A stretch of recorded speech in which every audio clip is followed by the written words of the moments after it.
Welcome to Book Waves. Today, we're diving into one of the most powerful and timeless books on personal development, The Master Key System by Charles F. Haanel. This book has inspired millions, revealing the secrets to unlocking your true potential, mastering your thoughts, and creating the life you desire. If you're ready to take control of your mind and transform your life, this audiobook is for you.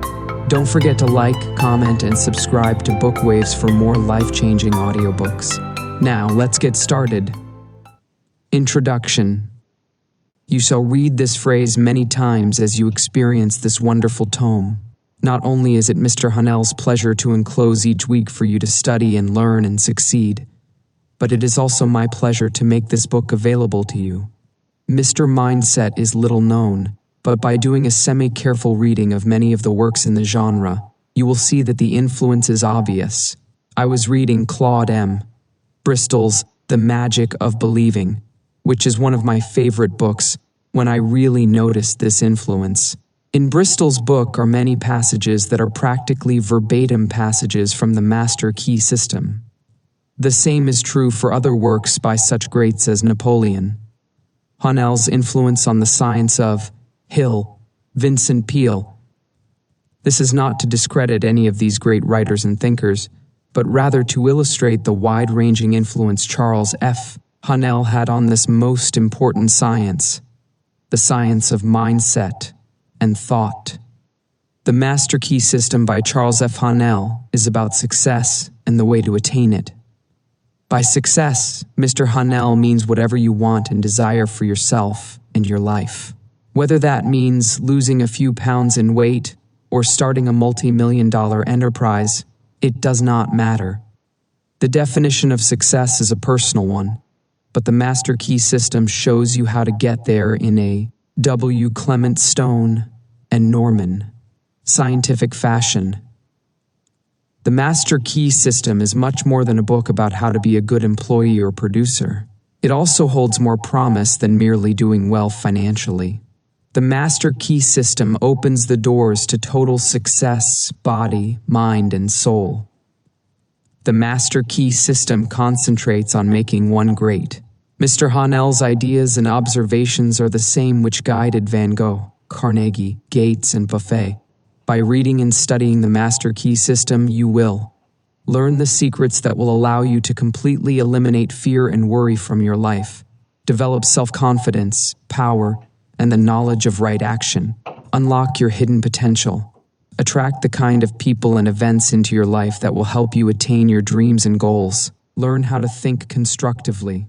Peer into the minds of the greatest geniuses, financiers, and businessmen of all time, and learn how they think. Magnetize yourself to good health, abundance, and your ideal environment. Learn how to tackle the problems that creep into your life and eventually learn how to banish those problems altogether. Develop the millionaire mindset that will help you earn and accumulate more money. Whilst reading and studying this magnificent work, I urge you to write notes, practice the exercises given at the end of each chapter, and have faith that the system will work for you. Do not make the mistake of skimming the book for a few minutes and expecting miracles to happen. For that matter, do not expect to read the book and expect miracles to occur overnight. Only by diligent and persistent effort and study will you achieve your mark of success. After reading the book once, you will probably start to see small but noticeable changes occurring in your life. After further study and practice, your goals and dreams will appear more real to you than ever before. With a little more study after that, your goal will have been attained. You will find all that you need to succeed in the pages of this book. Of that I am confident. Once you start to put into practice what you learned, you will find that you are unstoppable, and all that you have ever dreamed about will become a definite possibility. Believe me when I say that this will be the most important book you will ever read. It will also be the most referred to book in your library. That is, how significant it is. So, without further ado, it is my privilege to enclose herewith the Master Key System by Charles F. Haanel. 1. Week 1. An Introduction to the Master Key. System. 1.1 Letter of Transmittal.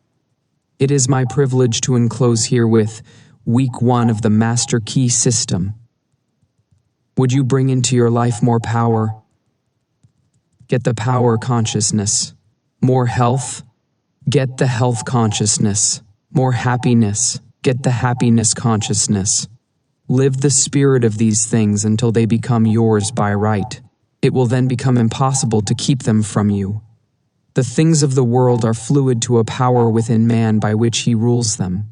You need not acquire this power. You already have it, but you want to understand it. You want to use it. You want to control it. You want to impregnate yourself with it so that you can go forward and carry the world before you. Day by day, as you go on, as you gain momentum, as your inspiration deepens, as your plans crystallize, as you gain understanding, you will come to realize that this world is no dead pile of stones and timber, but that it is a living thing.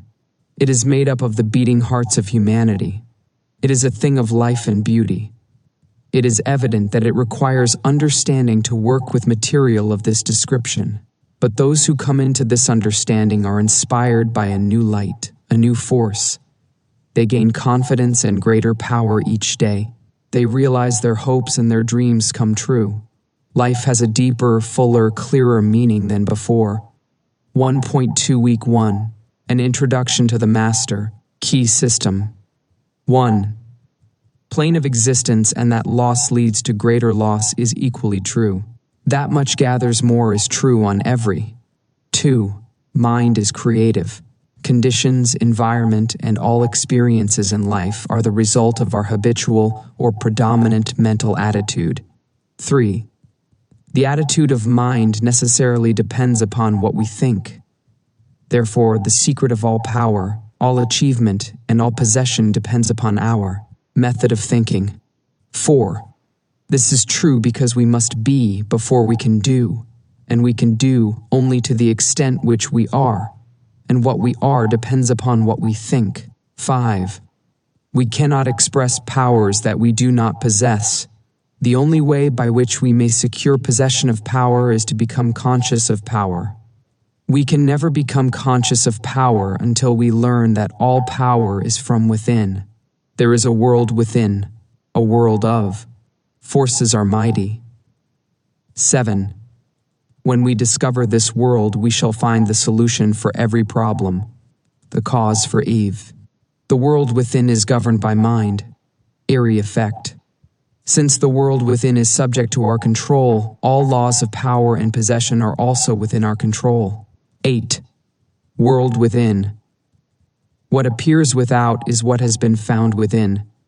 In the world within may be found infinite wisdom, infinite power, infinite supply of all that is necessary, waiting for unfoldment, development, and expression. If we recognize these potentialities in the world within, they will take form in the world. The world without is a reflection of the without. 9. Harmony in the world within will be reflected in the world without by harmonious conditions, agreeable surroundings, the best of everything. It is the foundation of health and a necessary essential to all greatness, all power, all attainment, all achievement, and all success. 10. Harmony in the world within means the ability to control our thoughts and to determine for ourselves how any experience is to affect us. 11. Harmony in the world within results in optimism and affluence.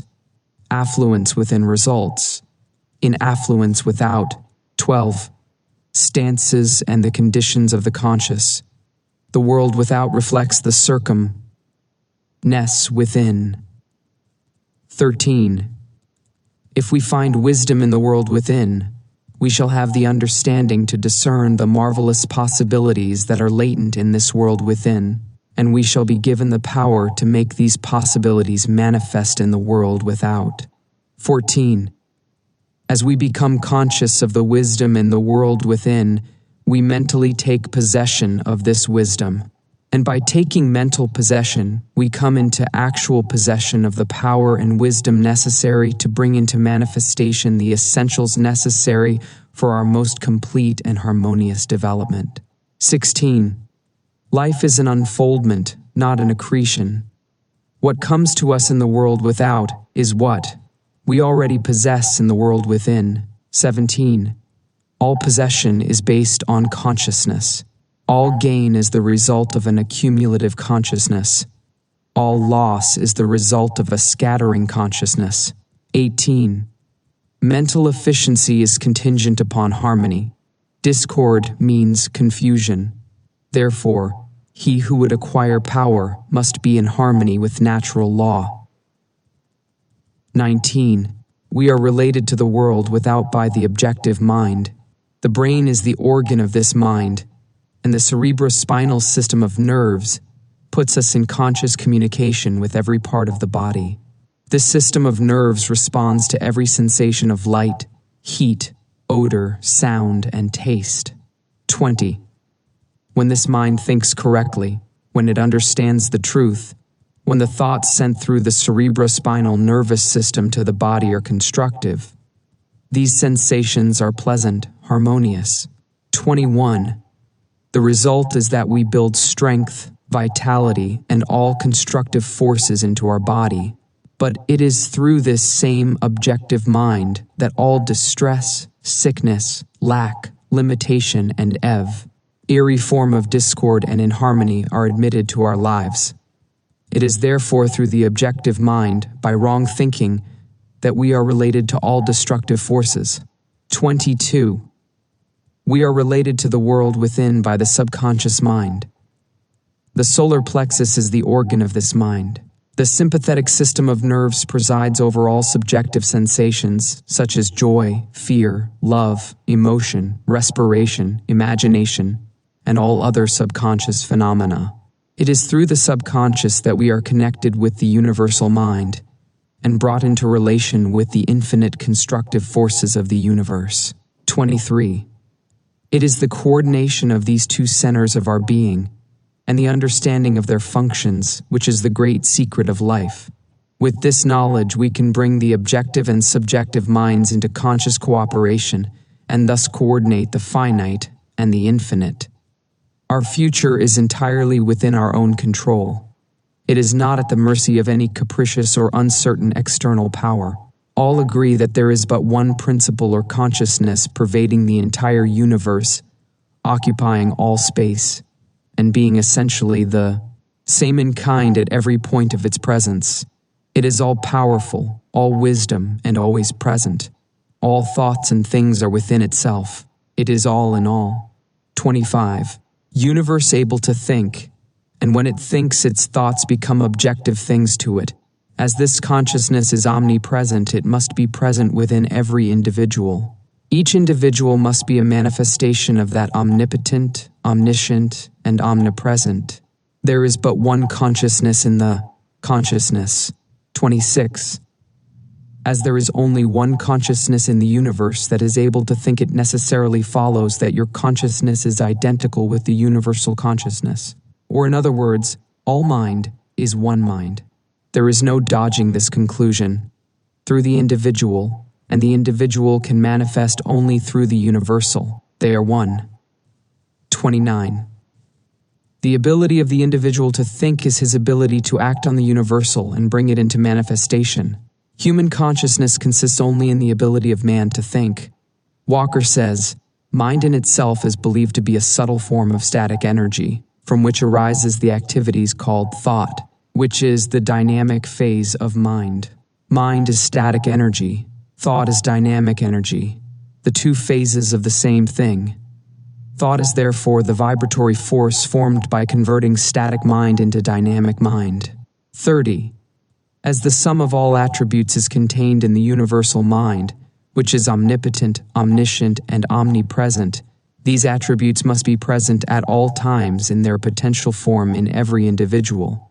Therefore, when the individual thinks, the thought is compelled by its nature to embody itself in an objectivity or condition which will correspond with its origin.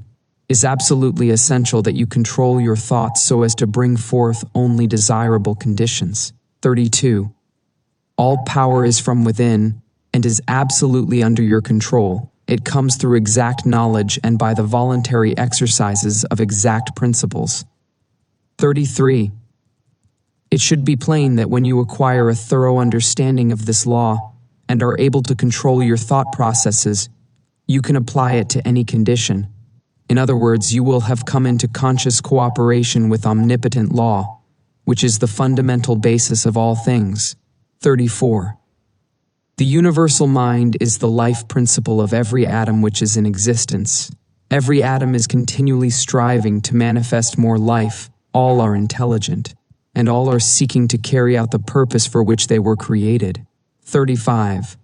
A majority of mankind lives in the world without. Few have found the world within, and yet it is the world within that makes the world without. It is therefore creative, and everything which you find in your world without has been created by you in the world within. 36. Realization of power which will be yours when you understand this relation between the world without and the world within. The world within is the cause, the world without the effect. To change the effect, you must. The system will bring you into change the cause. 37. You will at once see that this is a radically new and different idea. Most men try to change effects by working with effects. They failed to see that this is simply changing one form of distress for another. To remove discord, we must remove the cause, and this cause can be found only in the world within. 38. All growth is from within. This is evident in all nature. Every plant, every animal, every human is a living testimony to this great law, and the error of the ages is in looking for strength or power from without. 39. The world within is the universal fountain of supply, and the world without is the outlet to the stream. Our ability to receive depends upon our recognition of this universal fountain, this infinite energy of which each individual is an outlet, and so is one with every other individual. 40. Recognition is a mental process.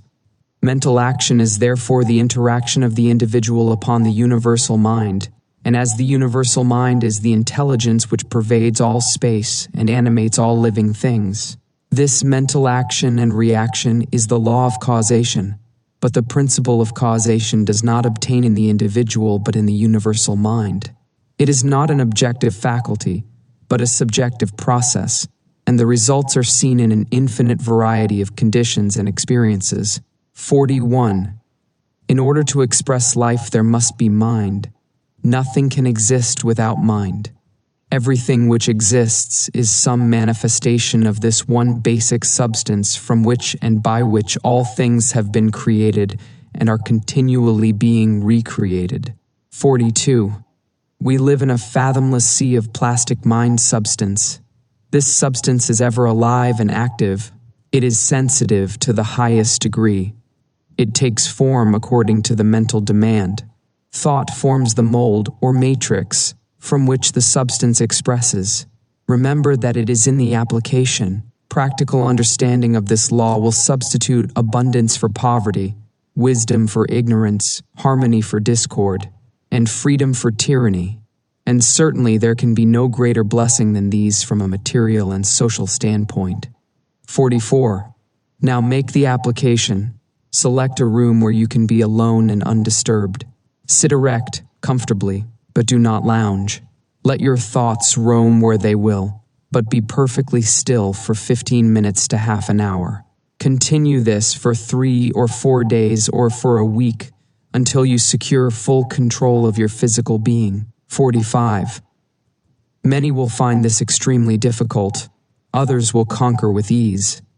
But it is absolutely essential to secure complete control of the body before you are ready to progress. Next week, you will receive instructions for the next step.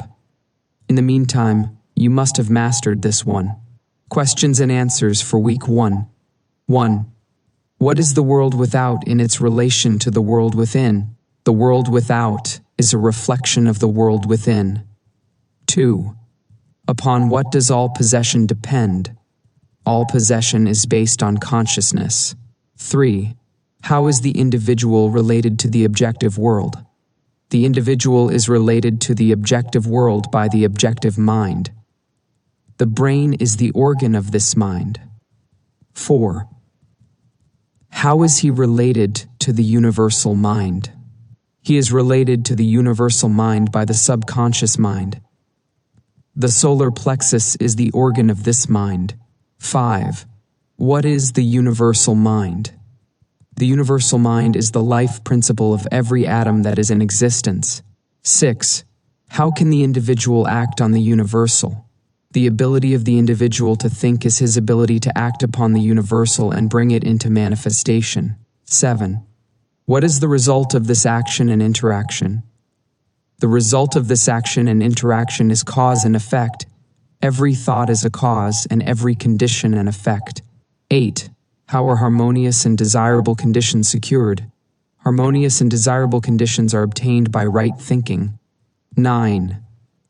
What is the cause of all discord, inharmony, lack, and limitation? Discord, inharmony, lack, and limitation are the result of wrong thinking. 10. What is the source of all power? The source of all power is the world within, the universal fountain of supply, the infinite energy of which each individual is an outlet. 2. Week 2. The basics of your mind. 2.1 Letter of transmittal. Our difficulties are largely due to confused ideas and ignorance of our true interests. The great task is to discover the laws of nature to which we are to adjust ourselves. Clear thinking and moral insight are therefore of incalculable value. All processes, even those of thought, rest on solid foundations. The keener the sensibilities, the more acute the judgment, the more delicate the taste, the more refined the moral feelings, the more subtle the intelligence. The loftier the aspiration, the purer and more intense are the gratifications which existence yields.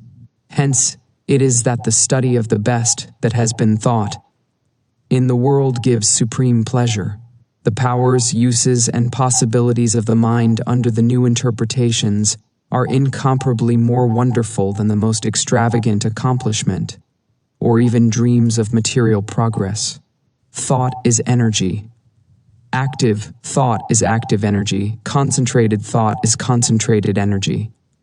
Thought concentrated on a definite purpose becomes power. This is the power which is being used by those who do not believe in the virtue of poverty or the beauty of self-denial. They perceive that this is the talk of weaklings. The ability to receive and manifest this power depends upon the ability to recognize the infinite energy ever dwelling in man, constantly creating and recreating his body and mind, and ready at any moment to manifest through him in any needful manner.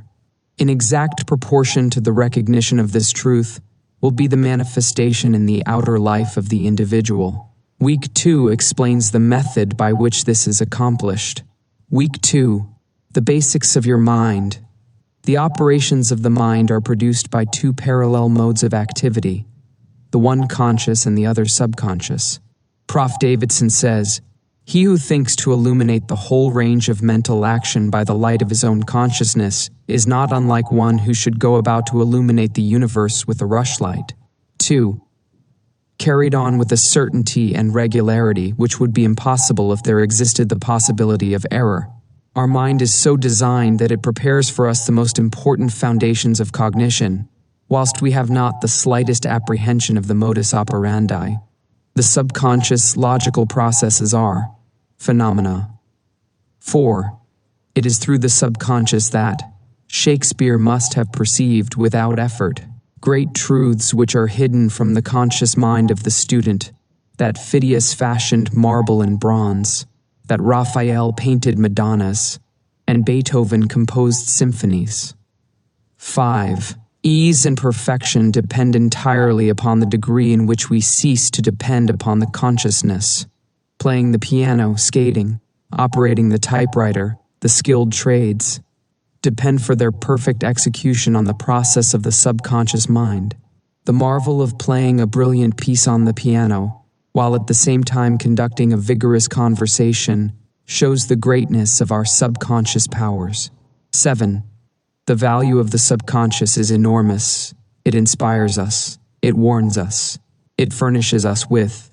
We are all aware how dependent we are. Names, facts, and scenes from the storehouse of memory.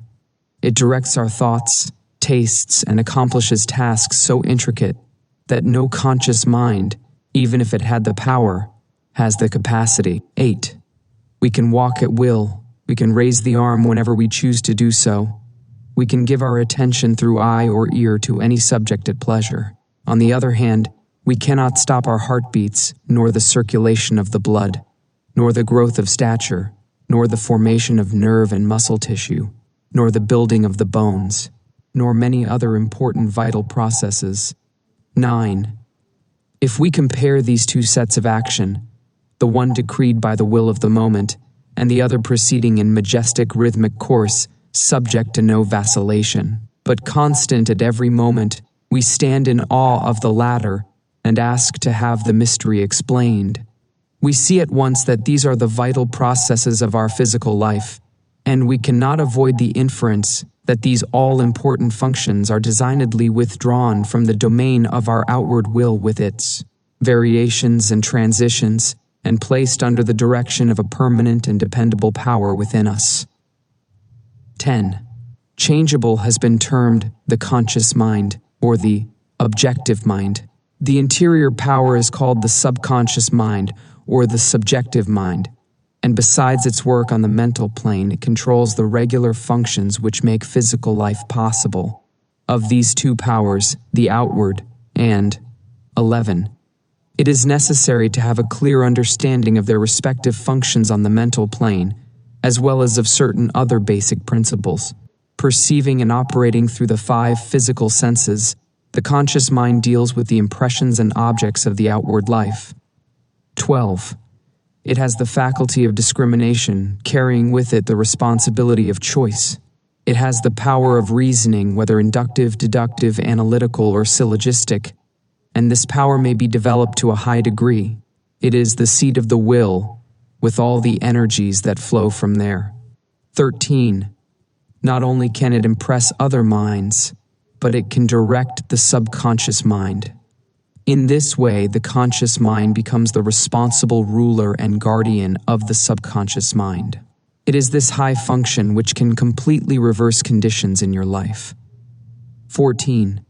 Worry, poverty, disease, inharmony, and evils of all kinds dominate us by reason of false suggestions accepted by the unguarded subconscious mind. All this the trained conscious mind can entirely prevent by its vigilant protective action. It may properly be called the watchman at the gate of the great subcon. It is often true that conditions of fear, science domain. 15. One writer has expressed the chief distinction between the two phases of mind thus. 16. Conscious mind is reasoning will. Subconscious mind is instinctive desire, the result of past reasoning will. The subconscious mind draws just and. Tion is an error. The whole structure falls. The subconscious mind does not engage in the process of proving. It relies upon the conscious mind, the watchman at the gate, to guard it from mistaken impressions. 18. Receiving any suggestions as true, the subconscious mind at once proceeds to act thereon in the whole domain of its tremendous field of work. The conscious mind can suggest either truth or error. If the latter, it is at the cost of wide-reaching peril to the whole being. 19. The conscious mind ought to be on duty during every waking hour, when the watchman is off guard, or when its calm judgment is suspended, under a variety of circumstances. Then the subconscious mind is unguarded and left open to suggestion from all sources. During the wild excitement of panic, or during the height of anger, or the impulses of the irresponsible mob, or at any other time of unrestrained passion, the conditions are most dangerous. The subconscious mind is then open to the suggestion of fear, hatred, selfishness, greed, self-depreciation, and other negative forces derived from surrounding persons or circumstances. The result is, usually unwholesome in the extreme, with effects that may endure to distress it for a long time. Hence, the great importance of guarding the subconscious mind from false impressions. 20. The subconscious mind perceives by intuition. Hence, its processes are rapid. It does not wait for the slow methods of conscious reasoning. In fact, it cannot employ them. 21. Never rests, any more than does your heart or your blood. It has been found that by plainly stating to the subconscious mind certain specific things to be accomplished, forces are set in operation that lead to the result desired. Here, then, is a source of power which places us in touch with omnipotence. Herein is a deep principle which is well worth our most. The subconscious mind never sleeps. Earnest study. 22. The operation of this law is interesting. Those who put it into operation find that when they go out to meet the person with whom they anticipate a difficult interview, lo, something has been there before them and dissolved the supposed differences. Everything is changed. All is harmonious. They find that when some difficult business problem presents itself, they can afford to make delay, and something suggests the proper solution. Everything is properly arranged. In fact, those who have learned to trust the subconscious find that they have infinite resources at their command. 23. The subconscious mind is the seat of our principles and our aspirations. It is the fount of our artistic and altruistic ideals. These instincts can only be overthrown by an elaborate and gradual process of undermining the innate principles. 24. Controversially, wrong suggestions. The sure method of overcoming them is by the use of a strong counter-suggestion, frequently repeated, which the mind must accept, thus eventually forming new and healthy habits of thought and life. For the subconscious mind is the seat of habit. That which we do over and over becomes mechanical. It is no longer an act of judgment, but has worn its deep grooves in the subconscious mind. This is favorable for us if the habit be wholesome and right. If it be harmful and wrong, the subconscious mind cannot argue. Hence, if it has accepted. Remedy is to recognize the omnipotence of the subconscious mind and suggest present actual freedom. The subconscious, being creative and one with our divine source, will at once create the freedom suggested. 25. To sum up, the normal functions of the subconscious on the physical side have to do with the regular and vital processes, with the preservation of life and the restoration of health, with the care of offspring, which includes an instinctive desire to preserve all life and improve conditions generally. 26. On the mental side, it is the storehouse of memory. It harbors the wonderful thought messengers who work unhampered by time or space. It is the fountain of the practical initiative and constructive forces of life. It is the seat of habit. 28. Someone may ask, how can the subconscious change conditions? The reply is, because the subconscious is a part of the universal mind, and a part must be the same in kind and quality as the whole. The only difference is one of degree. The whole, as we know, is creative. In fact, it is the only creator there is. Consequently, we find that mind is creative, and as thought is the only activity which the mind possesses, thought must necessarily be creative also. 29. But we shall find that there is a vast difference between simply thinking and directing our thought consciously, systematically, and constructively. When we do this, we place our mind in harmony with the universal mind. We come in tune with the infinite. We set in operation the mightiest force in existence, the creative power of the universal mind.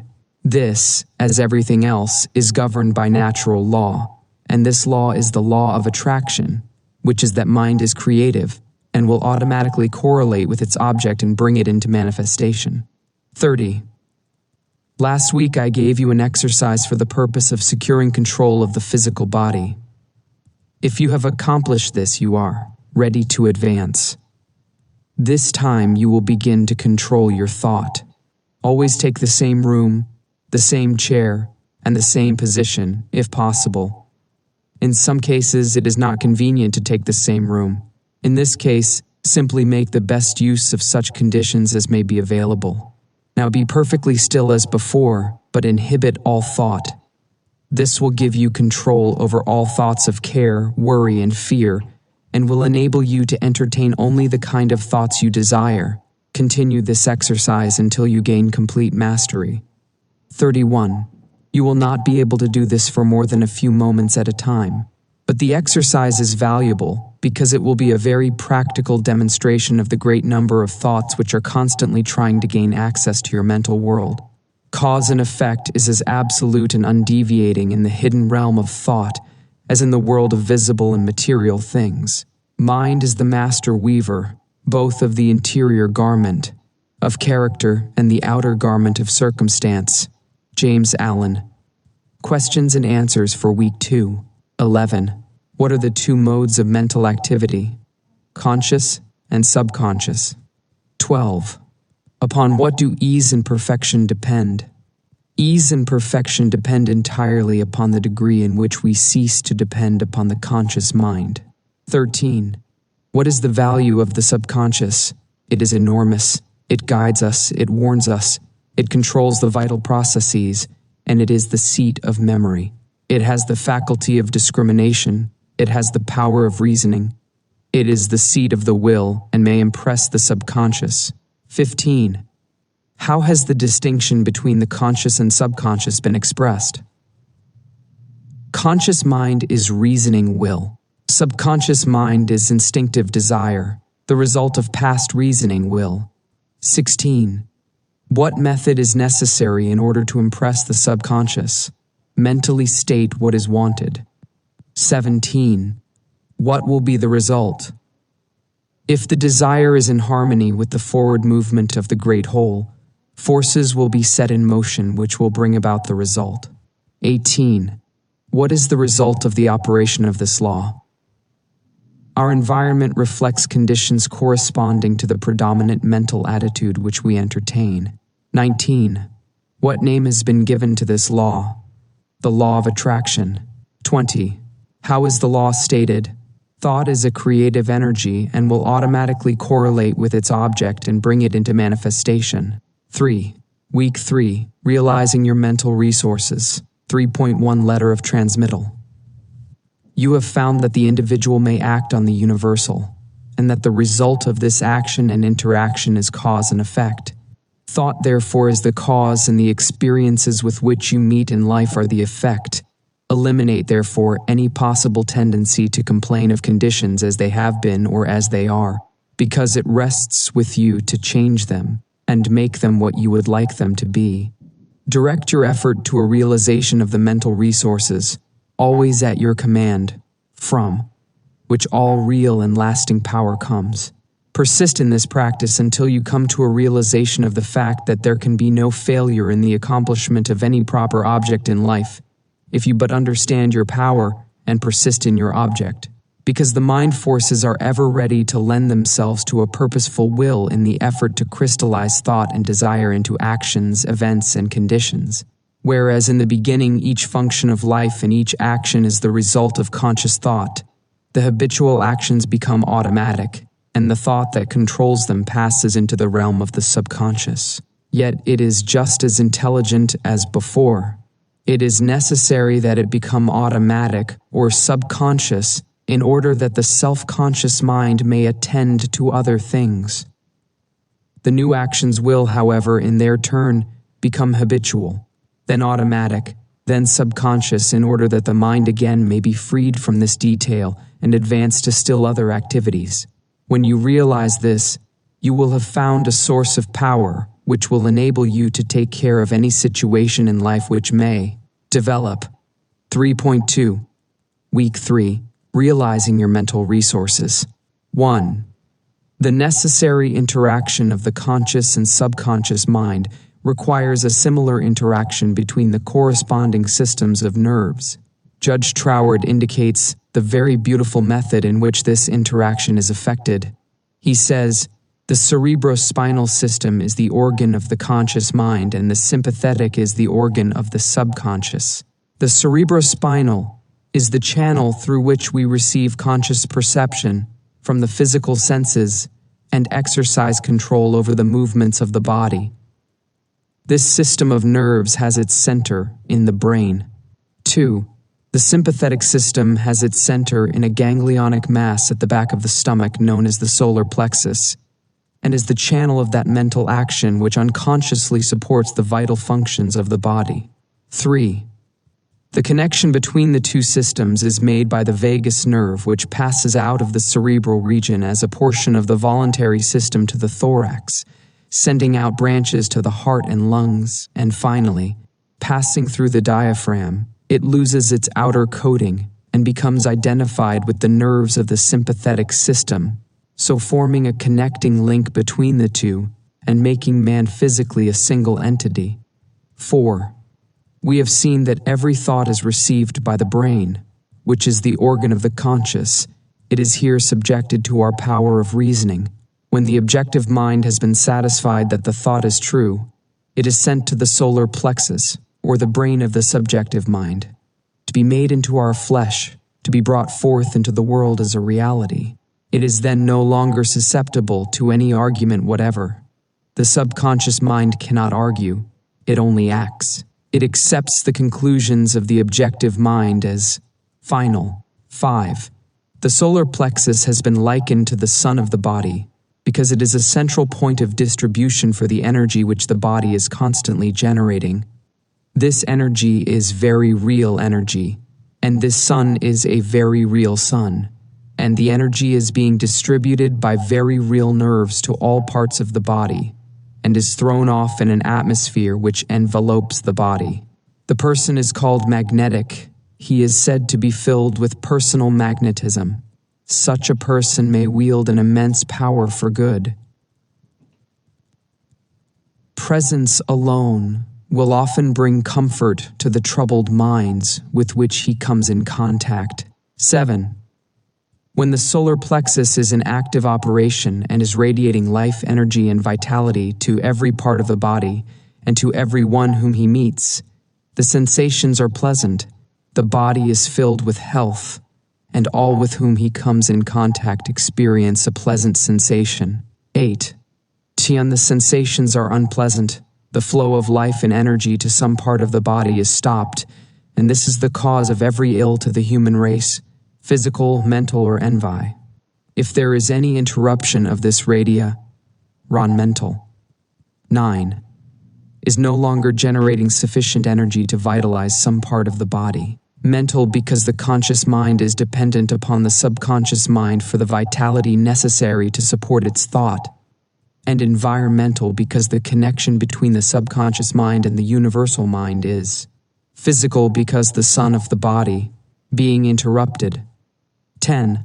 The solar plexus is the point at which the part meets with the whole, where the finite becomes infinite, where the uncreate becomes create, the universal becomes individualized, the invisible becomes visible. It is the point at which life appears, and there is no limit to the amount of life an individual may generate from this solar center. 11. This center of energy is omnipotent, because it is the point of contact with all life and all intelligence. It can therefore accomplish whatever it is directed to accomplish, and herein lies the power of the conscious mind. The subconscious can and will carry out such plans and ideas as may be suggested to it by the conscious mind. 12.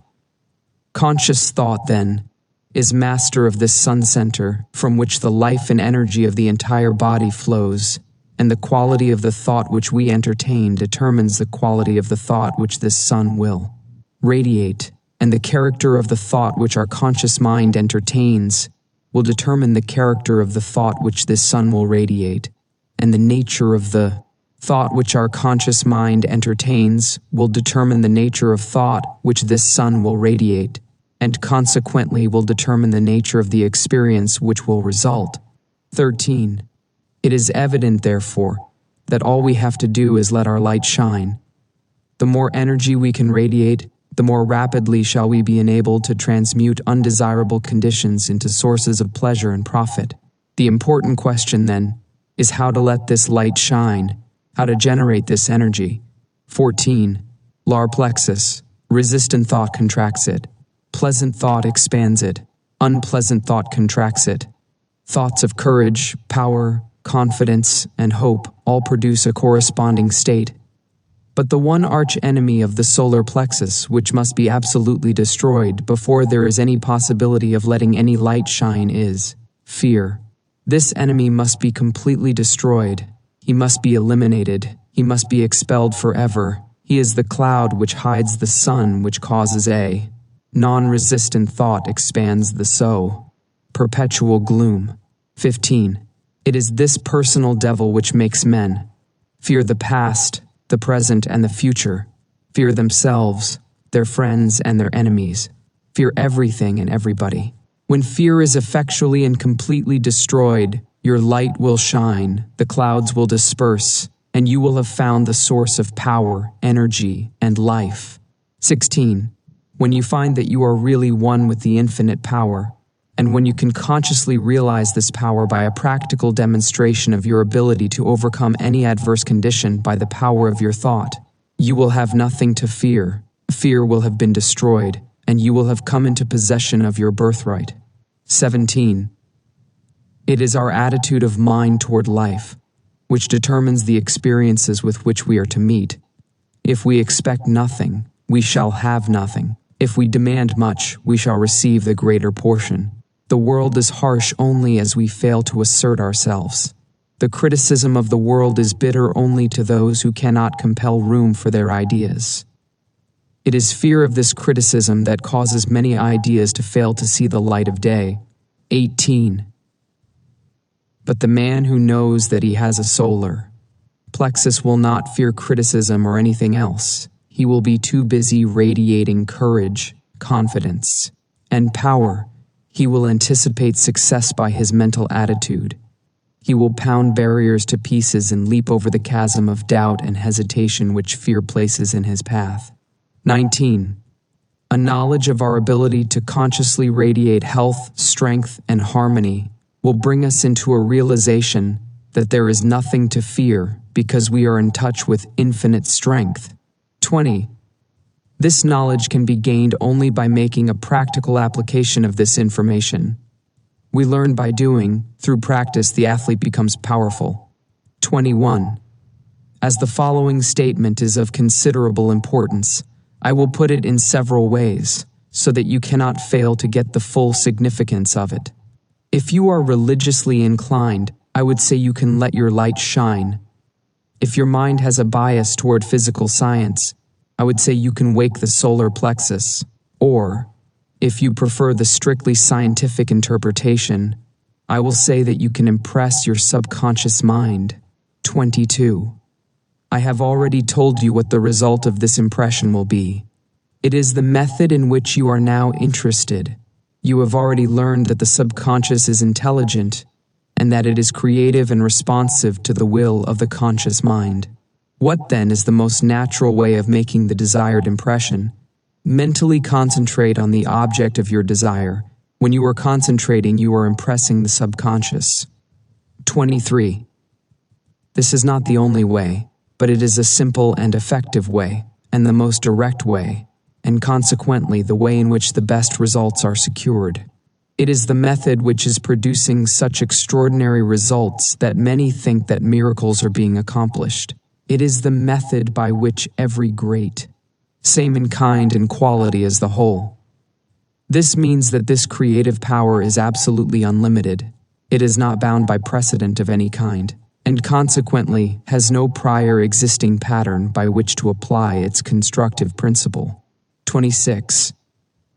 We have found that the subconscious mind is responsive to our conscious will, which means that the unlimited creative power of the universal mind is within the control of the conscious mind of the individual. 27. When making a practical application of this principle, in accordance with the exercises given in subsequent lessons, it is well to remember that it is not necessary to outline the method by which the subconscious will produce the results you desire. The finite cannot inform the infinite. You are simply to say what you desire, not how you are to obtain it. You are the channel by which the only through the individual, and the individual can act only through the universal. They are one. 29. For your exercise this week, I will ask you to go one step further. I want you to not only be perfectly still and inhibit all thought as far as possible, but relax. Let go. Let the muscles take their normal condition. This will remove all pressure from the nerves and eliminate that tension which so frequently produces physical exhaustion. 30. Physical relaxation is a voluntary exercise of the will, and the exercise will be found to be of great value, as it enables the blood to circulate freely to and from the brain and body. 31. Tension leads to mental unrest and abnormal mental activity of the mind.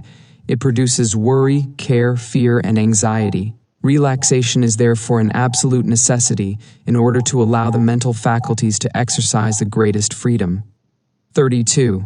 Make this exercise as thorough and complete as possible. Mentally determine that you will relax every muscle and nerve until you feel quiet and restful and at peace with yourself and the world. 33. The solar plexus will then be ready to function, and you will be surprised at the result. Questions and answers for week 3. 21. What system of nerves is the organ of the conscious mind? The cerebrospinal. What system of nerves is the organ of the subconscious mind? The sympathetic. 23. What is the central point of distribution for the energy which the body is constantly generating? The solar plexus.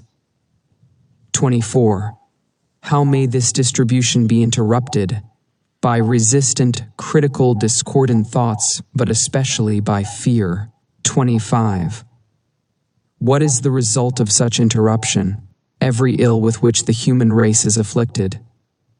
26. How may this energy be controlled and directed? By conscious thought. 27. How may fear be completely eliminated? By an understanding and recognition of the true source of all power. 28. Which we meet in life. What determines the experiences with? Our predominant mental attitude. 29. How may we awaken the solar plexus? Mentally concentrate upon the condition which we desire to see manifested in our lives. 30. What is the creative principle of the universe? The universal mind. 4. Week 4. Reversing the process from cause to effect. 4.1 Letter of transmittal. Enclosed herewith I hand you week 4. This part will show you why what you think or do or feel is an indication of what you are. Thought is energy, and energy is power, and it is because all the religions, sciences, and philosophies with which the world has heretofore been familiar have been based upon the manifestation of this energy instead of the energy itself, that the world has been limited to effects, while causes have been ignored or misunderstood. For this reason we have God and the devil in religion, positive and negative in science, and good and bad in philosophy. The master key reverses the process. It is interested only in cause, and the letters received from students tell a marvelous story. They indicate conclusively that students are finding the cause whereby they may secure for themselves health, harmony, abundance, and whatever else may be necessary for their welfare and happiness. Life is expressive, and it is our business to express ourselves harmoniously and constructively. Sorrow, misery, unhappiness, disease, and poverty are not necessities, and we are constantly eliminating them. But this process of eliminating consists in rising above and beyond limitation of any kind. He who has strengthened and purified his thought need not concern himself about microbes, and he who has come into an understanding of the law of abundance will go at once to the source of supply. It is thus that fate, fortune, and destiny will be controlled as readily as a captain controls his ship or an engineer his train. Week 4. Reversing the process from cause to effect. 1. That is simply an instrument which the I uses to carry out its purposes. The I cannot be the mind, for the mind is simply another instrument which the I uses with which to think, reason, and plan. 2. The I must be something which controls and directs both the body and the mind, something which determines what they shall do and how they shall act. When you come into a realization of the true nature of this I, you will enjoy a sense of power which you have never before known. 3. Your personality is made up of countless individual characteristics, peculiarities, habits, and traits of character. These are the result of your former method of thinking, but they have nothing to do with the real I. The I of you is not the physical body. To men and women, when they come into a realization of their true nature, which this I has been given, is the power to think, but few people know how to think constructively or correctly, so consequently they achieve only indifferent results. Most people allow their thoughts to dwell on selfish purposes, the inevitable result of an infantile mind. When a mind becomes mature, it understands that the germ of defeat is in every selfish thought. 6. The trained mind knows that every transaction must benefit every person who is in any way connected with the transaction, and any attempt to profit by the weakness, ignorance, or necessity of another will inevitably operate to his disadvantage. 7. This is because the individual is a part of the universal. A part cannot antagonize any other part, but, on the contrary, the welfare of each part depends upon a recognition of the interest of the whole. 8. Those who recognize this principle have a great advantage in the affairs of life. They do, the greatest and most marvelous power, not wear themselves out. They can eliminate vagrant thoughts with facility. They can readily concentrate to the highest possible degree on any subject. They do not waste time or money upon objects which can be of no possible benefit to them. 9. If you cannot do these things, it is because you have thus far not made the necessary effort. Now is the time to make the effort. The result will be exactly in proportion to the effort expended. One of the strongest affirmations which you can use for the purpose of strengthening the will and realizing your power to accomplish is, I can be what I will to be. 10. Every time you repeat it, realize who and what this I is. Try to come into a thorough understanding of the true nature of the I. If you do, you will become invincible, that is, provided that your objects and purposes are constructive, and are therefore in harmony with the creative principle of the universe. Make use of this affirmation. Use it. 12.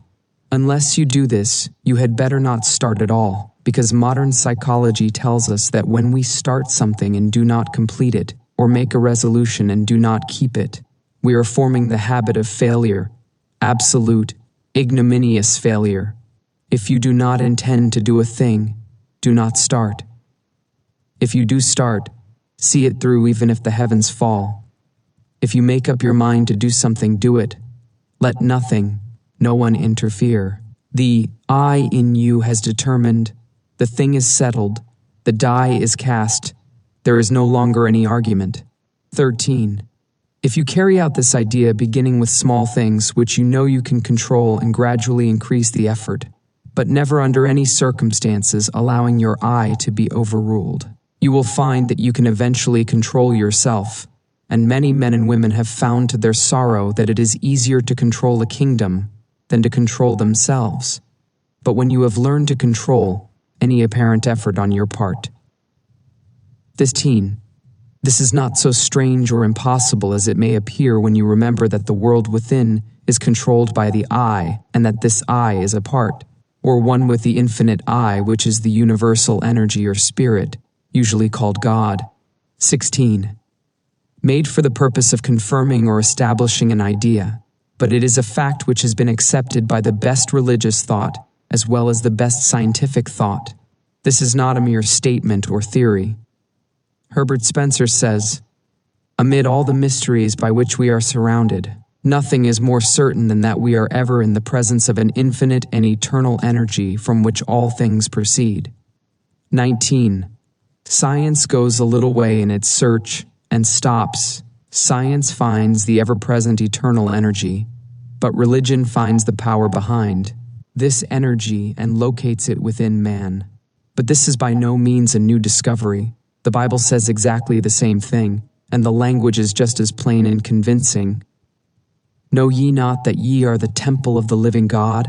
Here, then, is the secret of the wonderful creative power of the world within. 20. Here is the secret of power, of mastery. To overcome does not mean to go without things. Self-denial is not success. We cannot give unless we get. We cannot be helpful unless we are strong. The infinite is not a bankrupt, and we who are the representatives of infinite power should not be bankrupts either. And if we wish to be of service to others, we must have power and more power. But to get it, we must give it. We must be of service. 21. The more we give, the more we shall get. We must become a channel whereby the universal can express activity. The universal is constantly seeking to express itself, to be of service, and it seeks the channel whereby it can find the greatest activity, where it can do the most good, where it can be of greatest service to mankind.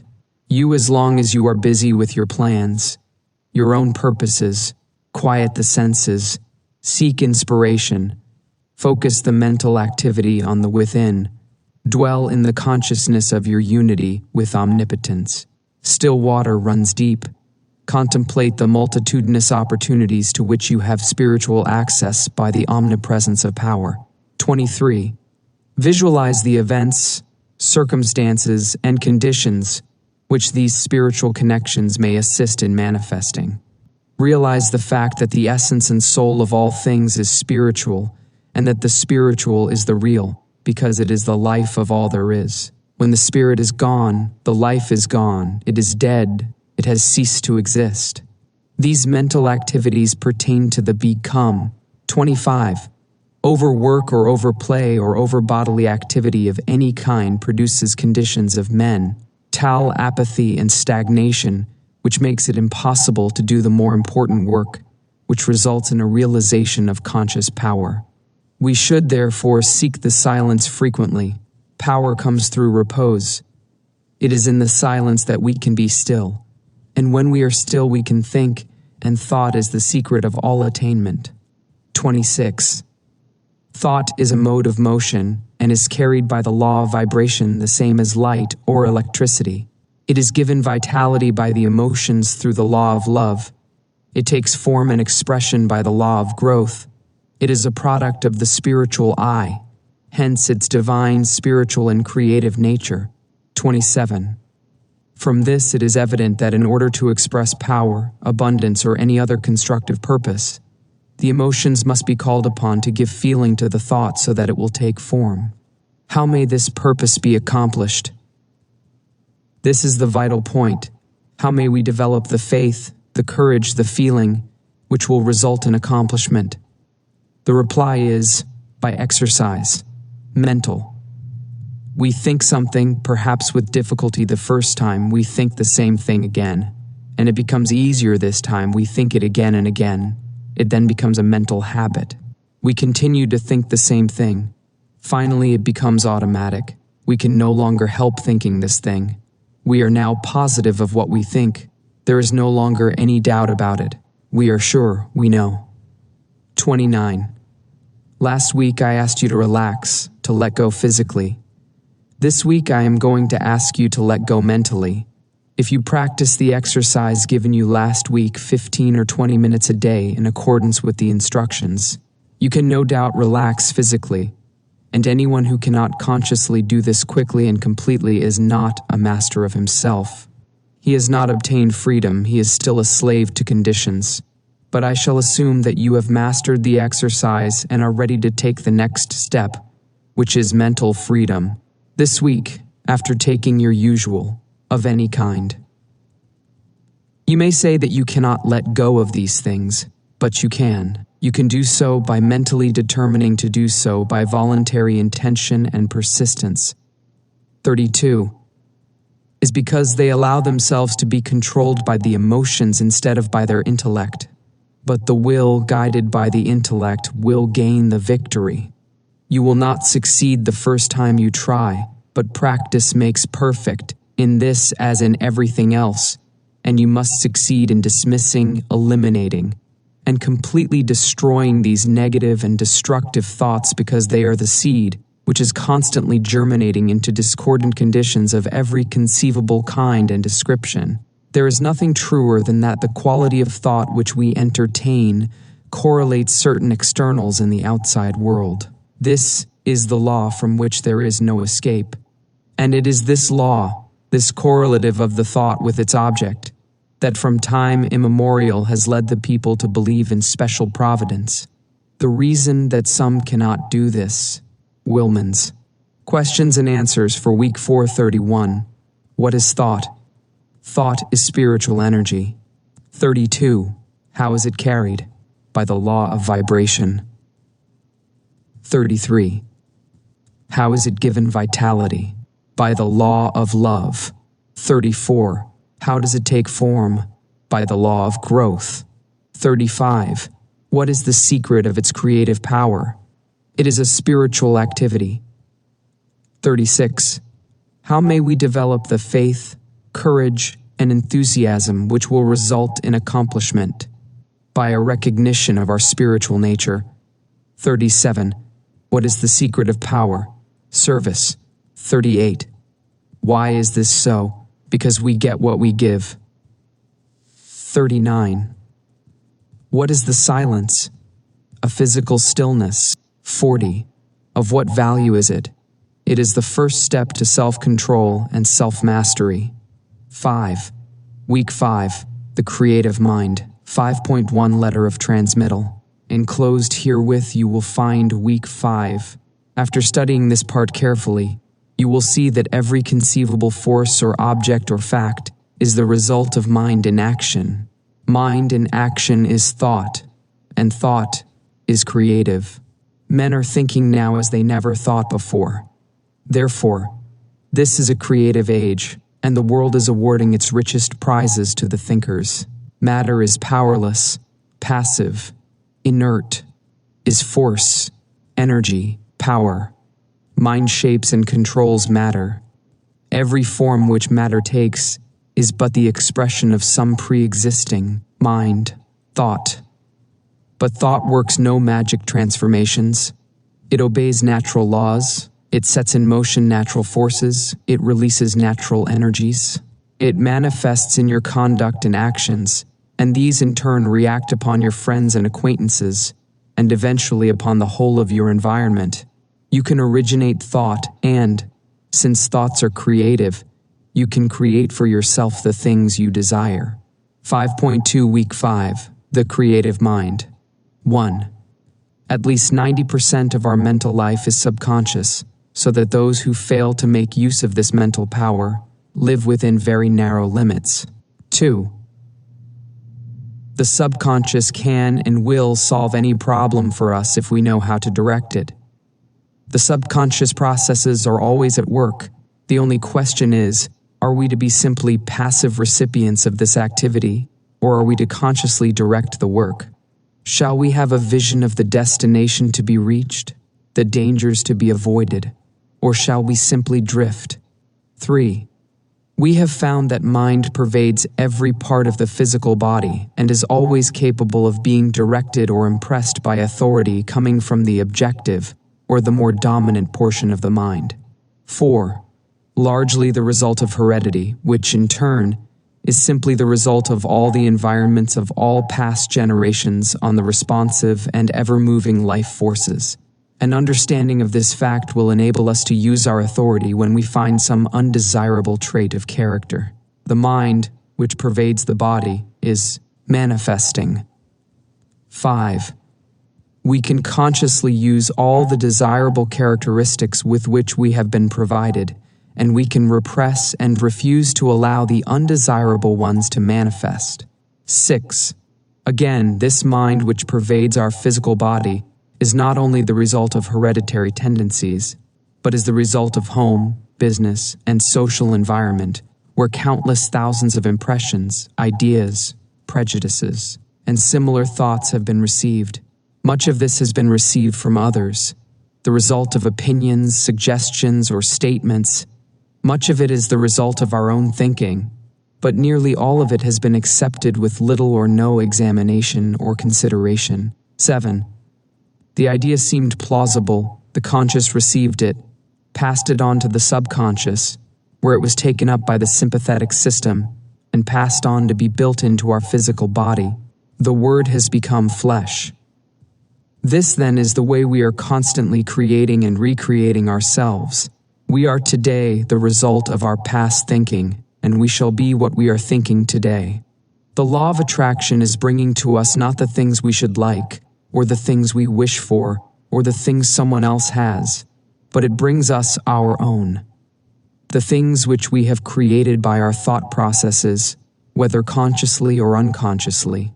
Unfortunately, many of us are creating those things unconsciously. If either of us were building a home for, everything which can possibly enter into our lives depends upon the character of the material which enters into the construction of our mental home. 10. What is the character of this material? We have seen that it is the result of the impressions which we have accumulated in the past and stored away in our subconscious mentality. If these impressions have been of fear, of worry, of care, of anxiety, if they have been despondent, negative, doubtful, then the texture of the material which we are weaving today will be of the same negative material. Instead of being of any value, it will be mildewed and rotten and will bring us only more toil and care and anxiety. We shall be forever busy trying to patch it up and make it appear at least genteel. Material we want. We can use any color we wish. We know that the texture is firm, that the material is solid, that it will not fade, and we have no fear, no anxiety concerning the future. There is nothing to cover. There are no patches to hide. 12. No theory or guesswork about these thinking processes. There is nothing secret about them. In fact, they are so plain that everyone can understand them. The thing to do is to have a mental house cleaning, and to have this house cleaning every day and keep the house clean. Mental, moral, and physical cleanliness are absolutely indispensable if we are to make progress of any kind. These are psychological facts there is. 13. When this mental house cleaning process has been completed, the material which is left will be suitable for the making of the kind of ideals or mental images which we desire to realize. 14. There is a fine estate awaiting a claimant. Its broad acres with abundant crops, running water, and fine timber stretch away as far as the eye can see. There is a mansion, spacious and cheerful, with rare pictures, a well-stocked library, rich hangings, and every comfort and luxury. All the heir has to do is to assert his heirship, take possession, and use the property. He must use it. He must not let it decay, for use is the condition on which he holds it. To neglect it is to lose possession. In the domain of mind and spirit, in the domain of practical power, such an estate is yours. You are the heir. You can assert your heirship and possess and use this rich inheritance. Power over circumstances is one of its fruits. Health, harmony, and prosperity are assets upon its balance sheet. It offers you poise and peace. It costs you only the labor of studying and harvesting its great resources. It demands no sacrifice except the loss of your limitations, your servitudes, your weakness. It clothes you with self-honor and puts a scepter in your hands. 17. You admit that those are not burdensome conditions. 18. Heredity, Darwin, Huxley, Haeckel, and other physical scientists have piled evidence mountain high that heredity is a law attending progressive creation. It is progressive heredity which gives man his erect attitude, his power of motion, the organs of digestion, blood circulation, nerve force, muscular force, bone structure, and a host of other faculties on the physical side. There are even more impressive facts concerning heredity of mind force. All these constitute what may be called you are familiar with the subject of human heredity. 19. But there is a heredity which the physical scientists have not compassed. It lies beneath and is antecedent to all their researches, at a point where they throw up their hands in despair, saying they cannot account for what they see. This divine heredity is found in full sway. 20. It is the benignant force which decrees primal creation. It thrills down from the divine, direct into every created being. It originates life, which the physical scientist has not done, nor ever can do. It stands out among all forces supreme, unapproachable. No human heredity can approach it. No human heredity measures up to it. 21. This infinite life flows through you, is you. Its doorways are but the faculties which comprise your consciousness. To keep open these doors is the secret of power. Is it not worthwhile to make the effort? 22. The great fact is that the source of all life and all power is from within. Persons, circumstances, and events may suggest need and opportunities, but the insight, strength, and power to answer these needs will be found within. 23. Foundations for your consciousness upon forces which flow direct from the infinite source, the universal mind of which you are the image. Avoid counterfeits. Build firm found and likeness. 24. Of this inheritance are never quite the same again. They have come into possession of a sense of power hitherto undreamed of. They can never again be timid, weak, vacillating, or fearful. They are indissolubly connected with omnipotence, something in. Those who have come into possession, them has been aroused. They have suddenly discovered that they possess a tremendous latent ability of which they were heretofore entirely unconscious. 25. This power is from within, but we cannot receive it unless we give it. Use is the condition upon which we hold this inheritance. We are each of us but the channel through which the omnipotent power is being differentiated into form. Unless we give out, the channel is obstructed, and we can receive no more. This is true on every plane of existence and in every field of endeavor and all walks of life. The more we give, the more we get. The athlete who wishes to get strong must make use of the strength he has, and the more he gives, the more he will get. The financier who wishes to make money must make use of the money he has, for only by using it can he get more. The merchant who does not keep, already in our possession, what is true in every field of endeavor, every experience in life, is true of the power from which every other power known among men is begotten, spiritual power. Take away the spirit, and what is left? Nothing. 27. If then the spirit is all there is, upon the recognition of this fact must depend the ability to demonstrate all power, whether physical, mental, or spiritual. 28. All possession is the result of the accumulative attitude of mind, or the money consciousness. This is the magic wand which will enable you to receive the idea, and it will formulate plans for you to execute, and you will find as much pleasure in the execution as in the satisfaction of attainment and achievement. 29. Now, go to your room, take the same seat, the same position as heretofore, and mentally select a place which has pleasant associations. Make a complete mental picture of it. See the buildings, the grounds, the trees, friends, associations, everything complete. At first, you will find yourself thinking of everything under the sun, except the ideal upon which you desire to concentrate. But do not let that discourage you. Persistence requires that you practice these exercises every day without fail. Persistence will win, but questions and answers for week 5. 41. What proportion of our mental life is subconscious? At least 90%. 42. Is this vast mental storehouse generally utilized? No. 43. Why not?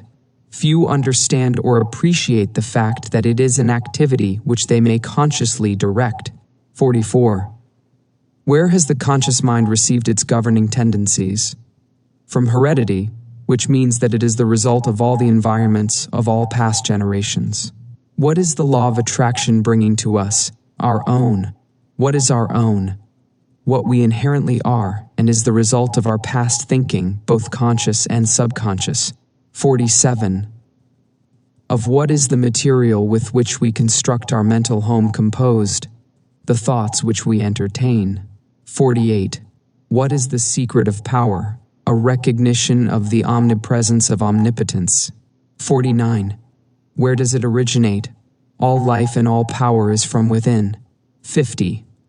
Upon what is the possession of power contingent? Upon a proper use of the power already in our possession. Relation and connection are not somewhere and sometime, but everywhere and always. Emerson. 6. Week 6. The Brain of Man. 6.1 Letter of Transmittal. It is my privilege to enclose Week 6. This part will give you an excellent understanding of the most wonderful piece of mechanism which has ever been created. A mechanism whereby you may create for yourself health, strength, success, prosperity, or any other condition which you desire. Necessities are demands, and demands create action, and actions bring about results. The process of evolution is constantly building our tomorrows out of our todays. Individual development, like universal development, must be gradual with an ever-increasing capacity and volume.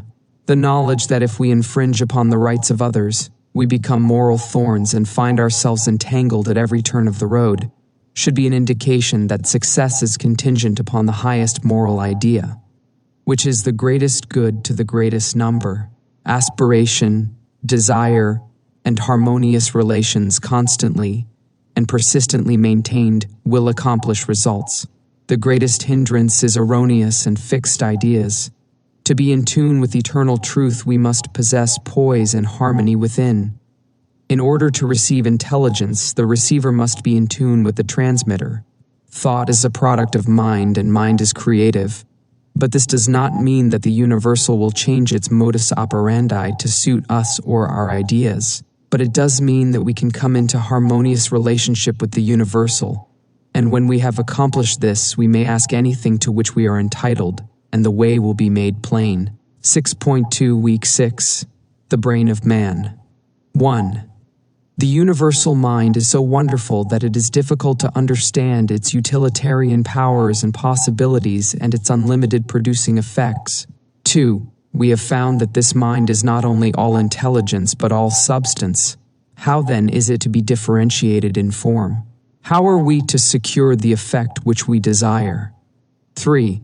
Electricity will be, and he will reply that electricity is a form of motion, and its effect will depend upon the mechanism to which it is attached. Upon this mechanism will depend whether we shall have heat, light, power, music, or any of the other marvelous demonstrations of power to which this vital energy has been harnessed. 4. What effect can be produced by thought? The reply is that thought is mind in motion, and its effect will depend entirely on the mechanism to which it is attached. 5. Here, then, is the secret of all mental power. It depends entirely on the mechanism which. Ask any electrician what the effect of. We attach. 6. Something of the mechanism which has been invented by Edison, Bell, Marconi, and other electrical wizards, by which place and space and time have become only figures of speech. But did you ever stop to think that the mechanism which has been given you for transforming the universal, omnipresent potential power was invented by a greater inventor than Edison? 7. We are accustomed to examining the mechanism of the implements which we use for tilling the soil, and we try to get an understanding of the mechanism of the automobile which we drive. But most of us are content to remain in absolute ignorance of the greatest piece of mechanism which has ever come into existence, the brain of man. 8. Let us examine the wonders of this mechanism. Perhaps we shall thereby get a better understanding of the various effects of which. What is this mechanism? You know, it is the cause. 9. In the first place, there is the great mental world in which we live and move and have our being. This world is omnipotent, omniscient, and omnipresent. It will respond to our desire in direct ratio to our purpose and faith. The purpose must be in accordance with the law of our being. That is, it must be creative or constructive. Our faith must be strong enough to generate a current of sufficient strength to bring our purpose into manifestation. As thy faith is, so be it unto thee. bears the stamp of scientific test. 10. World without are the result of the action and reaction of the individual upon the universal. That is the process which we call thinking. The brain is the organ through which this process is accomplished. Think of the wonder of it all. Do you love music, flowers, literature, art, or are you inspired by the thought of ancient or modern genius?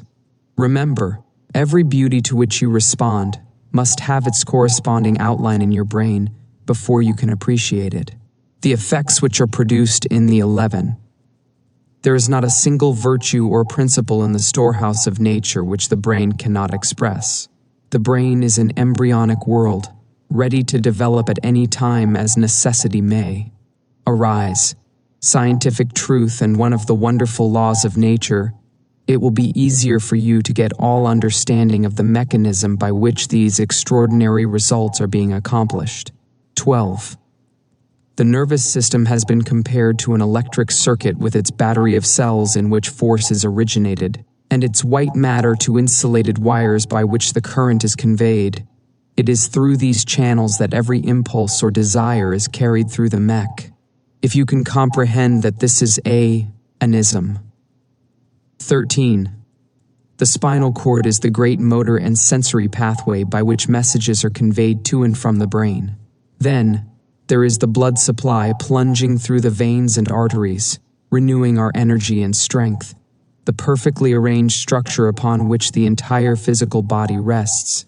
And finally, the delicate and beautiful skin, clothing the entire mechanism in a mantle of beauty. Penned. 15. Action. At first, the substance upon which the thought is directed fails to respond, but if the thought is sufficiently refined and concentrated, the substance finally yields and expresses perfectly. Every thought sets the brain cells in. 16. This influence of the mind can be exerted upon any part of the body, causing the elimination of any undesirable effect. 17. A perfect conception and understanding of the laws governing in the mental world cannot fail to be of inestimable value in the transaction of business, as it develops the power of discernment and gives a clearer understanding and appreciation of facts. Bring him into vibration with all that is best, strongest, and most desirable. The man who looks within instead of. 19. Attention or concentration is probably the most important essential in the development of mind culture. The possibilities of attention, when properly directed, are so startling that they would hardly appear credible to the uninitiated. The cultivation of attention is the distinguishing characteristic of every successful man or woman, and is the very highest personal accomplishment which can be acquired. 20. Readily understood by comparing it with a sunglass in which the rays of sunlight are focused. They possess no particular strength, as long as the glass is moved about, and the rays directed from one place to another. But let the glass be held perfectly still, and let the rays be focused on one spot for any length of time. The effect will become immediately. The power of attention can be more apparent. 21. So with the power of thought, let power be dissipated by scattering the thought from one object to another, and no result is apparent. But focus this power through attention or concentration on any single purpose for any length of time, and nothing becomes impossible. 22. A very simple remedy for a very complex situation, some will say. A11 right, try it, you, who have had no experience in concentrating the thought on a definite purpose or object. Choose any single object and concentrate your attention on it for a definite purpose for even 10 minutes. You cannot do it. The mind will wander a dozen times, and it will be necessary to bring it back to the original purpose. And each time the effect will have been lost, and at the end of the 10 minutes nothing will have been gained, because you have not been able to hold your thoughts steadily to the purpose. 23. It is, however, through attention that you will finally be able to overcome obstacles of any kind that appear in your path onward and upward. And the only way to acquire this wonderful power is by practice. Practice makes perfect, in this as in anything else. 24. In order to cultivate the power of attention, Bring a photograph with you to the same seat in the same room in the same position as heretofore. Examine it closely at least 10 minutes. Note the expression of the eyes, the form of the features, the clothing, the way the hair is arranged. In fact, note every detail shown on the photograph carefully. Now cover it and close your eyes and try to see it, mentally. If you can see every detail perfectly and can form a good mental image of the photograph, you are to be congratulated. If not, repeat the process until you can. 25. Preparing the soil. Next week we shall be ready. This step is simply for the purpose of to sow the seed. It is by such exercises as these that you will finally be able to control your mental moods, your attitude, your consciousness. Great financiers are learning to withdraw from the multitude more and more, that they may have more time for planning, thinking, and generating the right mental moods. 28. Successful businessmen are constantly demonstrating the fact that it pays to keep in touch with the thought of other successful businessmen. 29.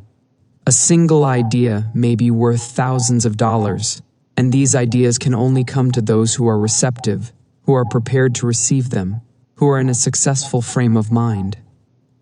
Men are learning to place themselves in harmony with the universal mind. They are learning the unity of all things. They are learn the basic methods and principles of thinking, and this is changing conditions and multiplying results. 31. They are finding that circumstances and environment follow the trend of mental and spiritual progress. They find that growth follows knowledge, action follows inspiration, opportunity follows perception, always the spiritual first, then the transformation into the infinite and illimitable possibilities of achievement. 32. As the individual is but the channel for the differentiations of the universal, these possibilities are necessarily inexhaustible. 33. May absorb the spirit of power and hold the result in our inner consciousness until it becomes a part of our ordinary consciousness. The method of accomplishing this result by the persistent practice of a few fundamental principles, as explained in this system, is the master key which unlocks the storehouse of thought is the process by which we, universal truth. 34. The two great sources of human suffering at present are bodily disease and mental anxiety. These may be readily traced to the infringement of some natural law. This is, no doubt, owing to the fact that so far knowledge has largely remained partial, but the clouds of darkness which have accumulated through long ages are beginning to roll away, and with them many of the miseries that attend imperfect information, that a man can change himself, improve himself, recreate himself, control his environment, and master his own destiny is the conclusion of every mind who is wide awake to the power of right thought in constructive action. Larson. Questions and answers for Week 6. 51. What are some of the effects which can be produced by electricity, heat, light, power, music, upon the mechanism to which the electricity is attached? Universal? The conditions and experiences with which we meet. 54. How may these conditions be changed? By changing the mechanism by which the universal is differentiated in form. 55. What is this mechanism? The brain. 56. How may it be changed? By the process we call thinking. Thoughts produce brain cells, and these cells respond to the corresponding thought in the universal. 57. Of what value is the power of concentration? It is the very highest personal accomplishment which can be acquired, and the distinguishing characteristic of every successful man or woman. 58. How may it be acquired? By faithfully practicing the exercises outlined in this system. 59. Why is this so important? Because it will enable us to control our thoughts, and since thoughts are causes, conditions must be effects. If we can control the cause, we can also control the effect. 60. What is changing conditions and multiplying results in the objective world? Men are learning the basic methods of constructive thinking. This above all to thine own self be true, and it must follow, as the night the day, thou canst not then be false to any man. 7. Week 7. Utilizing the omnipotent power. 7.1 Letter of Transmittal. Through all the ages man has believed in an invisible power, through which and by which all things have been created and are continually being recreated. We may personalize this power and call it God, or we may think of it as the essence or spirit which permeates all things, but in either case the effect is the same. So far as the individual is concerned, the objective, the physical, the visible, is the personal, that which can be cognized by the senses. It consists of body, brain, and nerves. The subjective is the spiritual, the invisible, the impersonal. The personal is conscious because it is a personal entity. The impersonal, being the same in kind and quality as all other being, is not conscious of itself, and has therefore been termed the subconscious. The personal, or conscious, has the power of will and choice, and can therefore exercise discrimination in the selection of methods whereby to bring about the solution of difficulties. The impersonal, or spiritual, being a part or one with the source and origin of all power, can necessarily exercise no such choice, but, on the contrary, it has infinite resources at its command. It can and does bring about results by methods concerning which the human or individual mind can have no possible conception. You will therefore see that it is your privilege to depend upon the human will with all its limitations and misconceptions, or you may utilize the potentialities of infinity by making use of the subconscious mind. Here, then, is the scientific explanation of the wonderful power, which has been put within your control if you but understand, appreciate, and recognize it. One method of consciously utilizing this omnipotent power is outlined in Week 7, which I have the honor of transmitting herewith. 7.2 Week 7. Utilizing the omnipotent power. 1. Visualization is the process of making mental images, and the image is the mold or model which will serve as a pattern from which your future will emerge. 2. Make the pattern clear and make it beautiful. Do not be afraid, make it grand. Remember that no limitation can be placed upon you by anyone but yourself. You are not limited as to cost or material. Draw on the infinite for your supply. Construct it in your imagination. It will have to be there before it will ever appear anywhere else. 3. Make the image clear and clean-cut. Hold it firmly in the mind, and you will gradually and constantly bring the thing nearer to you. You can be what you will to be. 4. This is another psychological fact which is well known, but unfortunately reading about it will not bring about any result which you may have in mind. It will not even help you to form the mental image, much less bring it into manifestation. Work is necessary. Labor, hard mental labor, the kind of effort which so few are willing to put forth. 5. The first step is idealization. It is likewise the most important step, because it is the plan on which you are going to build. It must be solid. It must be permanent. The architect, when he plans a 30-story building, has every line and detail pictured in advance. The engineer, when he spans a chasm, first ascertains the strength requirements of 1,000,000 separate parts. They see the end before a single step is, the details, and you will gradually develop the power by which you will be enabled to formulate plans which will eventually materialize in the objective world. You will come to know what the future holds for you. 7. Then comes the process of visualization. You must see the picture more and more complete, see the detail, and, as the details begin to unfold, the ways and means for bringing it into manifestation will develop. One thing will lead to another. Thought will lead to action. Action will develop methods. Methods will develop friends. And friends will bring about circumstances. And finally, the third step, or materialization, will have been accomplished. We all recognize that the universe is one of degree, sees it as he wishes it to be. His thought becomes a plastic mold from which the building will eventually emerge, a high one or a low one, a beautiful one or a plain one. His vision takes form on paper, and eventually the necessary material is utilized and the building. The architect visualizes his building. He stands complete. 10. The inventor visualizes his idea in exactly the same manner. For instance, Nikola Tesla, he with the giant intellect, one of the greatest inventors of all ages, the man who has brought forth the most amazing realities, always visualizes his inventions before attempting to work them out.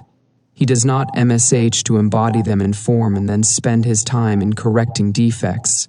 Having first built up the idea in his imagination, he holds it there as a mental picture, to be reconstructed and improved by his thought.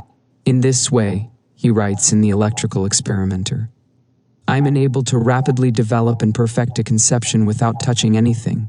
When I have gone so far as to embody in the invention every possible improvement I can think of, and see no fault anywhere, I put into concrete the product of my brain. Invariably, my device works as I conceived it should. In 20 years, there has not been a single exception. If you can conscientiously follow these directions, you will develop faith, the kind of faith that is the substance of things hoped for, the evidence of things not seen. You will develop confidence, the kind of confidence that leads to endurance and courage. You will develop the power of concentration, which will enable you to exclude all thoughts except the ones which are associated with your purpose. 12. The law is that thought will manifest in form, and only one who knows how to be the divine thinker of his own thoughts can ever take a master's place and speak with authority, can take form in the world without, and you can build nothing of value even in the mental world unless you have the proper material. When you have the material, you can build anything you wish, but make sure of your material. You cannot make broadcloth from shoddy. 14. This material will be brought out by millions of silent mental workers and fashioned into the form of the image which you have in mind. 15. Think of it. You have over 5 million of these mental workers, ready and in active use, brain cells they are called. Besides this, there is another reserve force of at least an equal number, ready to be called into action at the slightest need. Your power to think, then, is almost unlimited, and this means that your power to create the kind of material which is necessary to build for yourself any kind of environment which you desire is practically unlimited. In addition to these millions of mental, and act upon any message or suggestion given. These cells are all busy creating and recreating the body, but, in addition to this, they are endowed with psychic activity whereby they can attract to themselves the substance necessary for perfect development. 17. They do this by the same law and in the same manner that every form of life attracts to itself the necessary material for growth. The oak, the rose, the lily, all require certain material for their most perfect expression, and they secure it by silent demand, the law of attraction. The most certain way for you to secure what you require for your most complete development. 18. Clear, distinct, perfect, hold it firmly. The ways and means will develop. Supply will follow the demand. You will be led to do the right thing at the right time and in the right way. Earnest desire will bring about confident expectation, and this in turn must be reinforced by firm demand. 3 cannot fail to bring about attainment, because the earnest desire is the feeling, the confident expectation is the thought, and the firm. Make the mental image. Make it. Demand is the will, and, as we have seen, feeling gives vitality to thought, and the will holds it steadily until the law of growth brings it into manifestation. 19. Tremendous power within himself, such transcendental faculties concerning which he had no conception. Is it not strange that we have always been taught to look for strength and power without? We have been taught to look everywhere but within, and whenever this power manifested in our lives, we were told that it was something supernatural. 20.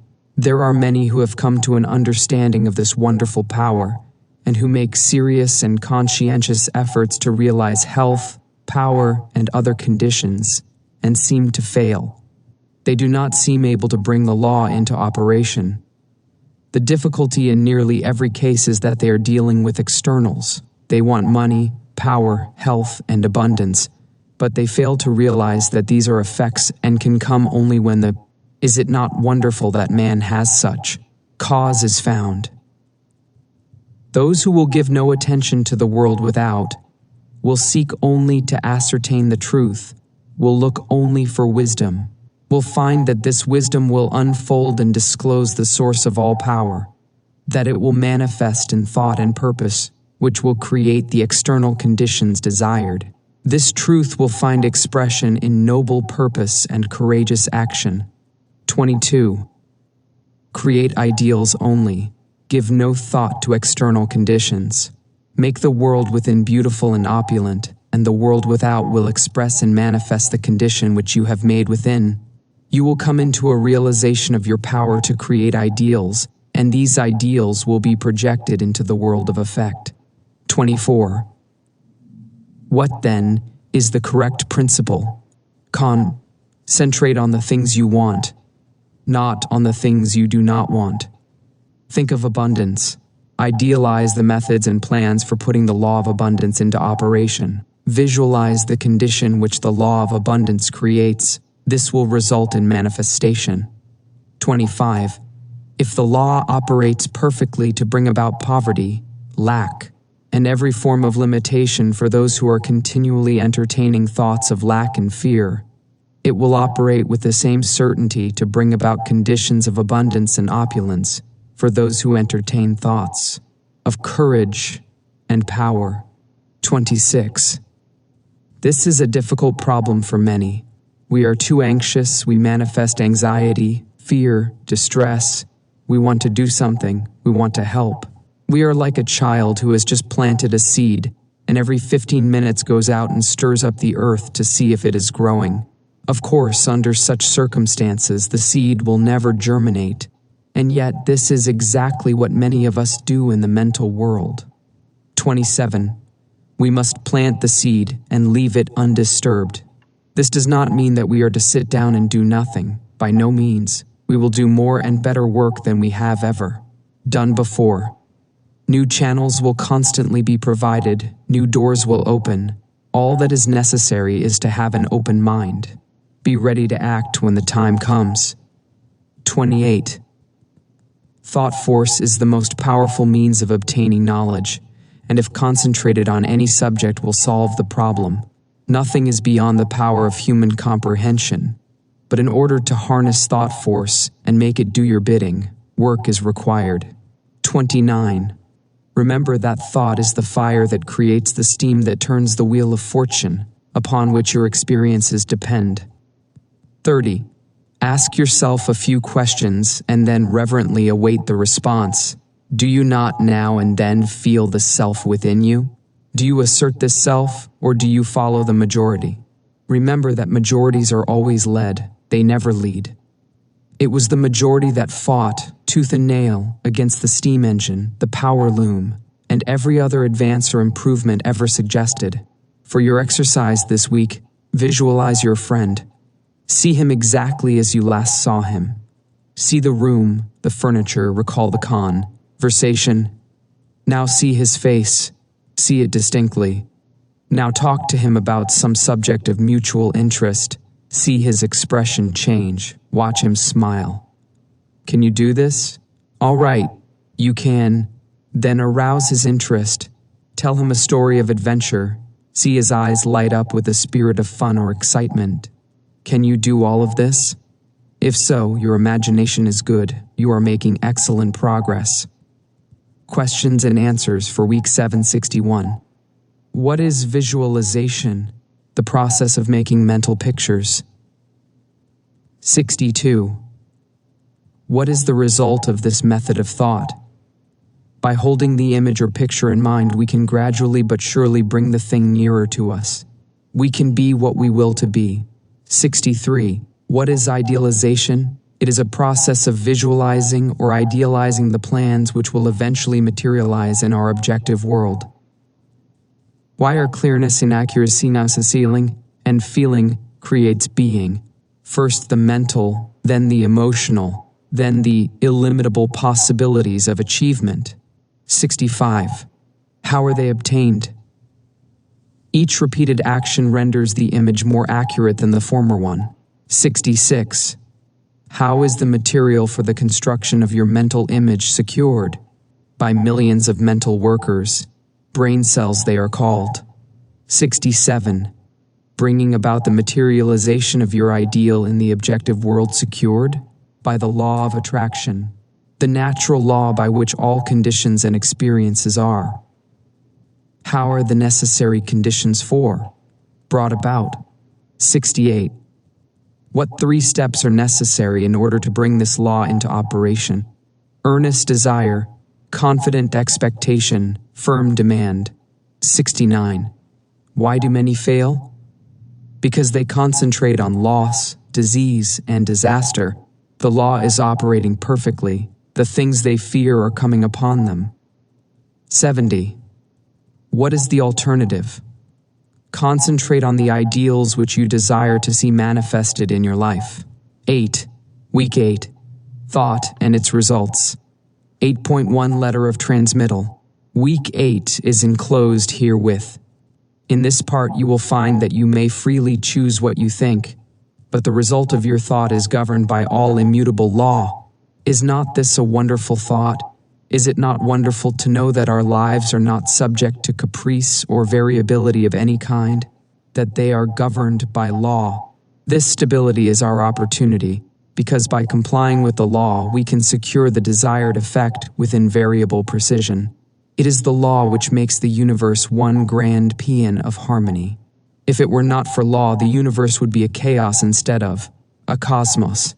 Here, then, is the secret of the origin of both good and evil. This is all the good and evil there ever was or ever will be. Let me illustrate. Thought results in action.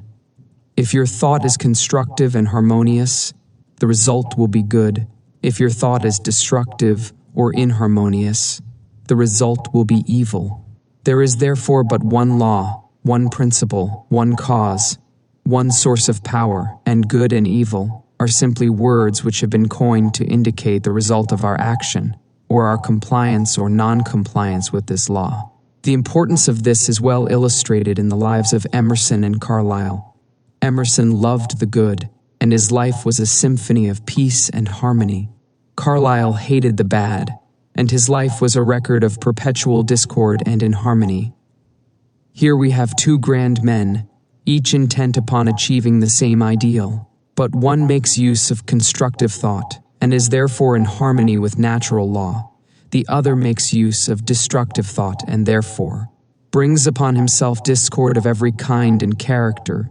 It is evident therefore that we are to hate nothing, not even the bad, because hatred is destructive, and we shall soon find that by entertaining destructive thought we are sowing the wind and shall reap the whirlwind. 8.2 Week 8. Thought and its results. Thought contains a vital principle because it is the creative principle of the universe, and by its nature will combine with other similar thoughts. 2. As the one purpose of life is growth, all principle underlying existence must contribute to give it effect.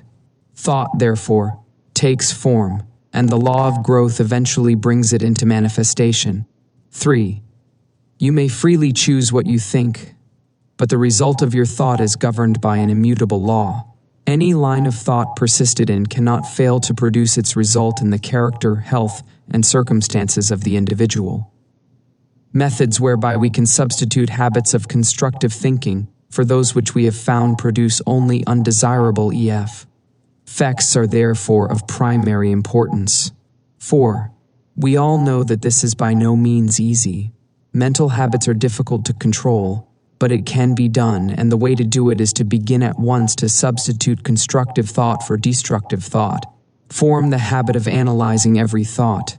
If it is necessary, if its manifestation in the objective will be a benefit, not only to yourself, but to all whom it may affect in any way. Keep it, treasure it. It is of value. It is in tune with the infinite. It will grow and develop and produce fruit 100-fold. On the other hand, it will be well for you to keep this quotation from George Matthew Adams in mind. Learn to keep the door shut. Keep out of your mind, out of your office, and out of your world every element that seeks admittance with no definite helpful end in view. If your thought has been critical or deep thought. 6. The imagination will be found to be a great assistance in this direction. The cultivation of the imagination leads to the development of the ideal out of which your future will emerge. 7.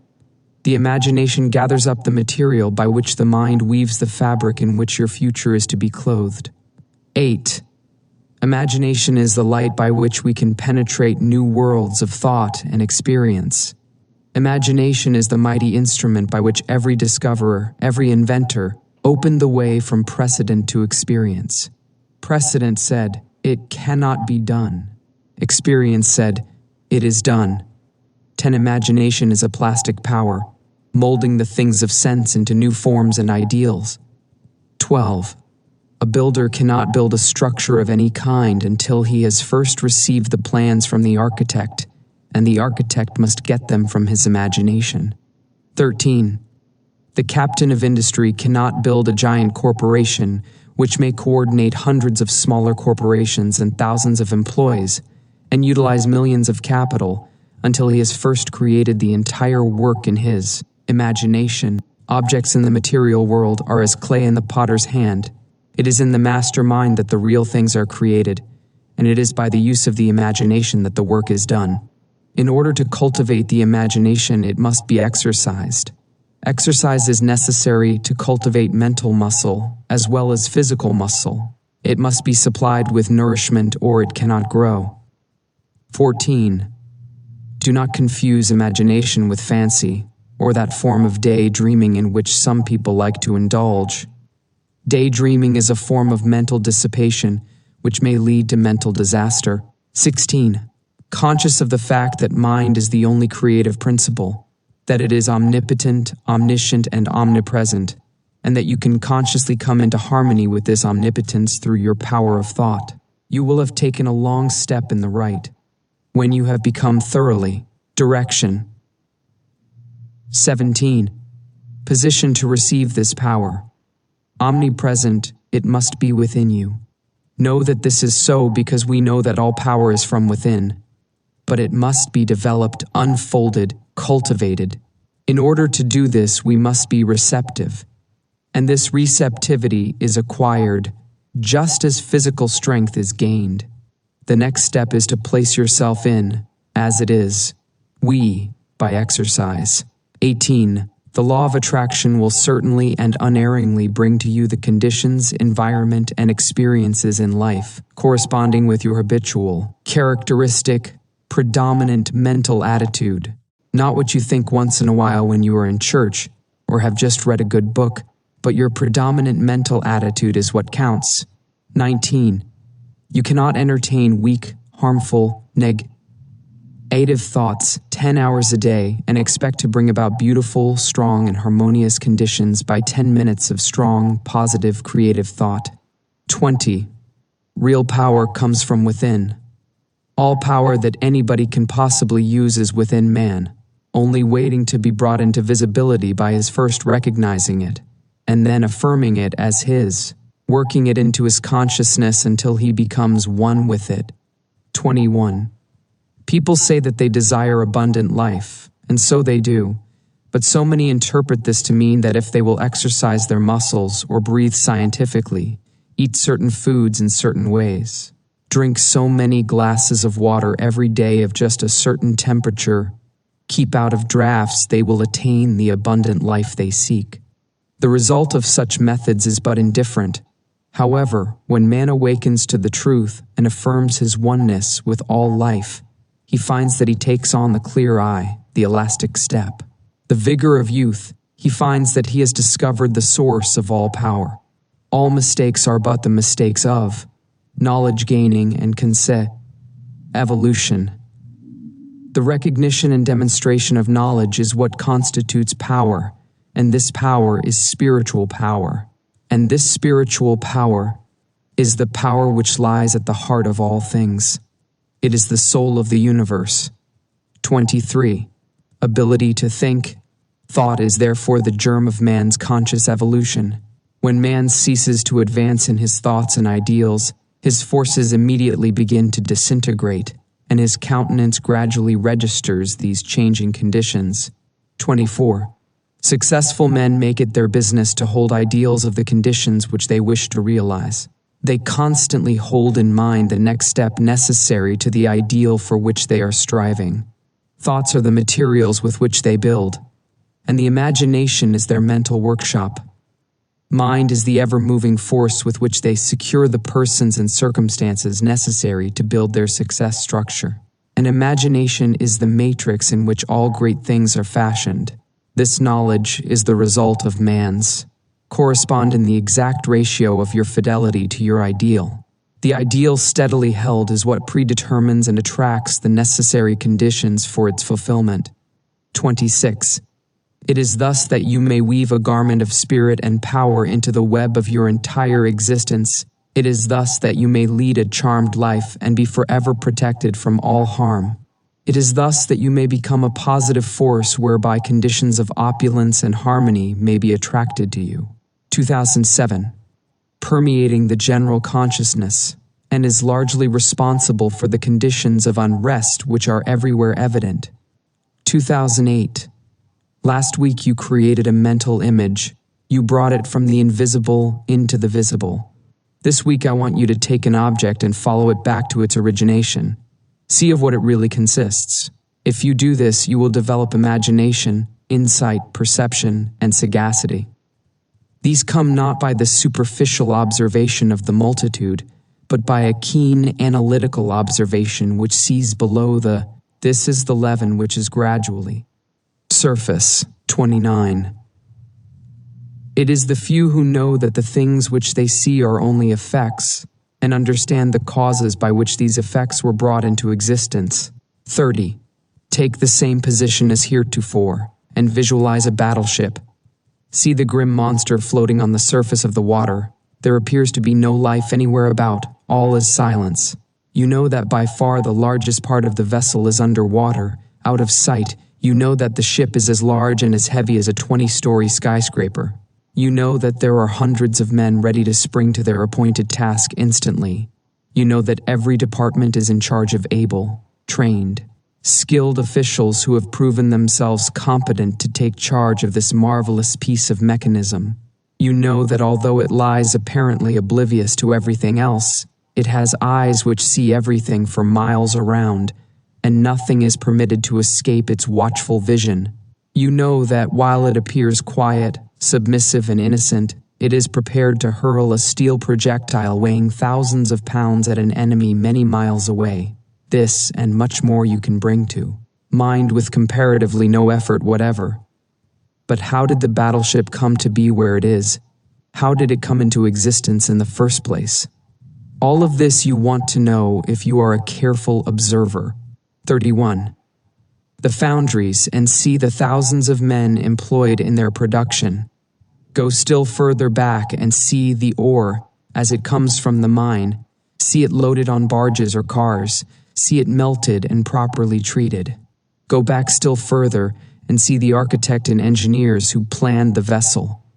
Let the thought carry you back still further in order to determine why they planned the vessel. You will see that you are now so far back that the vessel is something intangible. It no longer exists. It is now only a thought existing in the brain of the architect. But from where did the order come to plan the vessel? Probably from the Secretary of War. But probably this vessel was planned long before the war was thought of, and that Congress had to pass a bill appropriating the money. Possibly there was opposition and speeches for or against the bill. Whom do these congressmen represent? Follow the great steel plates through. They represent you and me, so that our line of thought begins with the battleship and ends with ourselves. And we find in the last analysis that our own thought is responsible for this and many other things of which we seldom think, and a little further reflection will develop the most important fact of all, and that is, if someone had not discovered the law by which this tremendous mass of steel and iron could be made to float upon the water, instead of immediately going to the bottom, the battleship could not have come into existence at all. 32. This law is that the specific gravity of any substance is the weight of any volume of it, compared with an equal volume of water. The discovery of this law revolutionized every kind of ocean travel, commerce, and warfare, and made the existence of the battleship possible. You will find exercises of this kind when the thought has been, be of no importance or seem to be the only really vital things in existence. Questions and answers for Week 8. 71. What is the imagination? A form of constructive thought, the light by which we penetrate new worlds of thought and experience, the mighty instrument by which every inventor or discoverer opened the way from precedent to experience. 72. What is the result of imagination? The cultivation of the imagination leads to the development of the ideal out of which your future will emerge. 73. How may it be cultivated? By exercise. It must be supplied with nourishment, or it cannot live. Daydreaming is a form of mental dissipation, while imagination is a form of constructive thought, which must precede every constructive action. 75. What are mistakes? The result of ignorance. 76. What is knowledge? The result of man's ability to think. 77. What is the power with which successful men build? Mind is the ever-moving force with which they secure the persons and circumstances necessary to complete their plans. 78. What predetermines the result? The ideal held steadily in mind attracts the necessary conditions for its fulfillment. 79. What is the result of a keen analytical observation? The development of imagination, insight, perception, and sagacity. 80. To what do these lead? Opulence and harmony. Those who have finished by making all others think with them have usually been those who began by daring to think for themselves. Colton. 9. Week 9. Affirmations and Your Mind. 9.1 Letter of Transmittal. Week 9 is enclosed herewith. In this part, you may learn to fashion the tools by which you may build for yourself any condition you desire. If you wish to change conditions, you must change yourself. Your whims, your wishes, your fancies, your ambitions may be thwarted at every step, but your inmost thoughts will find expression just as certainly as the plant springs from the seed. Suppose, then, we desire to change conditions. How are we to bring this about? The reply is simple.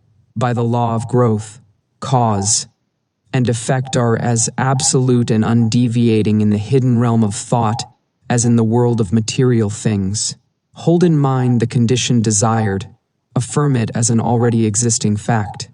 This indicates the value of a powerful affirmation. By constant repetition, it becomes a part of ourselves. We are actually changing ourselves. We are making ourselves what we want to be.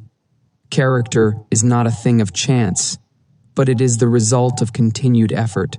If you are timid, vacillating, self-conscious, or if you are over-anxious or harassed by thoughts of fear or impending danger, remember that it is axiomatic that two things cannot exist in the same place at the same time.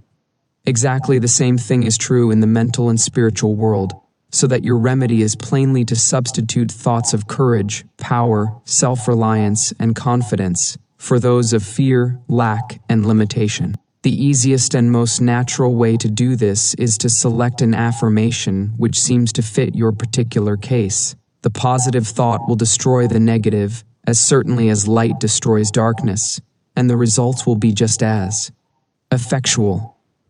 Action is the blossom of thought, and conditions are the result of action, so that you constantly have in your possession the tools by which you will certainly and inevitably make or unmake yourself, and joy or suffering will be the reward.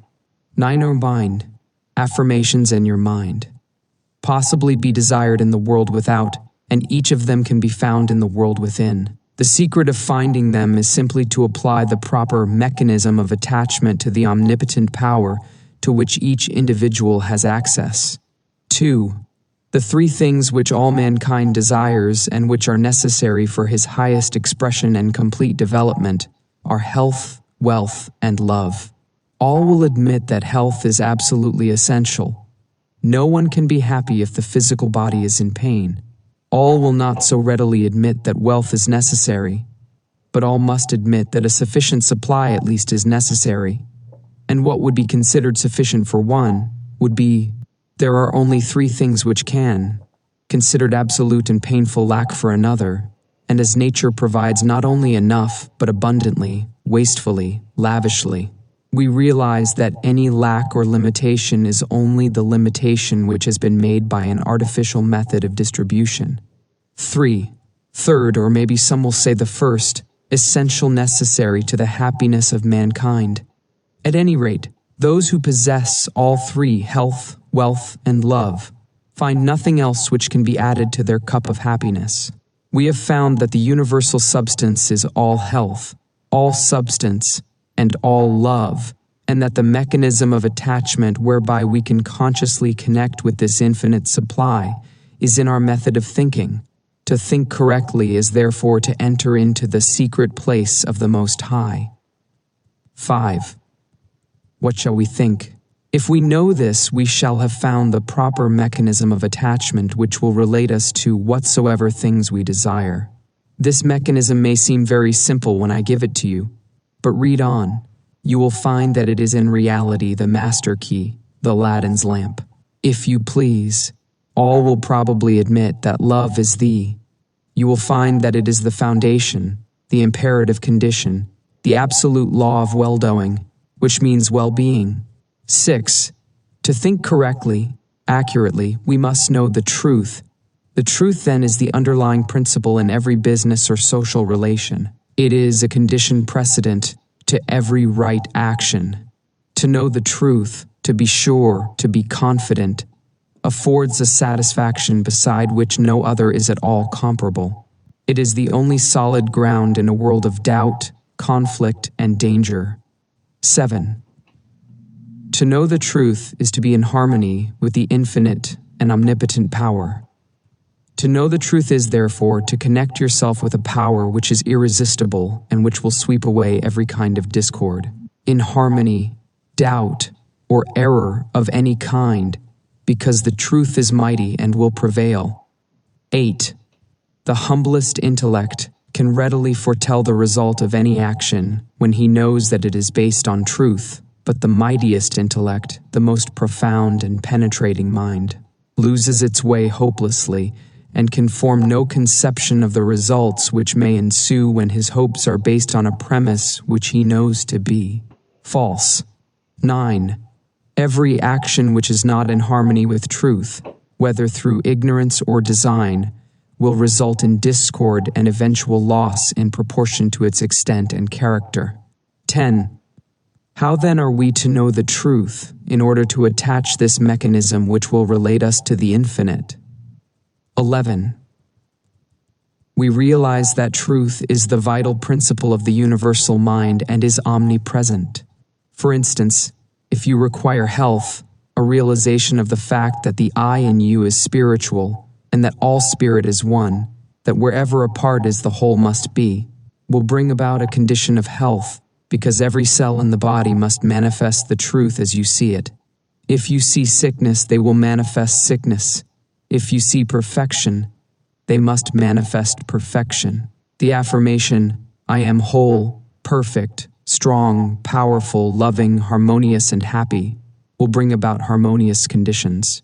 The reason for this is because the affirmation is in strict accordance with the truth, and when truth appears, every form of error or discord must necessarily disappear. We can make no mistake about this if 12.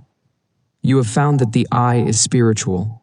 It must necessarily then always be no less than perfect. The affirmation, I am whole, perfect, strong, powerful, loving, harmonious, and happy, is therefore an exact scientific statement. 13. Thought is a spiritual activity and spirit is creative. Therefore, the result of holding this thought in mind must necessarily bring about conditions in harmony with the thought. 14.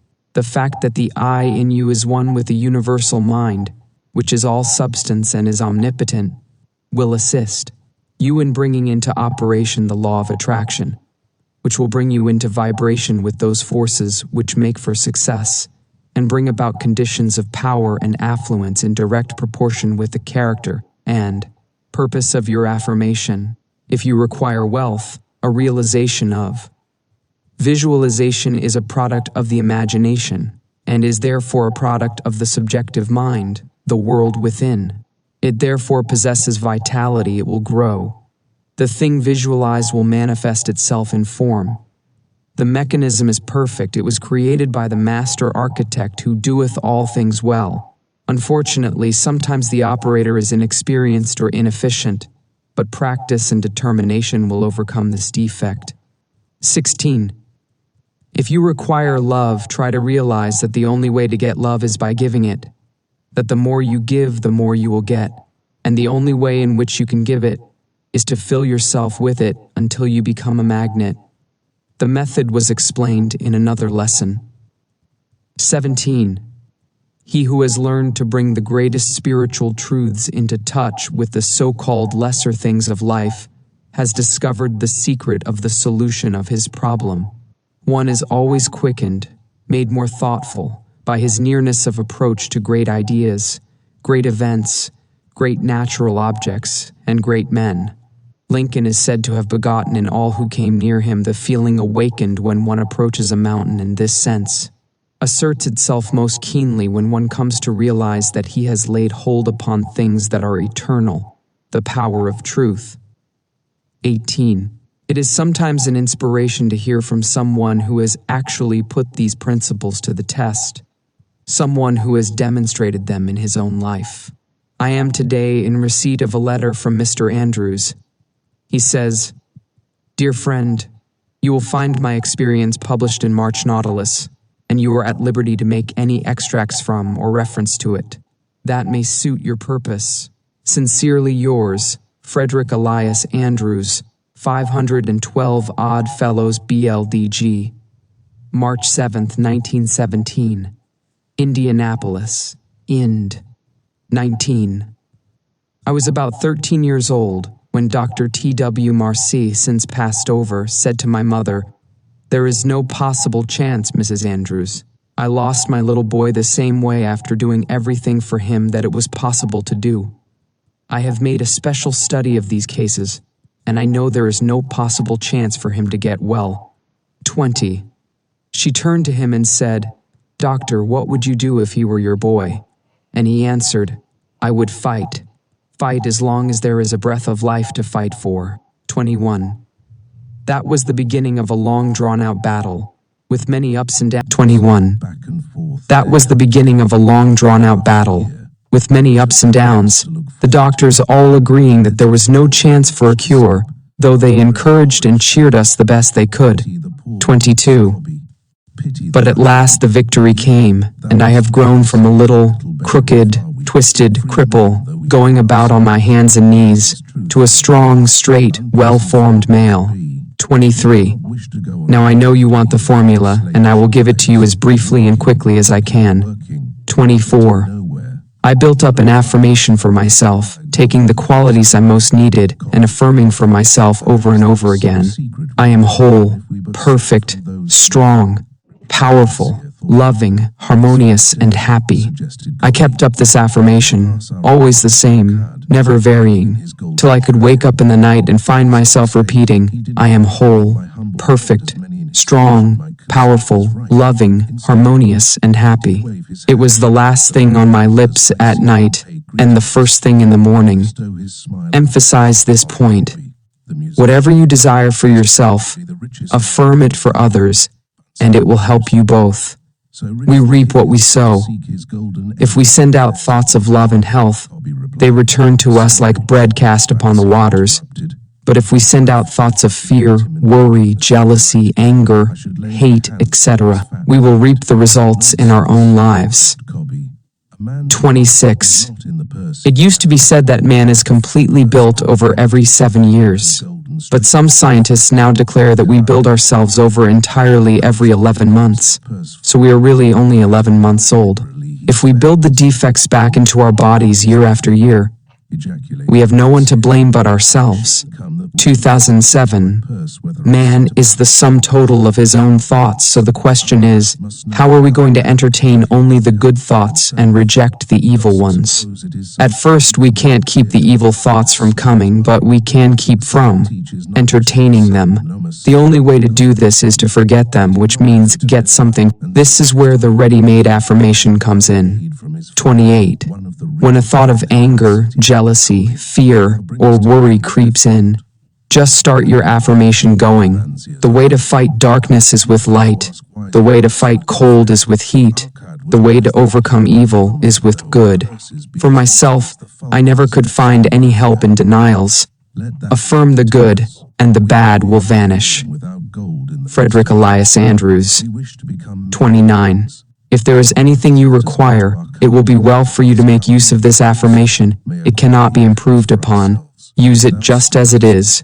Take it into the silence with you until it sinks into your subconsciousness so that you can use it anywhere, on the streetcars, in the office, at home.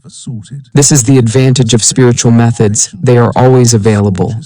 Spirit is omnipresent, ever ready. All that is required is a proper recognition of its omnipotence and a willingness or desire to become the recipient of its beneficent effects.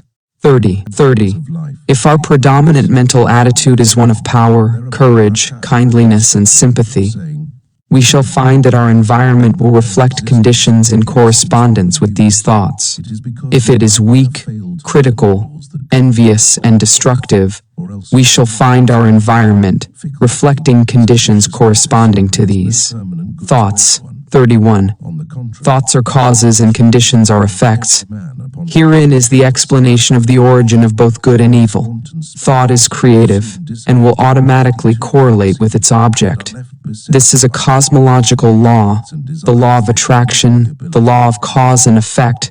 The recognition and application of this law will determine both beginning and end. It is the law by which in all ages and in all times the people were led to believe in the power of prayer. As thy faith is, so be it unto thee is simply another, a shorter and a better way of stating it. 32. Flower, the one you most admire, and bring it from the unseen into the seen. Plant the tiny seed, water it, care for it. Place it where it will get the direct rays of the morning sun. See the seed burst.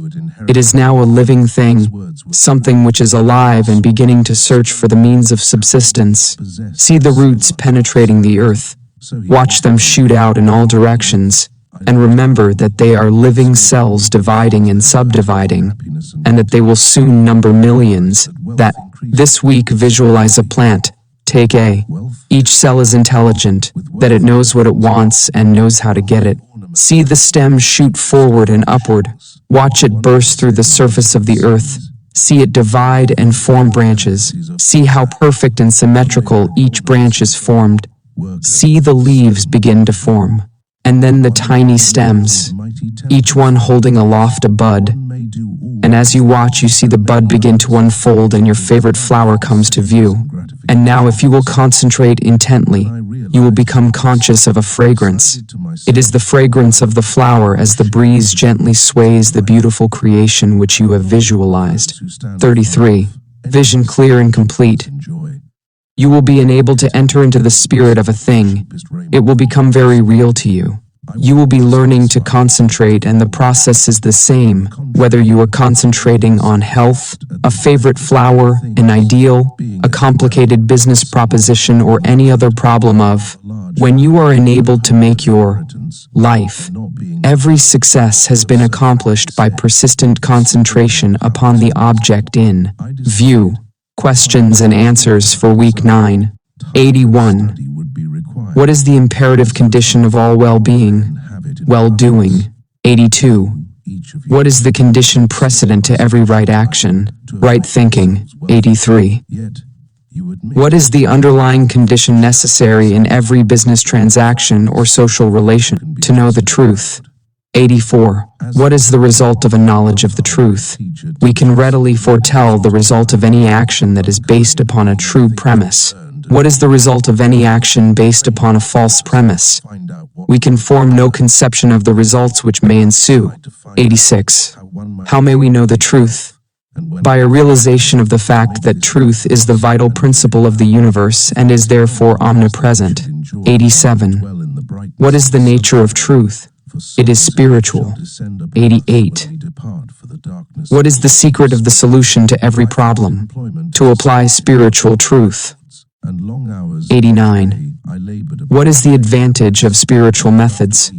They are always available. 90. What are the necessary requirements? A recognition of the omnipotence of spiritual power and a desire to become the recipient of its beneficent effects. Thought means life, since those who do not think do not live in any high or real sense. Thinking makes the man. Abi, Alcott. 10. Week 10. A certain definite cause. 10.1 Letter of transmittal. If you get a thorough understanding or the thought contained in week 10, you will have learned that nothing happens without a definite cause. You will be enabled to formulate your plans in accordance with exact knowledge. You will know how to control any situation by bringing adequate causes into play. When you win, as you will know exactly why. The ordinary man who has no definite knowledge of cause and effect is governed by his feeling or emotions. He thinks chiefly to justify his action. If he fails as a businessman, he says that luck is against him. If he dislikes music, he says that music is an expensive luxury. If he is a poor officeman, he says that he could succeed better at some outdoor work. If he lacks friends, he says his individuality is too fine to be appreciated. He never thinks his problem through to the end. In short, he does not know that every effect is the result of a certain definite cause, but he seeks to console himself with explanations and excuses. He thinks only in self-defense. On the contrary, the man who understands that there is no effect without an adequate cause thinks impersonally. He gets down to bedrock facts regardless of consequences. He is free to follow the trail of truth wherever it may lead. He sees the issue clear to the end, and he meets the requirements fully and fairly. And the result is that the world gives him all that it has to give in friendship, honor, love, and approval. 10.2 Week 10. A certain definite cause. 1. Abundance is a natural law of the universe. The evidence of this law is conclusive. We see it on every hand. Everywhere nature is lavish, wasteful, extravagant. Nowhere is economy observed in any created thing. Profusion is manifested in everything. The millions and millions of trees and flowers and plants and animals and the vast scheme of reproduction, where the process of creating and recreating is forever going on, all indicates the lavishness with which nature has made provision for man. That there is an abundance for everyone is evident, but that many fail to participate in this abundance is also evident. They have not yet come into a realization of the universality of all substance, and that mind is the active principle whereby we are related to the things we desire. 2. Possessions are of value only as they confer power. Events are significant only as they affect power. All things represent certain forms and degrees of power. All wealth is the offspring of power. 4. Spiritual power is superior because it exists on a higher plane. It has enabled man to discover the law by which these wonderful forces of nature could be harnessed and made to do the work of hundreds and thousands of men. It has enabled man to discover laws whereby time and space have been annihilated, and now apparently the law of gravitation is to be overcome. The operation of this law is dependent upon spiritual contact, as Henry Drummond Wells says. 5. In the physical world as we know it, there exists the organic and the inorganic. The inorganic or the mineral world is absolutely cut off from the plant or animal world. The passage is hermetically sealed. These barriers have never yet been crossed. No change of substance, no modification of environment, no chemistry, no electricity, no form of energy. No evolution of any kind can ever endow a single atom of the mineral world with the attribute of life. 6. Only by the bending down into this dead world of some living form can those dead atoms be gifted with the properties of vitality. Without this contact with life they remain, fixed in the inorganic sphere forever. Huxley says that the doctrine of biogenesis, or life only from life, is victorious all along the line. And Tyndall is compelled to say, T affirmed that no shred of trustworthy evidence exists to prove that life in our day has ever appeared independent of antecedent life. 7. Physical laws may explain the inorganic, biology may explain and account for the development of the organic, but of the point of contact science is silent. A similar passage exists between the natural world and the spiritual world. This passage is hermetically sealed on the natural side. The door is closed. No man can open it, no organic change, no mental energy, no moral effort, no progress of any kind can enable any human being to enter the spiritual world. But as the plant reaches down into because of this process. 9. Thought is the connecting link between the infinite and the finite, between the universal and the individual. We have seen that there is an impassable barrier between the organic and the inorganic, and that the only way that matter can unfold is to be impregnated with life. As a seed reaches down into the mineral world and begins to unfold and reach out, the dead matter begins to live. 1,000 invisible fingers begin to weave a suitable environment for the new arrival. And as the law of growth begins to take effect, we see the process continue until the lily finally appears. And even Solomon in all his glory was not arrayed like one of these. 11. The law is that thought is an active, vital form of dynamic energy which has the power to correlate with its object and bring it out of the invisible substance from which all things are created into the visible or objective world. This is the law by which, and through which, all things come into manifestation. It is the master key by which you are admitted into the secret place of the Most High, and are given dominion over all things. With an understanding of this law you may decree a thing and it shall be established unto thee. 12. It could not be otherwise. If the soul of the universe as we know it is the universal spirit, then the universe is simply the condition which the universal spirit has made for itself. We are simply individualized spirit, and are creating the conditions for our growth in exactly the same way. This creative power depends upon our 14. In taking advantage of the wonderful possibilities opened up to us through the opera. Son of this law, we must remember that we ourselves contribute nothing to its efficacy. As the great teacher said, "It is not I that doeth the works, but the Father that dwelleth in me. He doeth the work." We must take exactly the same position. We can do nothing to assist in the manifestation. We simply comply with the law, and the all-originating mind will bring about the result. 15. The great error of the present day is the idea that man has to originate the intelligence whereby the infinite can proceed to bring about a specific purpose or result. Nothing of this kind is necessary. The universal mind can be depended upon to find the ways and means for bringing about any necessary manifestation. We must, however, create the ideal, and this ideal should be perfect. That if we consciously or ignorantly violate its law by touching a live wire when it is not properly insulated, the result will be unpleasant and possibly disastrous. A lack of understanding of the laws governing in the invisible world has the same result, and many are suffering the consequences all the time. 17. It has been explained that the law of causation depends upon polarity. A circuit must be formed. This circuit cannot be formed unless we operate in harmony with the law. How shall we operate in harmony with the law unless we know what the law is? How shall we know what the law is? By study and observation. 18.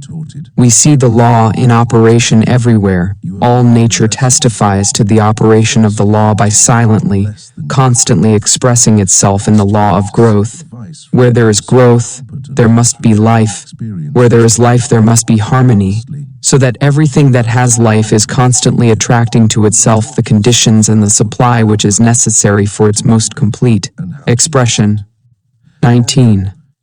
If your thought is in harmony with the creative principle of nature, and it is in tune with the infinite mind, then it will form the circuit, and it will not return to you void. But it is possible for you to think thoughts that are not in tune with the infinite, and there is no polarity and the circuit is not formed. What, then, is the result? What is the result when a dynamo is generating electricity, and the circuit is cut off and there is no outlet? The dynamo stops. 20. It will be exactly the same with you. If you entertain thoughts which are not in accordance with the infinite, and cannot therefore be polarized, there is no circuit. You are isolated. The thoughts cling to you, harass you, worry you, and finally bring about disease and possibly death. The physician may not diagnose the case exactly in this way. He may give it some fancy name which has been manufactured for the various ills which are the result of wrong thinking, but the cause is the same nevertheless. Constructive thought must necessarily, and we have seen that all power is from within. Likewise, every lack, limitation, or adverse circumstance is the result of weakness. And weakness is simply absence of power. It comes from nowhere. It is nothing. The remedy then is simply to develop power, and this is accomplished in exactly the same manner that all power is developed, by exercise. 2-3. This exercise consists in making an application of your knowledge. Knowledge will not apply itself. You must make the application. Abundance will not come to you out of the sky, neither will it drop into your lap, but a conscious realization of the law of attraction and the intention to bring it into operation for a certain, definite, and specific purpose, and the will to carry out this purpose, will bring about the materialization of your desire by a natural law of transference. If you are in business, it will increase and develop along regular channels. Possibly new or unusual channels of distribution will be opened, and when the law becomes fully operative, you will find that the things you seek are seeking you. 24. This week select a blank space on the wall, or any other convenient spot from where you usually sit. Mentally draw a black horizontal line about 6 inches long. Try to see the line as plainly as though it were painted on the wall. Now mentally draw 2 vertical lines connecting with this horizontal line at either end. Now draw another horizontal line connecting with the 2 vertical lines. Now you have a square. Try to see the square perfectly. When you can do so, draw a circle within the square. Now place a point in the center of the circle. Now draw the point towards you about 10 inches. Now you have a cone on a square base. You will remember that your work was all in black. Change it to white, to red, to yellow. When any object or purpose is clearly held in thought, its precipitation in tangible and visible form is merely a question of time. The vision always precedes, and itself determines the realization. Lillian Whiting.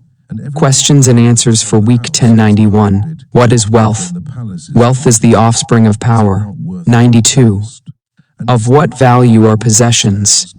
Possessions are of value only as they confer power. 93.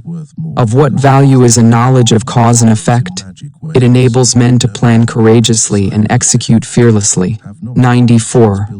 How does life originate in the inorganic world? Only by the introduction of some living form. There is no other way. 95.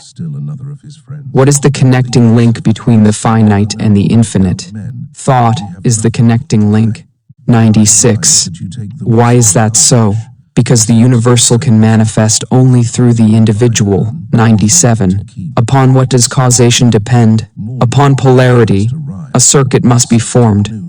The universal is the positive side of the battery of life. The individual is the negative, and thought forms the circuit. 98. Why do many fail to secure harmonious conditions? They do not understand the law. There is no polarity. They have not formed the circuit. 99. What is the remedy? A conscious recognition of the law of attraction with the intention of bringing it into existence for a definite purpose. 100%. What will be the result?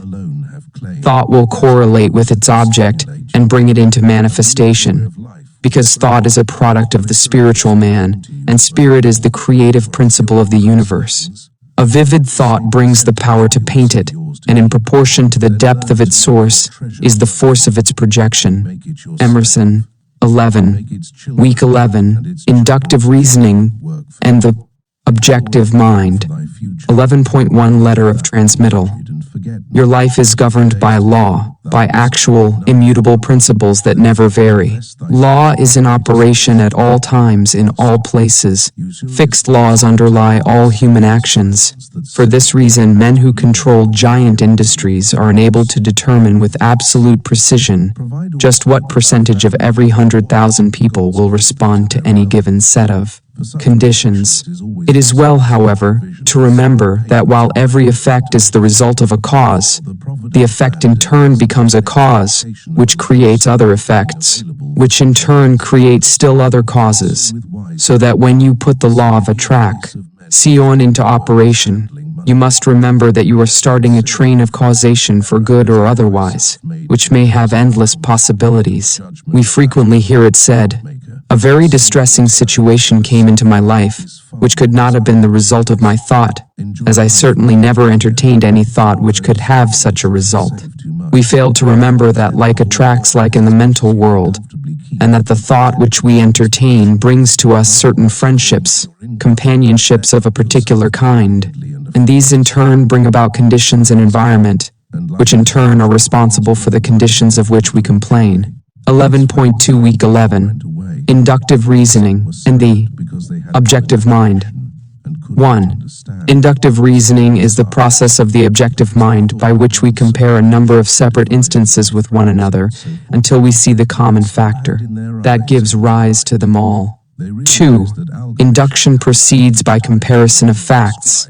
It is this method of studying nature which has resulted in the discovery of a reign of law which has marked an epoch in human progress.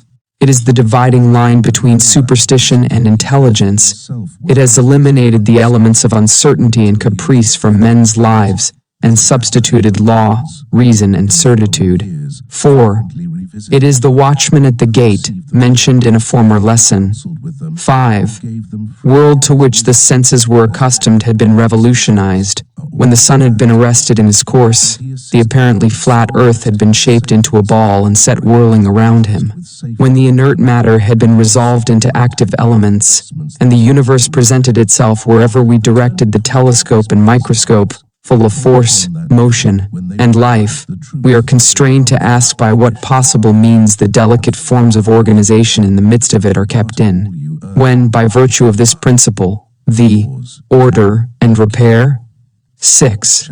Like poles and like forces repel themselves or remain impenetrable to each other, and this cause seems in general sufficient to assign a proper place and distance to stars, men, and forces. As men of different virtues enter into partnership, so do opposite poles attract each other. Elements that have no property in common, like acids and gases, cling to each other in preference, and a general exchange is kept up between the surplus and the demand. 7. As the eye seeks and receives satisfaction from colors complementary to those which are given, so does need, want, and desire in the largest sense induce, guide, and determine action. 8. It is our privilege to become conscious of the principle and act in accordance with it. Cuvier sees a tooth belonging to an extinct race of animals. This tooth wants a body for the performance of its function, and it defines the peculiar body it stands in need of with such precision that Cuvier is able to reconstruct the frame of this animal. 9. Perturbations are observed in the motions of Uranus. Leverrier needs another star at a certain place to keep the solar system in order, and Neptune appears in the place and hour appointed. 10. The instinctive wants of the animal and the intellectual wants of Cuvier, the wants of nature and of the mind of Leverrier were alike, and thus the results, here the thoughts of an existence, there an existence. A well-defined lawful want, therefore, furnishes the reason for the more complex operations of nature. 11. Furnished by nature and stretched our senses with the growing science over her surface, having joined hands with the levers that move the earth, we become conscious of such a close, varied, and deep contact with the world, without that our wants and purposes become no less identified with the harmonious operations of this vast organization than the life, liberty, and happiness of the citizen is identified with the existence of his. Having recorded correctly the answers. Government. 12. As the interests of the individual are protected by the arms of the country, added to his own, and his needs may depend upon certain supply in the degree that they are felt more universally and steadily. In the same manner does conscious citizenship in the Republic of Nature secure us from the annoyances of subordinate agents by alliance with superior powers, and by appeal to the fundamental laws of resistance or inducement offered to mechanical or chemical agents. Distribute the labor to be performed between them and man to the best advantage of the inventor. 13. If Plato could have witnessed the pictures executed by the sun with the assistance of the photographer, or 100 similar illustrations of what man does by induction, he would perhaps have been reminded of the intellectual midwifery of his master, and in his own mind might have arisen the vision of a land where all manual, mechanical labor and repetition is assigned to the power of nature, where our wants are satisfied by purely mental operations set in motion by the will, and where the supply is created by the demand. 14. However distant that land may appear, induction has taught men to make strides toward it, and has surrounded him with benefits which are, at the same time, rewards for past fidelity and incentives for more assiduous devotion. It is also an aid in concentrating and, as well as universal problems by the mere operations of mind in the purest form. 16. Here we find a method, the spirit of which is to believe that what is sought has been accomplished in order to accomplish it. A method bequeathed upon us by the same Plato who, outside of this sphere, could never find how the ideas became realities. This conception is also elaborated by Swedenborg in his Doctrine of Correspondences, and a still greater teacher has said, "What things soever ye desire, when ye pray, believe that ye receive them, and ye shall have them." The difference of the tenses in this passage is remarkable. 18. We are first to believe that our desire has already been fulfilled, its accomplishment will then follow. This is a concise direction for making use of the creative power of thought, by impressing on the universal subjective mind the particular thing which we desire as an already existing fact. 19.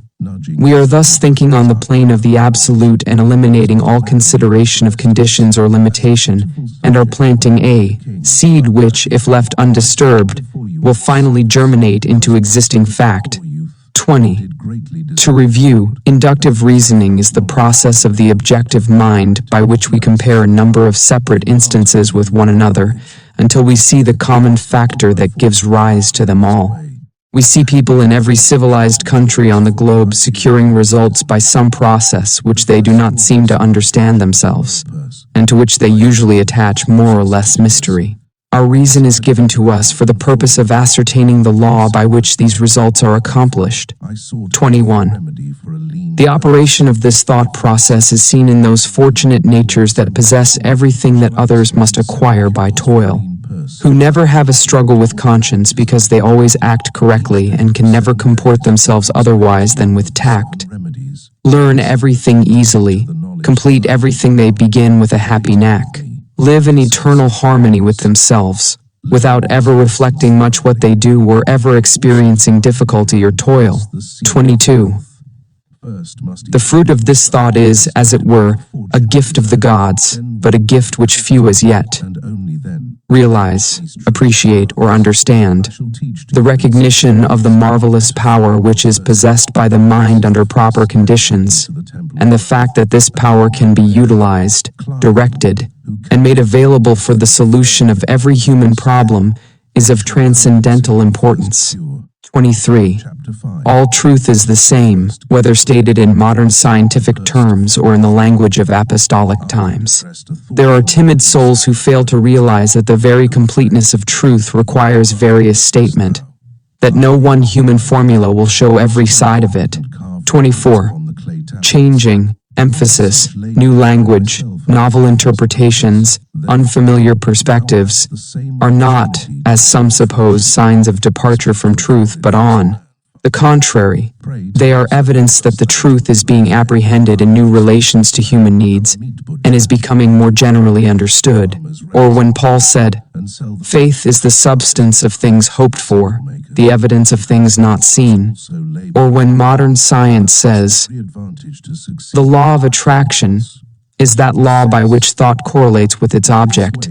Each statement, when subjected to analysis, is found to contain exactly the same truth, the only difference being in the form of presentation. 26. A new era. Man has learned the secrets of mastery, and the way is being prepared for a new social order, more wonderful than anything ever heretofore dreamed of.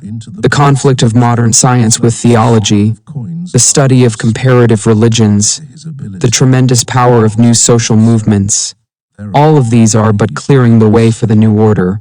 They may have destroyed traditional forms which have become antiquated and impotent, but nothing of value has been lost. 27. A new faith has been born, a faith which demands a new form of expression, and this faith is taking form in a deep consciousness of power which is being manifested in the present spiritual activity found on every hand.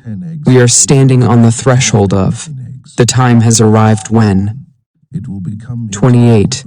The spirit which sleeps in the mineral, breathes in the vegetable, moves in the animal, and reaches its highest development in man is the universal mind, and it behooves us to span the gulf between being and doing, theory and practice, by demonstrating our understanding of the dominion which we have been given. 29. By far the greatest discovery of all the centuries is the power of thought. The importance of this discovery has been a little slow in reaching the general consciousness, but it has arrived. And already in every field of research, the importance of this greatest of all great discoveries is being demonstrated. 30. You ask, in what does the creative power of thought consist? It consists in creating ideas, and these in turn objectify themselves by appropriating, inventing, observing, discerning, discovering, analyzing, ruling, governing, combining, and applying matter and force. It can do this because it is an intelligent creative power. 31. Thought reaches its loftiest activity when plunged into its own mysterious depth, when it breaks through the narrow compass of self, and passes from truth to the region of eternal light, where all which is, was, or ever will be, melt into one grand harmony. 32.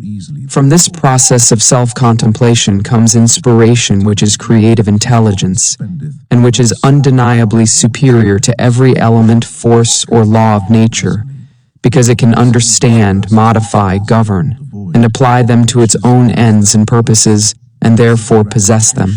33. Wisdom begins with the dawn of reason, and reason is but an understanding of the knowledge and principles whereby we may know the true meaning of things. Wisdom, then, is illuminated reason, and this wisdom leads to humility, for humility is a large part of wisdom. We all know many who have achieved the seemingly impossible, who have realized lifelong dreams, who have changed everything, including themselves. We have sometimes marveled at the demonstration of an apparently irresistible power, which seemed to be ever available just when it was most needed, but it is all clear now. All that is required is an understanding of certain definite fundamental principles and their proper application. 35. For your exercise this week, concentrate on the quotation taken from the Bible. Whatsoever things ye desire when ye pray, believe that ye receive them and ye shall have them. Notice that there is no limitation. Whatsoever things is very definite, and implies that the only limitation which is placed upon us is in our ability to think, to be equal to the occasion, to rise to the emergency. To remember that faith is not a shadow but a substance, the substance of things hoped for, the evidence of things not seen. Death is but the natural process, whereby all material forms are thrown into the crucible for reproduction in fresh diversity. Questions and answers for week 11, 101. What is inductive reasoning? It is the process of the objective mind by which we compare a number of separate instances with each other, until we see the common factor, which gives rise to them all. 102. What has this method of studying accomplished?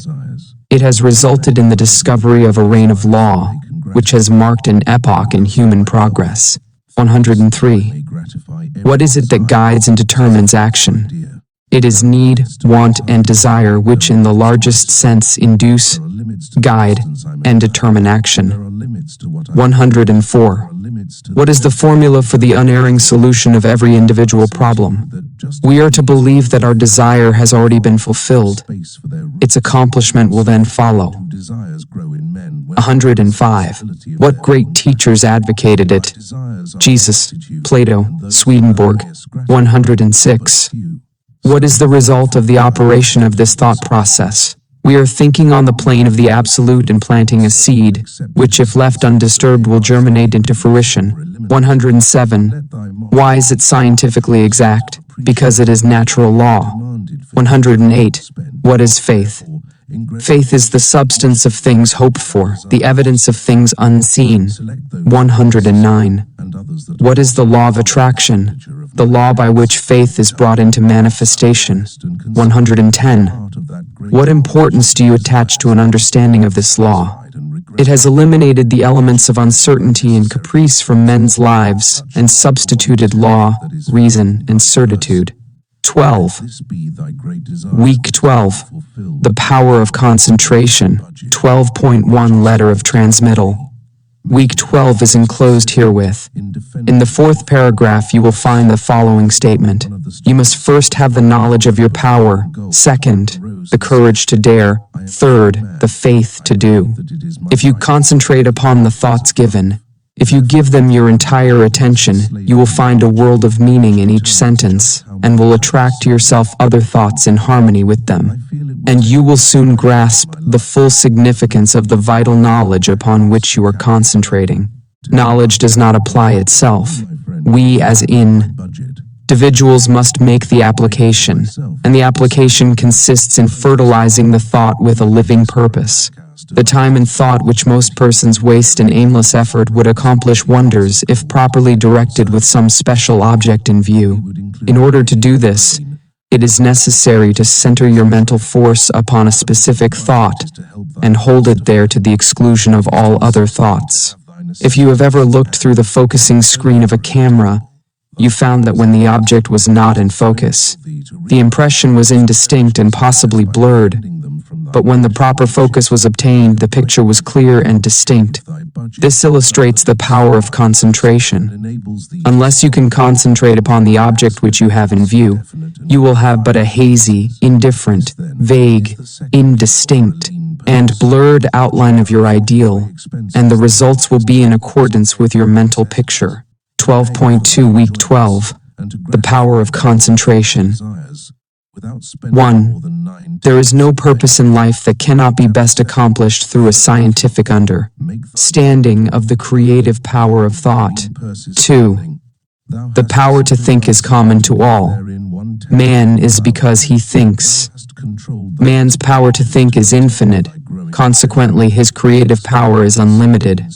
3. The thing we think of and actually bringing it nearer, yet we find it difficult to banish fear, anxiety, or discouragement, all of which are powerful thought forces, and which continually send the things we desire further away, so that it is often one step forward and two steps.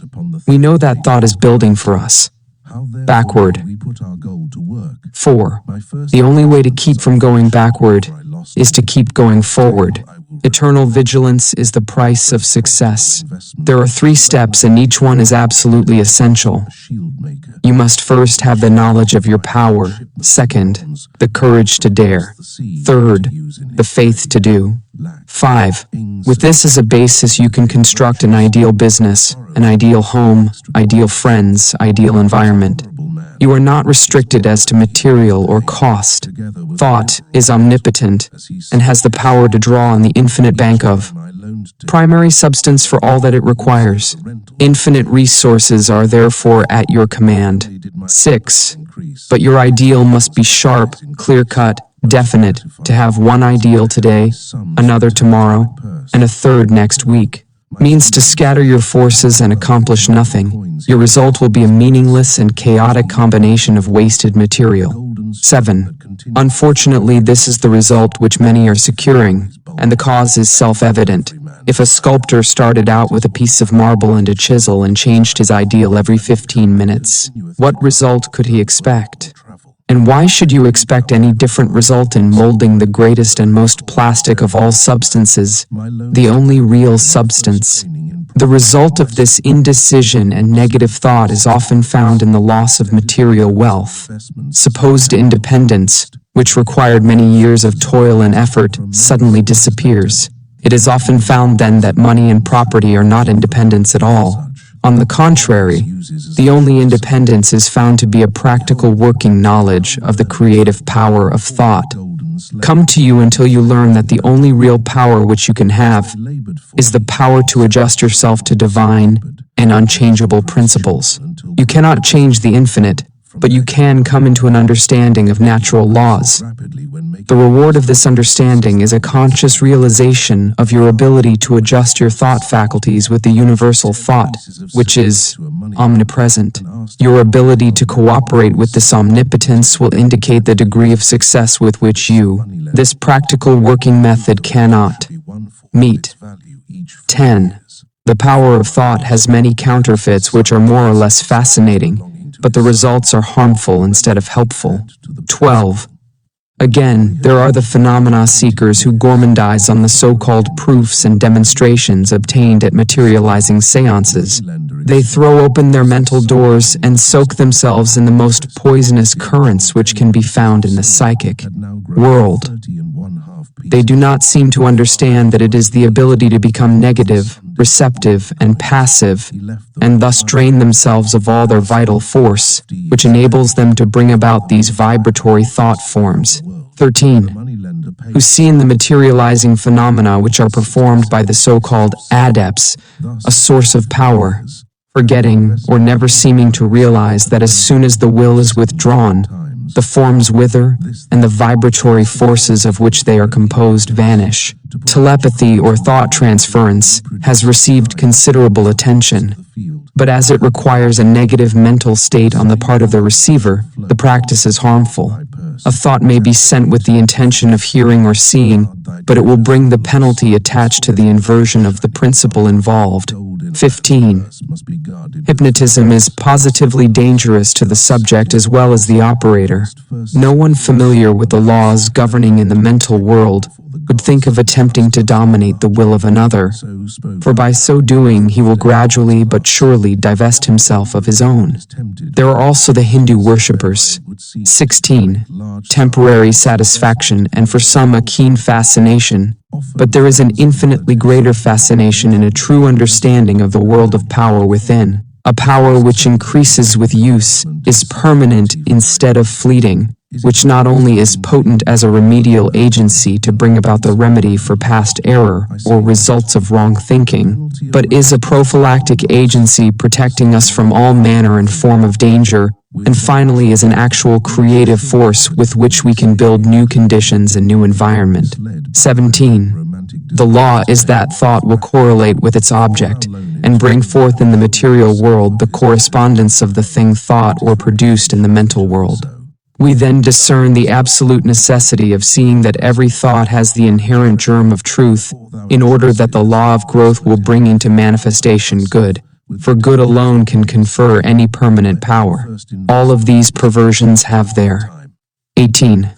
The principle which gives the thought the dynamic power to correlate with its object, and therefore to master every adverse human experience, is the law of attraction, which is another name for love. This is an eternal and fundamental principle, inherent in all things, in every system of philosophy, in every religion, and in every science. There is no getting away from the law of love. It is feeling that imparts vitality to thought. Feeling is desire, and desire is love. Thought impregnated with love becomes invincible. 19. We find this truth emphasized wherever the power of thought is understood. The universal mind is not only intelligence, but it is substance. And this substance is the attractive force which brings electrons together by the law of attraction, so that they form atoms. The atoms in turn are brought together by the same law and form molecules. Molecules take objective forms, and so we find that the law of love is the creative force behind every manifestation, not only of atoms, but of worlds, of the universe, of everything of which the imagination can form any conception. 20. It is the operation of this marvelous law of attraction which has caused men in all ages and all times to believe that there must be some personal being who responded to their petitions and desires and manipulated events in order to comply with their requirements. 21. Love which forms the irresistible force called the law of attraction. All natural laws are irresistible. The law of gravitation, or electricity, or any other law operates with mathematical exactitude. There is no variation. It is only the channel of distribution which may be imperfect. If a bridge falls, we do not attribute the collapse to any variation of the law of gravitation. If a light fails us, we do not conclude that the laws governing electricity cannot be depended upon. Thus, if the law of attraction seems to be imperfectly demonstrated by an inexperienced or uninformed person, we are not to conclude that the greatest and most infallible law upon which the entire system of creation depends has been suspended. We should rather conclude that a little more understanding of the law is required, for the same reason that a correct solution of a difficult problem in mathematics is not always readily and easily obtained. 22. Things are created in the mental or spiritual world before they appear in the outward. It is the combination of thought and act or event. By the simple process of governing our thought forces today, we help create the events which will come into our lives in the future, perhaps even tomorrow. Educated desire is the most potent means of bringing into action the law of attraction. 23. Man is so constituted that he must first create the tools, or implements, by which he gains the power to think. The mind cannot comprehend an entirely new idea until a corresponding vibratory brain cell has been prepared to receive it. This explains why it is so difficult for us to receive or appreciate an entirely new idea. We have no brain cell capable of receiving it. We are therefore incredulous. We do not believe it. 24. If, therefore, you have not been familiar with the omnipotence of the law of attraction and the scientific method by which it can be put into operation, or if you have not been familiar with the unlimited possibilities which it opens to those who are unable to take advantage of the resources it offers, begin now and create the necessary brain cells which will enable you to comprehend the unlimited powers which may be yours by cooperating with natural law. This is done by concentration or attention. 25. The intention governs the attention. Power comes through repose. It is by concentration that deep thoughts, wise speech, and all forces of high potentiality are accomplished. 26. Touch with the omnipotent power of the subconscious mind from which all power is. It is in the silence that you get into, evolved. 27. He who desires wisdom, power, or permanent success of any kind will find it only within, It is an unfoldment. The unthinking may conclude that the silence is very simple and easily attained, but it should be remembered that only in absolute silence may one come into contact with divinity itself, may learn of the unchangeable law, and open for himself the channels by which persistent practice and concentration lead to perfection. 28. This week go to the same room, take the same chair, and the same position as heretofore.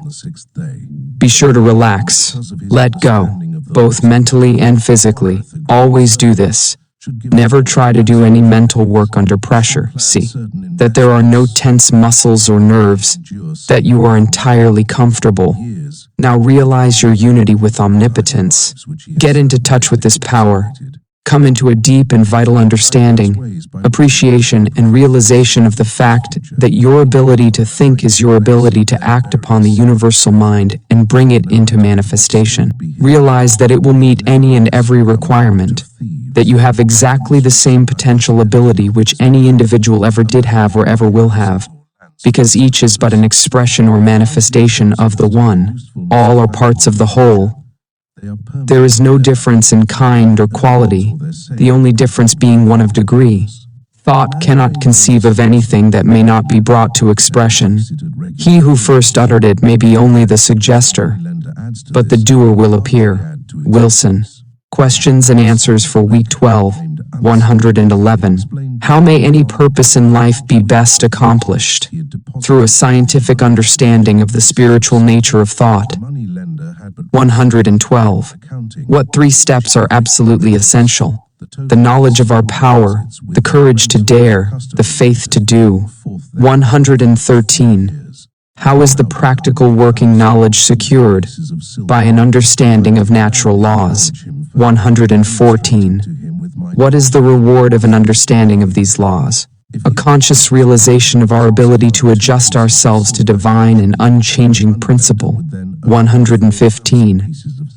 What will indicate the degree of success with which we meet? The degree in which we realize that we cannot change the infinite, but must cooperate with it. What is the principle which gives? The law of attraction, which rests on vibration, which in turn rests upon the law of love. Thought impregnated with love becomes invincible. 117. Why is this law irresistible? Because it is a natural law. All natural laws are irresistible and unchangeable, and act with mathematical exactitude. There is no deviation or variation. 118. Why then does it sometimes seem to be difficult to find the solution to our problems in life? For the same reason that it is sometimes difficult to find the correct solution to a difficult mathematical problem. The operator is uninformed or inexperienced. Why is it impossible for the mind to grasp an entirely new idea? We have no corresponding vibratory brain cell capable of receiving the idea. How is wisdom secured? By concentration. It is an unfoldment. It comes from within. Week 13. The dreams of the dreamer. Letter of transmittal. Physical science is responsible for the marvelous age of invention in which we are now living. But spiritual science is now setting out on a career whose possibilities no one can foretell. Spiritual science has heretofore been the football of the uneducated, the superstitious, the mystical. But men are now interested in definite methods and demonstrated facts only. We have come to know that thinking is a spiritual process, that vision and imagination precede action and event, that the day of the dreamer has come. The following lines by Mr. Herbert Kaufman are interesting in this connection. They are the architects of greatness. Their vision lies within their souls. They peer beyond the veils and mists of doubt, and pierce the walls of unborn time. The belted wheel, the trail of steel, the churning screw, are shuttles in the loom on which they weave their magic tapestries. Makers of empire, they have fought for bigger things than crowns and higher seats than thrones. Your homes are set upon the land a dreamer found. The pictures on its walls are visions from a dreamer's soul. They are the chosen few, the blazers of the way. Walls crumble and empires fall. The tidal wave sweeps from the sea and tears a fortress from its rocks. The rotting nations drop from off time's bow, and only things the dreamers make live on. Week 13, which is enclosed herewith, tells why the dreams of the dreamer come true. It explains the law of causation by which dreamers, inventors, authors, and financiers bring about the realization of their desires. It explains the law by which the thing pictured upon our mind eventually becomes our own. 13.2 Week 13. The Dreams of the Dreamer. 1. It has been the tendency and, as might be proved, a necessity for science to seek the explanation of everyday facts by a generalization of those others, which are less frequent and form the exception. Thus does the eruption of the volcano manifest the heat, which is continually at work in the interior of the earth, and to which the latter owes much of her configuration. 2.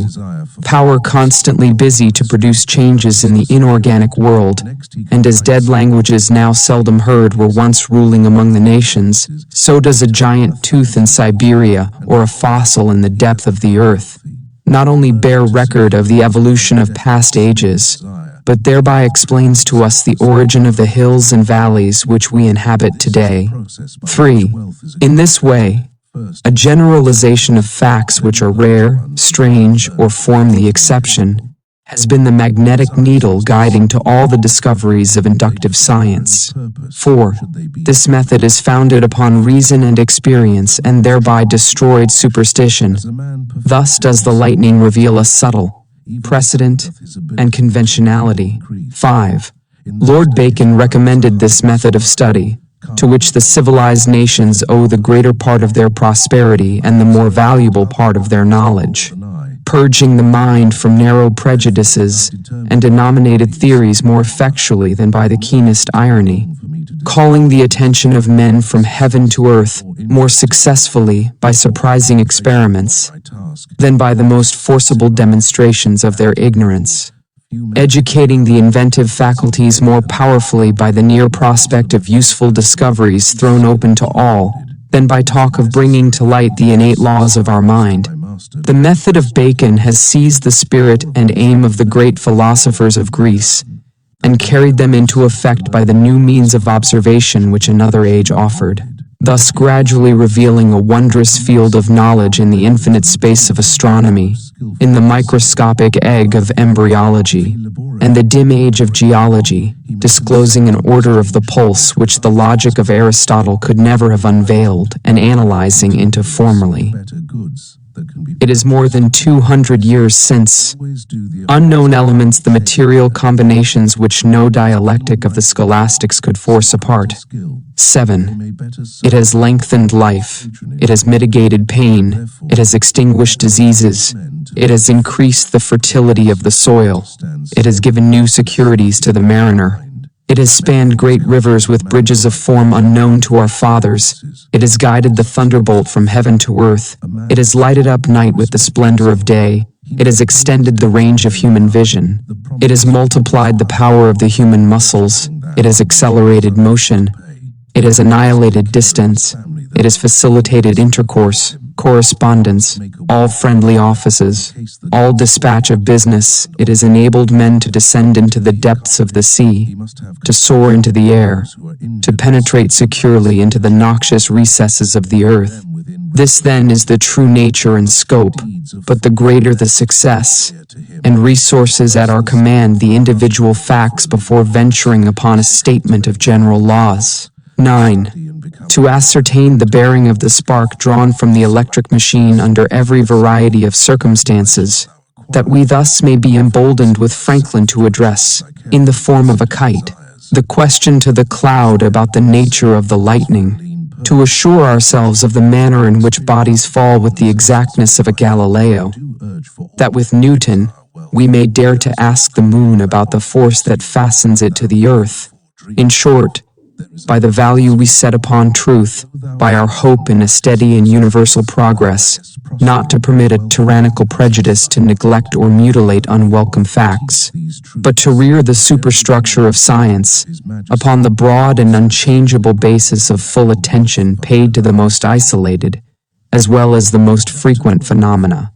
An ever-increasing material may be, which are of the rarest occurrence, So does natural philosophy sift the facts and attach a preeminent importance to that striking class, which cannot be accounted for by the usual and daily observation of life. 12. Seem to possess unusual power. What are we to conclude? First, we may say it is not so, which is simply an acknowledgement of our lack of information, because every honest investigator admits that there are many strange and heretofore unaccountable phenomena constantly taking place. Those, however, who become acquainted with the creative power of thought will no longer consider them unaccountable. 13. Second, we may say that they are the result of supernatural interference, but a scientific understanding of natural laws will convince us that there is nothing supernatural. Every phenomenon is the result of an accurate, definite cause, and the cause is an immutable law or principle, which operates with invariable precision whether the law is put into operation consciously or unconsciously. If then we find that certain persons, forbidden ground, that there are some things which we should not know, this objection was used against every advance in human knowledge. Every individual who ever advanced a new idea, whether a Columbus, a Darwin, a Galileo, a Fulton, or an Emerson, was subjected to ridicule or persecution, so that this objection should receive no serious consideration, but, on the contrary, we should carefully consider every fact which is brought to our attention. By doing this, we will more readily ascertain the law upon which it is based. It will be found that the creative power of thought will explain every possible condition or experience, whether physical, mental, or spiritual. Thought will bring about conditions in effort. 17. If we think of some form of material, wealth, we may secure it. By concentrated thought, the required conditions will be brought about, and the proper effort put forth, which will result in bringing about the circumstances necessary to realize our desires. But we often find that when we secure the things we thought we wanted, they do not have the effect we expected. That is, the satisfaction is only temporary, or possibly is the reverse of what we expected. 18. What then is the proper method of procedure? What are we to think in order to secure what we really desire? What you and I desire, what we all desire, what everyone is seeking, is happiness and harmony. If we can be truly happy, we shall have everything the world can give.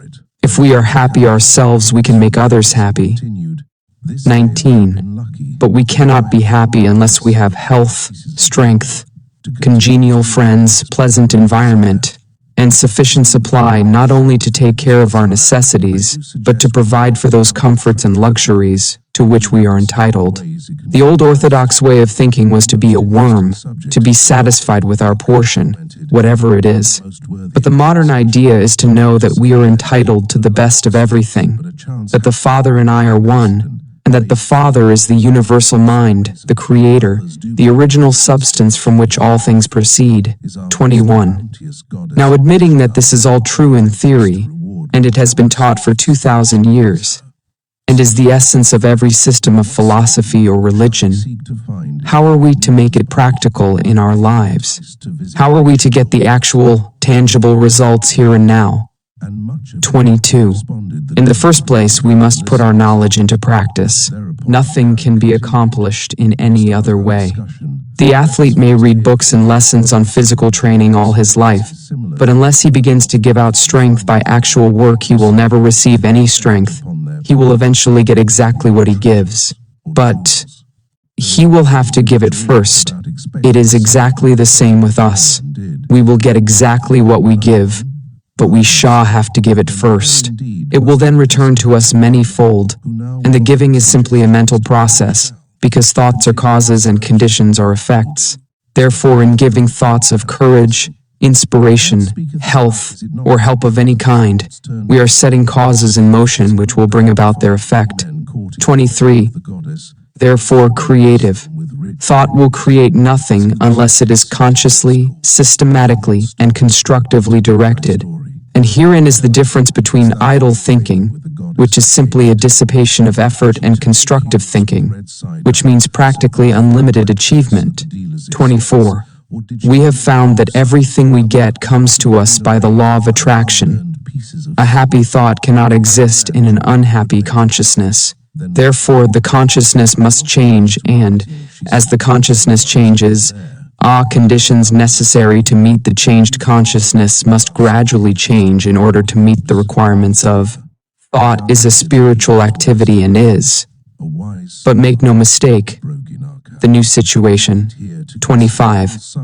Ideal, we are projecting a thought into the universal substance from which all things are created. This universal substance is omnipresent, omnipotent, and omniscient. In creating a mental image, are we to inform the omniscient as to the proper channel to be used to materialize our demand? Can the finite advise the infinite? This is the cause of failure, of every failure. We recognize the omnipresence of the universal substance, but we fail to appreciate the fact that this substance is not only omnipresent, but is omnipotent and omniscient, and consequently will set causes in motion concerning which we may be entirely ignorant. 26. Recognizing the infinite power and infinite wisdom of the universal mind, and in this way become a channel whereby the infinite can bring about the realization of our desire. This means that recognition brings about realization. Therefore, for your exercise this week, make use of the principle. Recognize the fact that you are a part of the whole, and that a part must be the same in kind and quality as the whole. The only difference there can possibly be is in degree. We can best conserve our interests by you, not your body, but the ego, the I, the spirit which thinks is an integral part of the great whole, that it is the same in substance, in quality, in kind, that the Creator could create nothing different from Himself. You will also be able to say, the Father and I are one, and you will come into an understanding of the beauty, the grandeur, the transcendental opportunities which have been placed at your disposal. Increase in me that wisdom which discovers my truest interest. Strengthen my resolution to perform that which wisdom dictates. Franklin. Questions and answers for week 13. To observe individual facts carefully, patiently, accurately, with all the instruments and resources at their command, before venturing upon a statement of general laws. 122. How may we be certain that this method is correct? By not permitting a tyrannical prejudice to neglect or mutilate unwelcome facts. 123. What class of facts are esteemed most highly? Those which cannot be accounted for by the usual daily observations of life. 124. Upon what is this principle founded? Upon reason and experience. 125. What does it destroy? Superstition, precedent, and conventionality. 126. How have these laws been discovered? By a generalization of facts which are uncommon, rare, strange, and form the exception. How may we account for much of the strange and heretofore unexplainable phenomena which is constantly taking place? By the creative power of thought. 128. Why is this so? Because when we learn of a fact, we can be sure that it is the result of a certain definite cause, and that this cause will operate with invariable precision. 129. What is the result of this knowledge? It will explain the cause of every possible condition, whether physical, mental, or spiritual. 130. How will our best interests be conserved? By a recognition of the fact that a knowledge of the creative nature of thought puts us in touch with infinite power. 14. Week 14. The creative power of thought. 14.1 Letter of transmittal. You have found from your study thus far that thought is a spiritual activity, and is therefore endowed with creative power. This does not mean that some thought is creative, but that all thought is creative. This same principle can be brought into operation in a negative way through the process of denial. The conscious and subconscious are but two phases of action in connection with one mind. The relation of the subconscious to the conscious is quite analogous to that existing between a weather vane and the atmosphere, just as the least pressure of the atmosphere causes an action on the part of the weather. Vain. So does the least thought entertained by the conscious mind produce within your subconscious mind action in exact proportion to the depth of feeling characterizing the thought and the intensity with which the thought is indulged. It follows that if you deny unsatisfactory conditions, you are withdrawing the creative power of your thought from these conditions. You are cutting them away at the root. You are sapping their vitality. Remember that the law of growth necessarily governs every manifestation in the objective, so that a denial of unsatisfactory conditions will not bring about instant change. A plant will remain visible for some time after its roots have been cut, but it will gradually fade away and eventually disappear. So the withdrawal of your thought from the contemplation of unsatisfactory conditions will gradually but surely terminate these conditions. You will see that this is an exactly opposite course from the one which we would naturally be inclined to adopt. It will therefore have an exactly opposite effect to the one usually secured. Most persons concentrate intently upon unsatisfactory conditions, thereby giving the condition that measure of energy and vitality which is necessary in order to supply a vigorous growth. Week 14. The creative power of thought.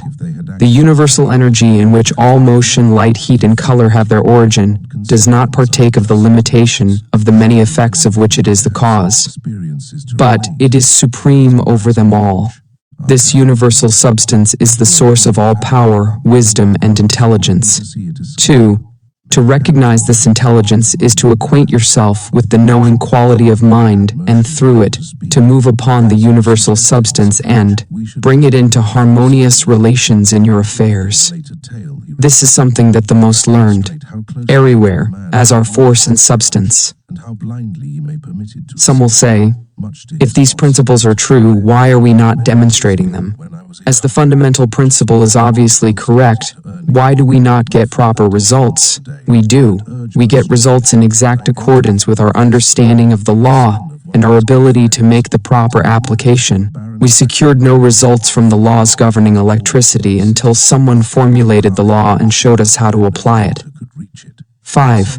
To our environment, opening up possibilities hitherto undreamed of, and this by an orderly sequence of law which is naturally involved in our new mental attitude. This puts us in an entirely new relation.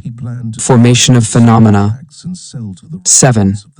Matter into an immense number of molecules. These molecules have been resolved into atoms, and the atoms into electrons. The discovery of electrons in high vacuum glass tubes containing fused terminals of hard metal indicates conclusively that these electrons fill all space, that they exist everywhere, and that they are omnipresent. They fill all material bodies and occupy the whole of what we call empty space. This, then, is the universal substance from which all things proceed. 8. Electrons would forever remain electrons unless directed where to go to be assembled into atoms and molecules, and this director is mind. A number of electrons revolving around a center of force constitutes an atom. Atoms unite in absolutely regular mathematical ratios and form molecules, and these unite with each other to form a multitude of compounds which unite to build. We know that scientists have resolved the universe. 9. The lightest known atom is hydrogen, and this is 1,700 times heavier than an electron. An atom of mercury is 300,000 times heavier than an electron. Electrons are pure negative electricity, and as they have the same potential velocity as all other cosmic energy, such as heat, light, electricity, and thought, of 189,380 miles a second, neither time or space require consideration. The manner in which the velocity of light was ascertained is interesting. 10. The Danish astronomer Romer, in 1676, by observing the eclipses of Jupiter's moons. When the Earth was nearest to Jupiter, the eclipse appeared about 8½ minutes too soon for the calculations, and when the Earth was most remote from Jupiter, They were about 8½ minutes too late. Romer concluded the reason to be that it required 17 minutes for light from the planet to traverse the diameter of the Earth's orbit, which measured the difference of the distances of the Earth from Jupiter. This calculation has since been verified and proves that light travels about 186,000 miles a. The velocity of light was obtained by second 11. Electrons manifest in the body as cells and possess mind and intelligence sufficient for them to perform their offices in the human physical anatomy. Every part of the body is composed of cells, some of which operate independently, others in communities. Some are busy building tissue, while others are engaged in forming the various secretions necessary for the body. Some act as carriers of material. Others are the surgeons whose work it is to repair damage. Others are scavengers, carrying off waste. Others are constantly ready to repel invaders or other undesirable intruders of the germ family. All these cells are moving for a common purpose, and each one is not only a living organism, but has sufficient intelligence to enable it to perform its necessary duties. It is also endowed with sufficient intelligence to conserve the energies and perpetuate its own life. It must therefore secure sufficient nourishment, and it has been found that it exercises choice in the selection of such nourishment. 13. Each cell is born, reproduces itself, dies, and is absorbed. The maintenance of health and life itself depends upon the constant regeneration of these cells. 14. It is therefore apparent that there is mind in every atom of the body.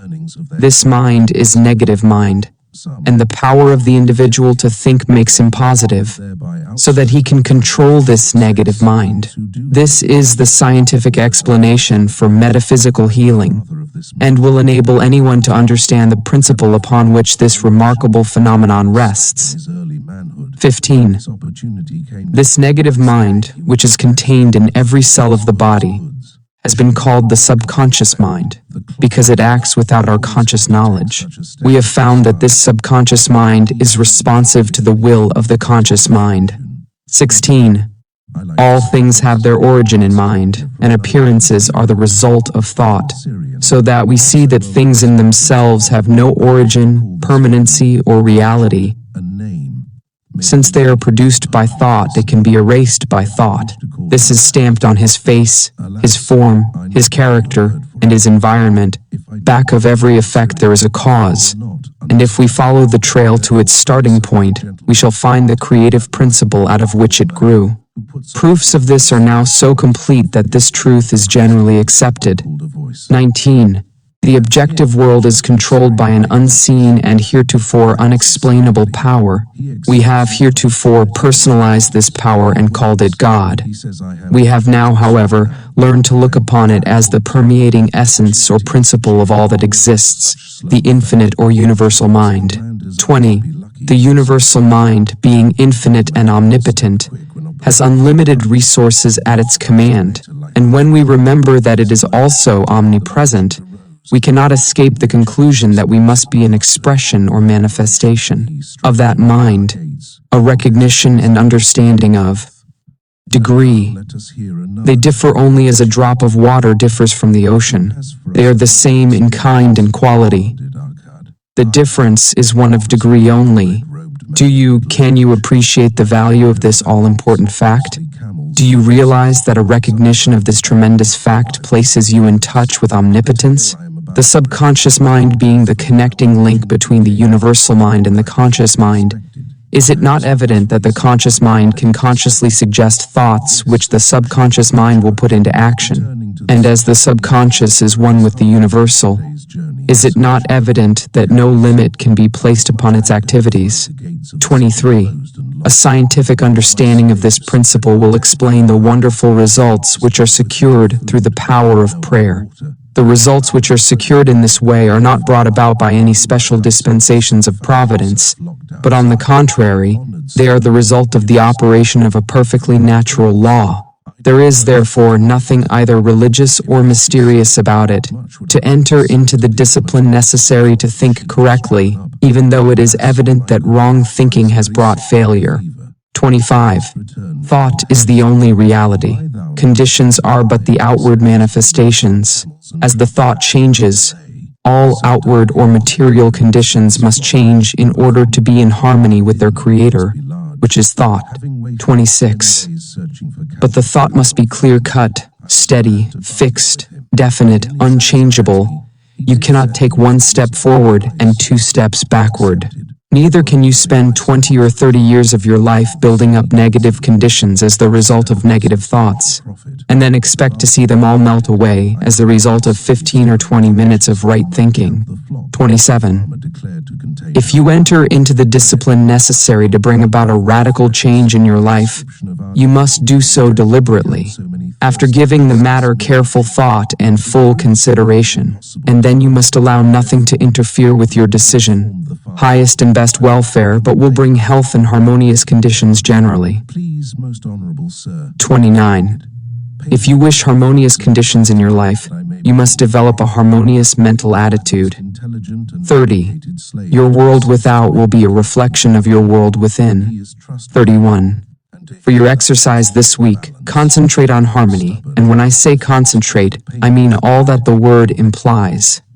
Concentrate so deeply, so earnestly, that you will be conscious of nothing but harmony. Remember, we learn by doing. Reading these lessons will get you nowhere. It is in the practical application that the value consists. Learn to keep the door shut. Keep out of your mind and out of your world every element that seeks admittance with no definite helpful end in view. George Matthew Adams. Questions and answers for Week 14. 131st. What is the source of all wisdom, power, and intelligence? The universal mind. 132. Where do all motion, light, heat, and color have their origin? In the universal energy, which is one manifestation of the universal mind. 133. Thought originate? Where does the creative power of? In the universal mind. 134. What is thought? Mind in motion. 135. How is the universal differentiated in form? The individual is the means by which the universal produces the various combinations which result in the formation of phenomena. 136. How is this accomplished? The power of the individual to think is his ability to act upon the universal and bring it into manifestation. 137. What is the first form which the universal takes so far as we know? Electrons, which fill all space. 138. Where do all things have their origin? In mind. 139. What is the result of a change of thought? A change in conditions. 140. What is the result of a harmonious mental attitude? Harmonious conditions in life.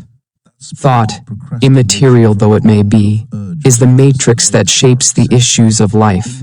The mind has been active in all fields during this fruitful century, but it is to science we must look for the thoughts that have shaped all thinking. Selected. 15.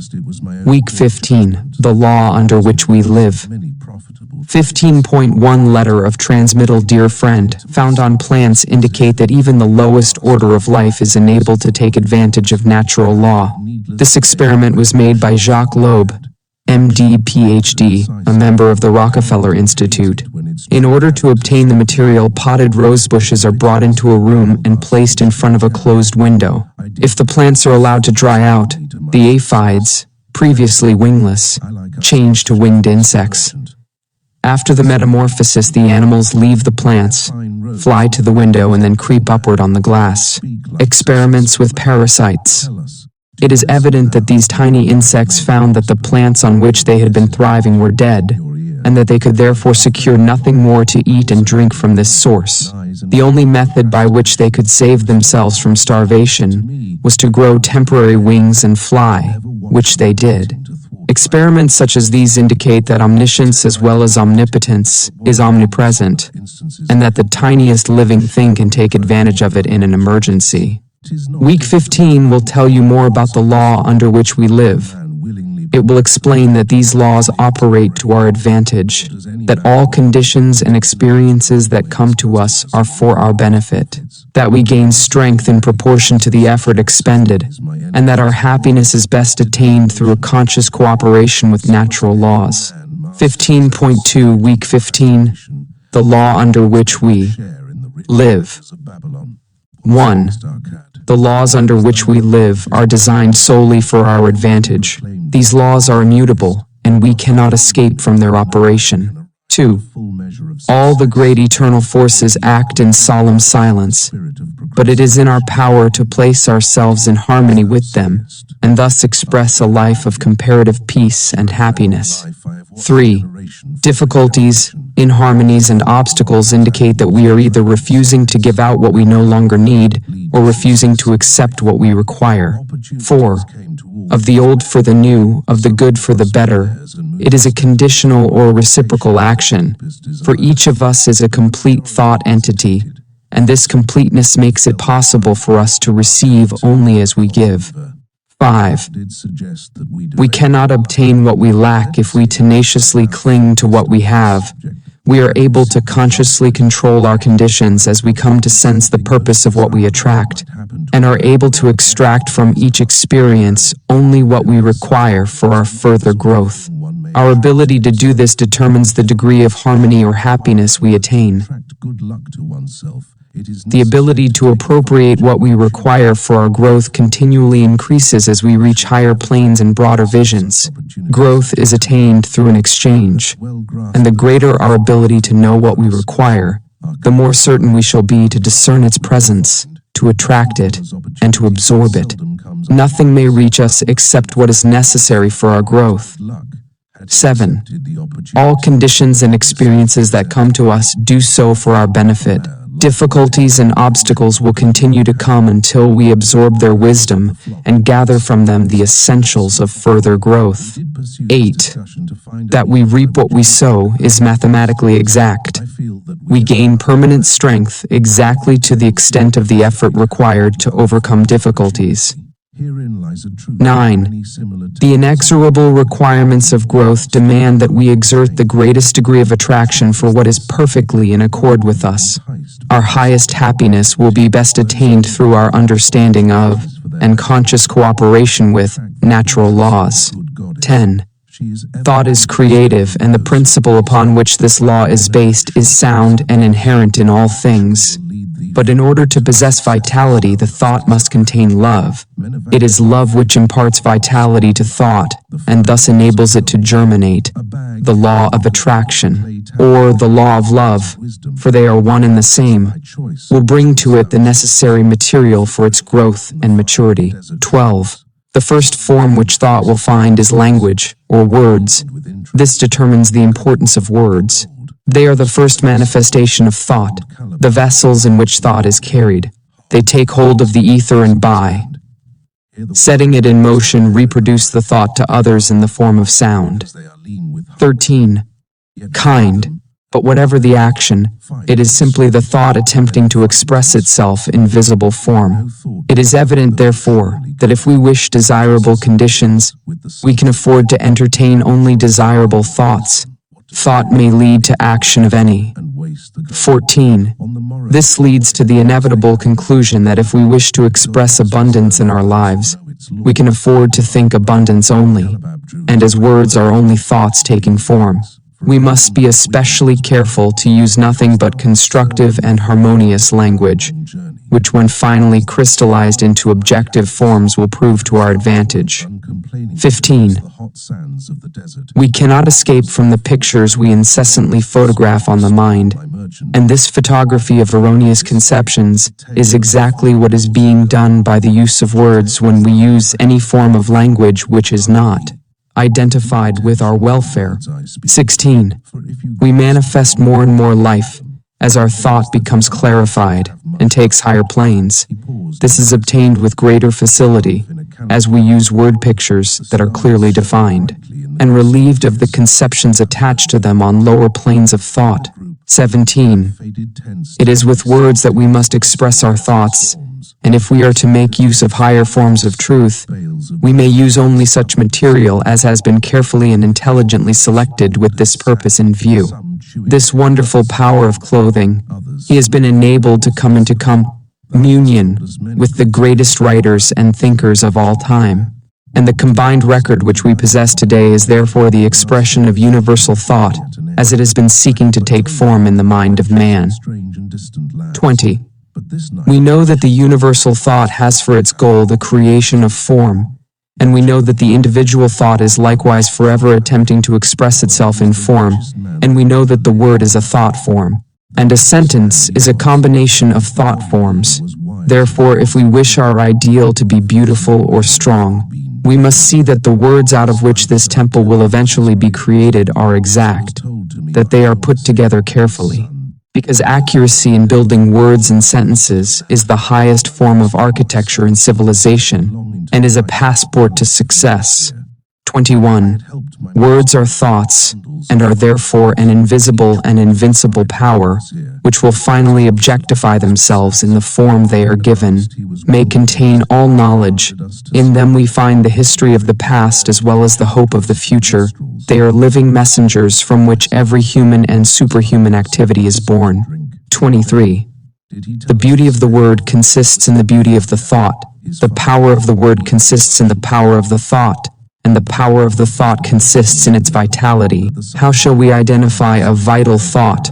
What are its distinguishing characteristics? It must have principle. How shall we identify principle? 24. There is a principle of mathematics, but none of error. There is a principle of health, but none of disease. There is a principle of truth, but none of dishonesty. There is a principle of light, but none of darkness. And there is a principle of abundance, but none of poverty. 25. How shall we know that this is true? Because if we apply the principle of mathematics correctly, we shall be certain of our results. Where there is health, there will be no disease. If we know the truth, we cannot be deceived by error. If we let in light, there can be no darkness, and where there is abundance, there can be no poverty. 26.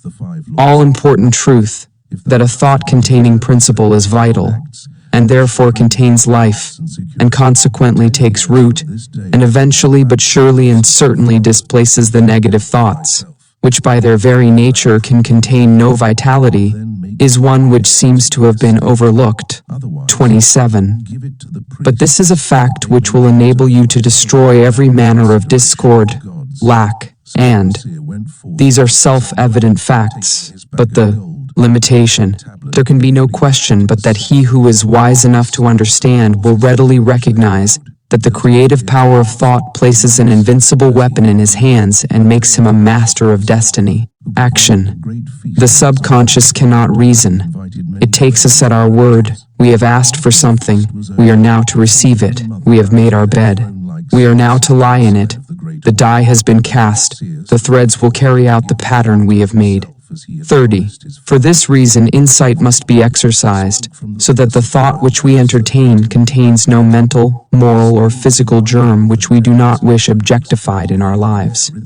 Insight is a faculty of the mind whereby we are enabled to examine the facts and conditions at long range. A kind of human telescope, it enables us to understand the difficulties as well as the possibilities in any undertaking.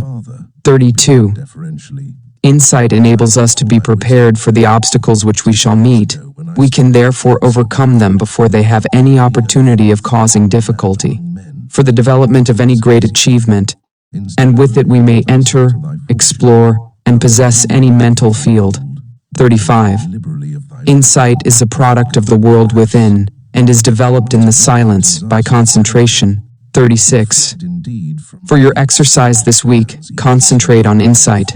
Take your accustomed position and focus the thought on the fact that to have a knowledge of the creative power of thought does not mean to possess the art of thinking.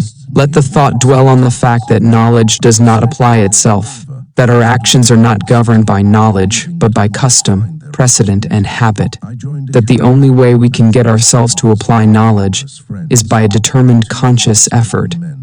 Call to mind the fact that knowledge unused passes from the mind, that the value of the information is in the application of the principle. Continue this line of thought until you gain sufficient insight to formulate a definite program for applying this principle to your own particular problem. Think truly, and thy thoughts shall the world's famine feed. Speak truly, and each word of thine shall be a fruitful seed. Live truly, and thy life shall be a great and noble creed. Horatius Bonar. Questions and answers for week 15. 141. What determines the degree of harmony which we attain? Our ability to appropriate what we require for our growth from each experience. 142. What do difficulties and obstacles indicate? That they are necessary for our wisdom and spiritual growth. 143. How may these difficulties be avoided? By a conscious understanding of and cooperation with natural laws. 144. What is the principle by which thought manifests itself in form? The law of attraction. 145. How is the necessary material secured by which the growth, development, and maturity of the idea take form? The law of love, which is the creative principle of the universe, imparts vitality to the thought, and the law of attraction brings the necessary substance by the law of growth. 146. How are desirable conditions secured? By entertaining desirable thoughts only. 147. How are undesirable conditions brought about? By thinking, discussing, and visualizing conditions of lack, limitation, disease, inharmony, and discord of every kind. This mental photography of erroneous conceptions is taken up by the subconscious, and the law of attraction will inevitably crystallize it into objective form. That we reap what we sow is scientifically exact. 148. How can we overcome every kind of fear, lack, limitation, poverty, and discord? By substituting principle for error. 149. How may we recognize principle? By a conscious realization of the fact that truth invariably destroys error. We do not have to laboriously shove the darkness out. All that is necessary is to turn on the light. The same principle applies to every form of negative thought. 150. What is the value of insight? It enables us to understand the value of making application of the knowledge which we gain. Many seem to think that knowledge will automatically apply itself, which is by no means true.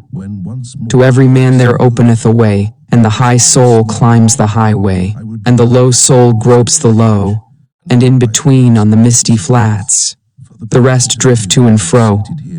But to every man there openeth a highway and a low, and every man decideth the way his soul shall go.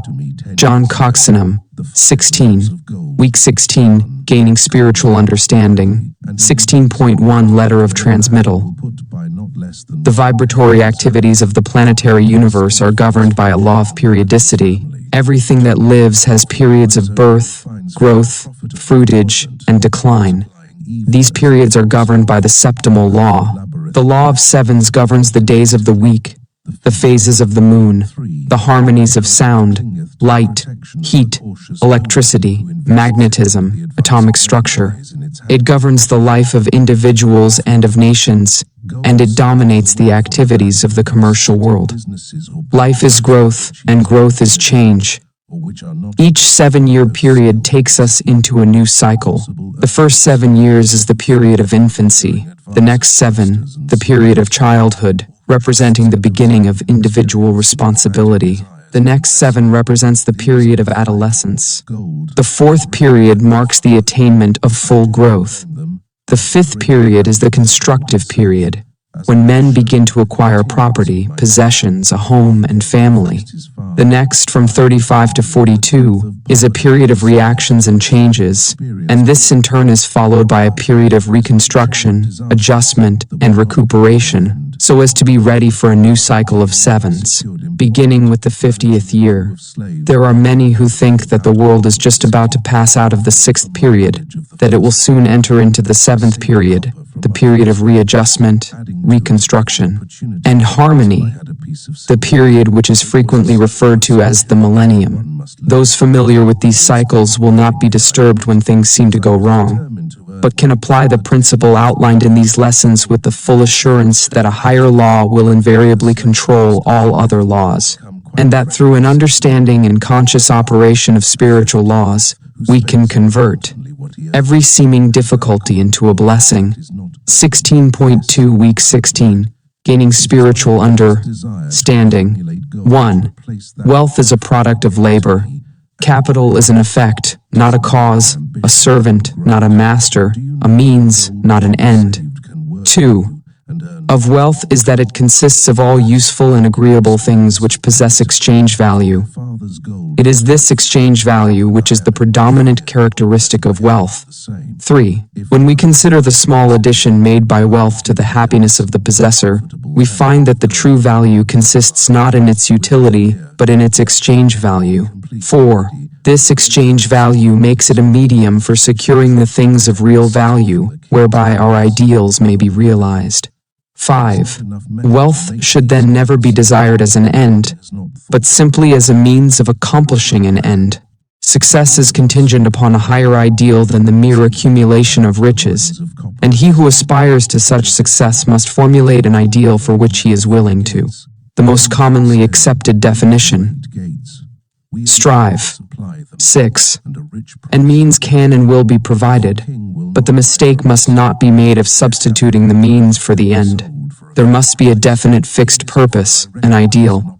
7. Prentice Mulford said, "The man of success is the man possessed of the greatest spiritual understanding, and every great fortune comes of superior and truly spiritual power." Unfortunately, there are those who fail to recognize this power. They forget that Andrew Carnegie's mother had to help support the family when they came to America, that Harriman's father was a poor clergyman with a salary of only $200 a year, that Sir Thomas Lipton started with only 25 cents. These men had no other power to depend upon, but it did not fail.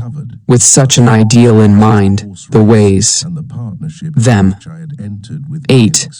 Upon spiritual power. There are 3 steps: idealization, visualization, and materialization.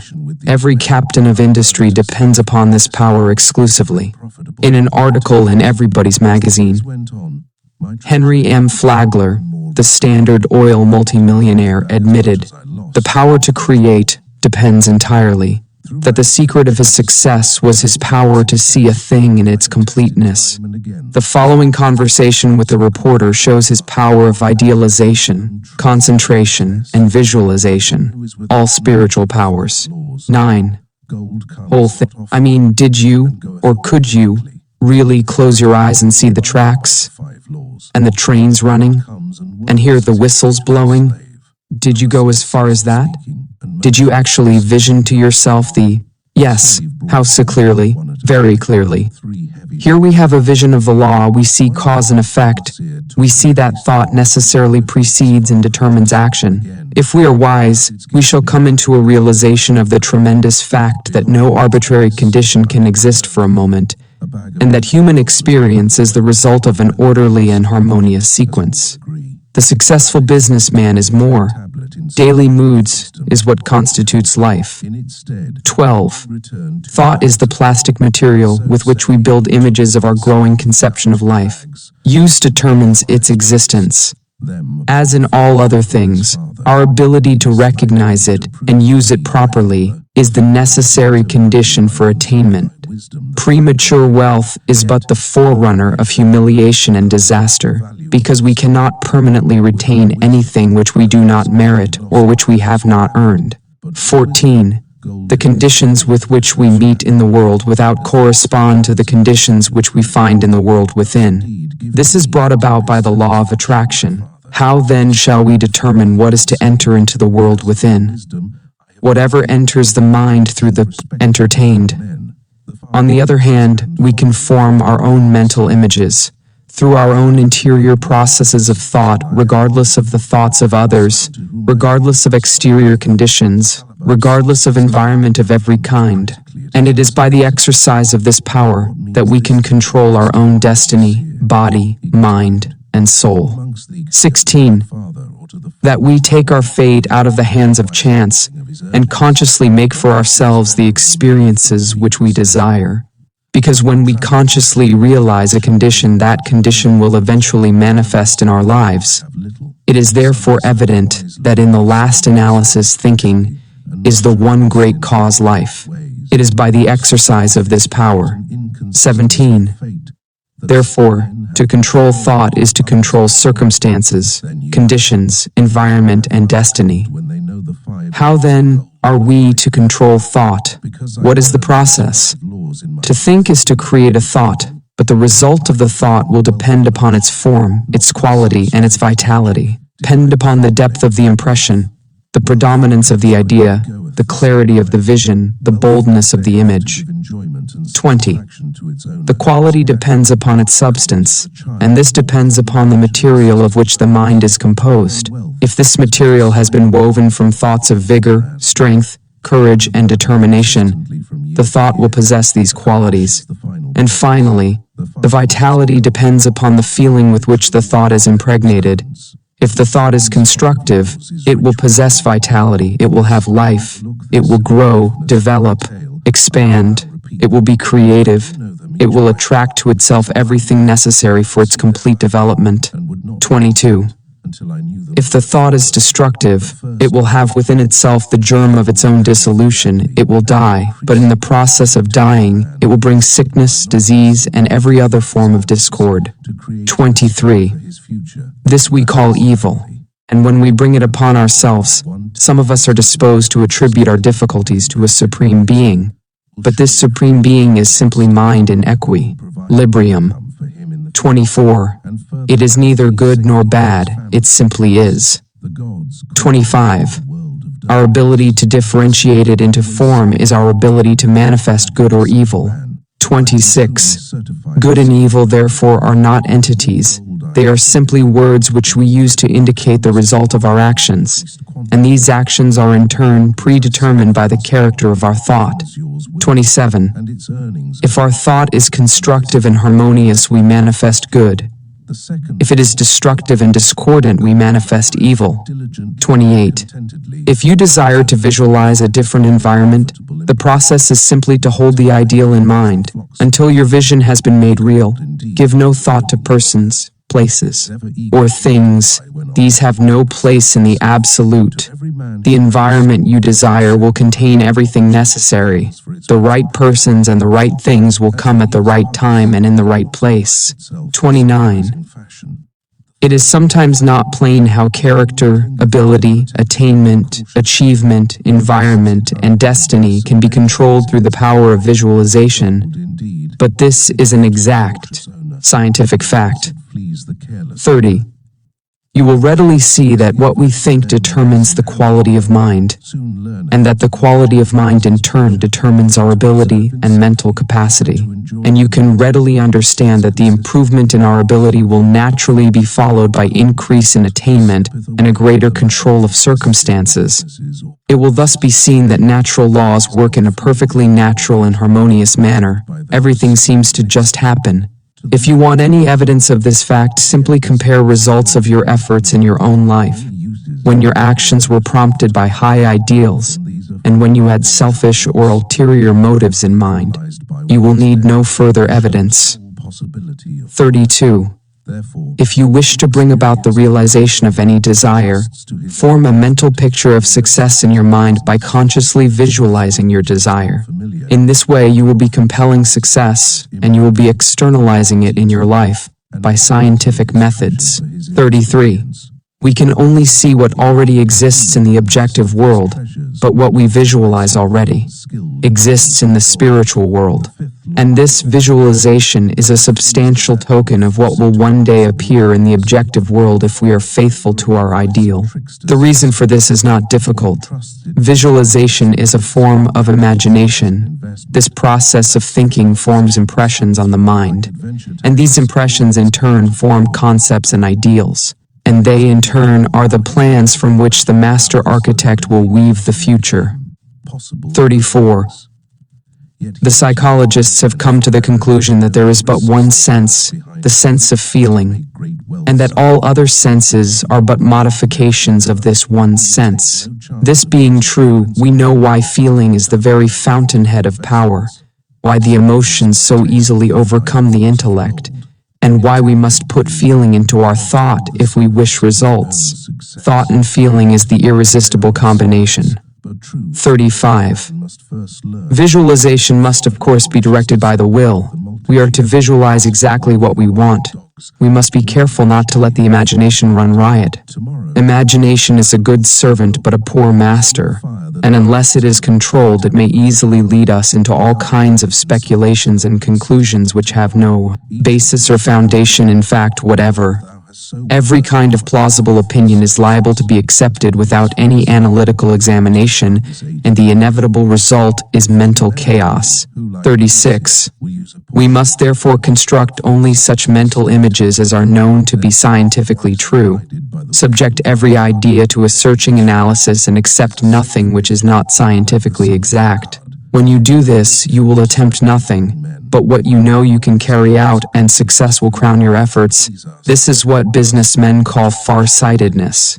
It is much the same as insight, and is one of the great secrets of success in all important undertakings. 37.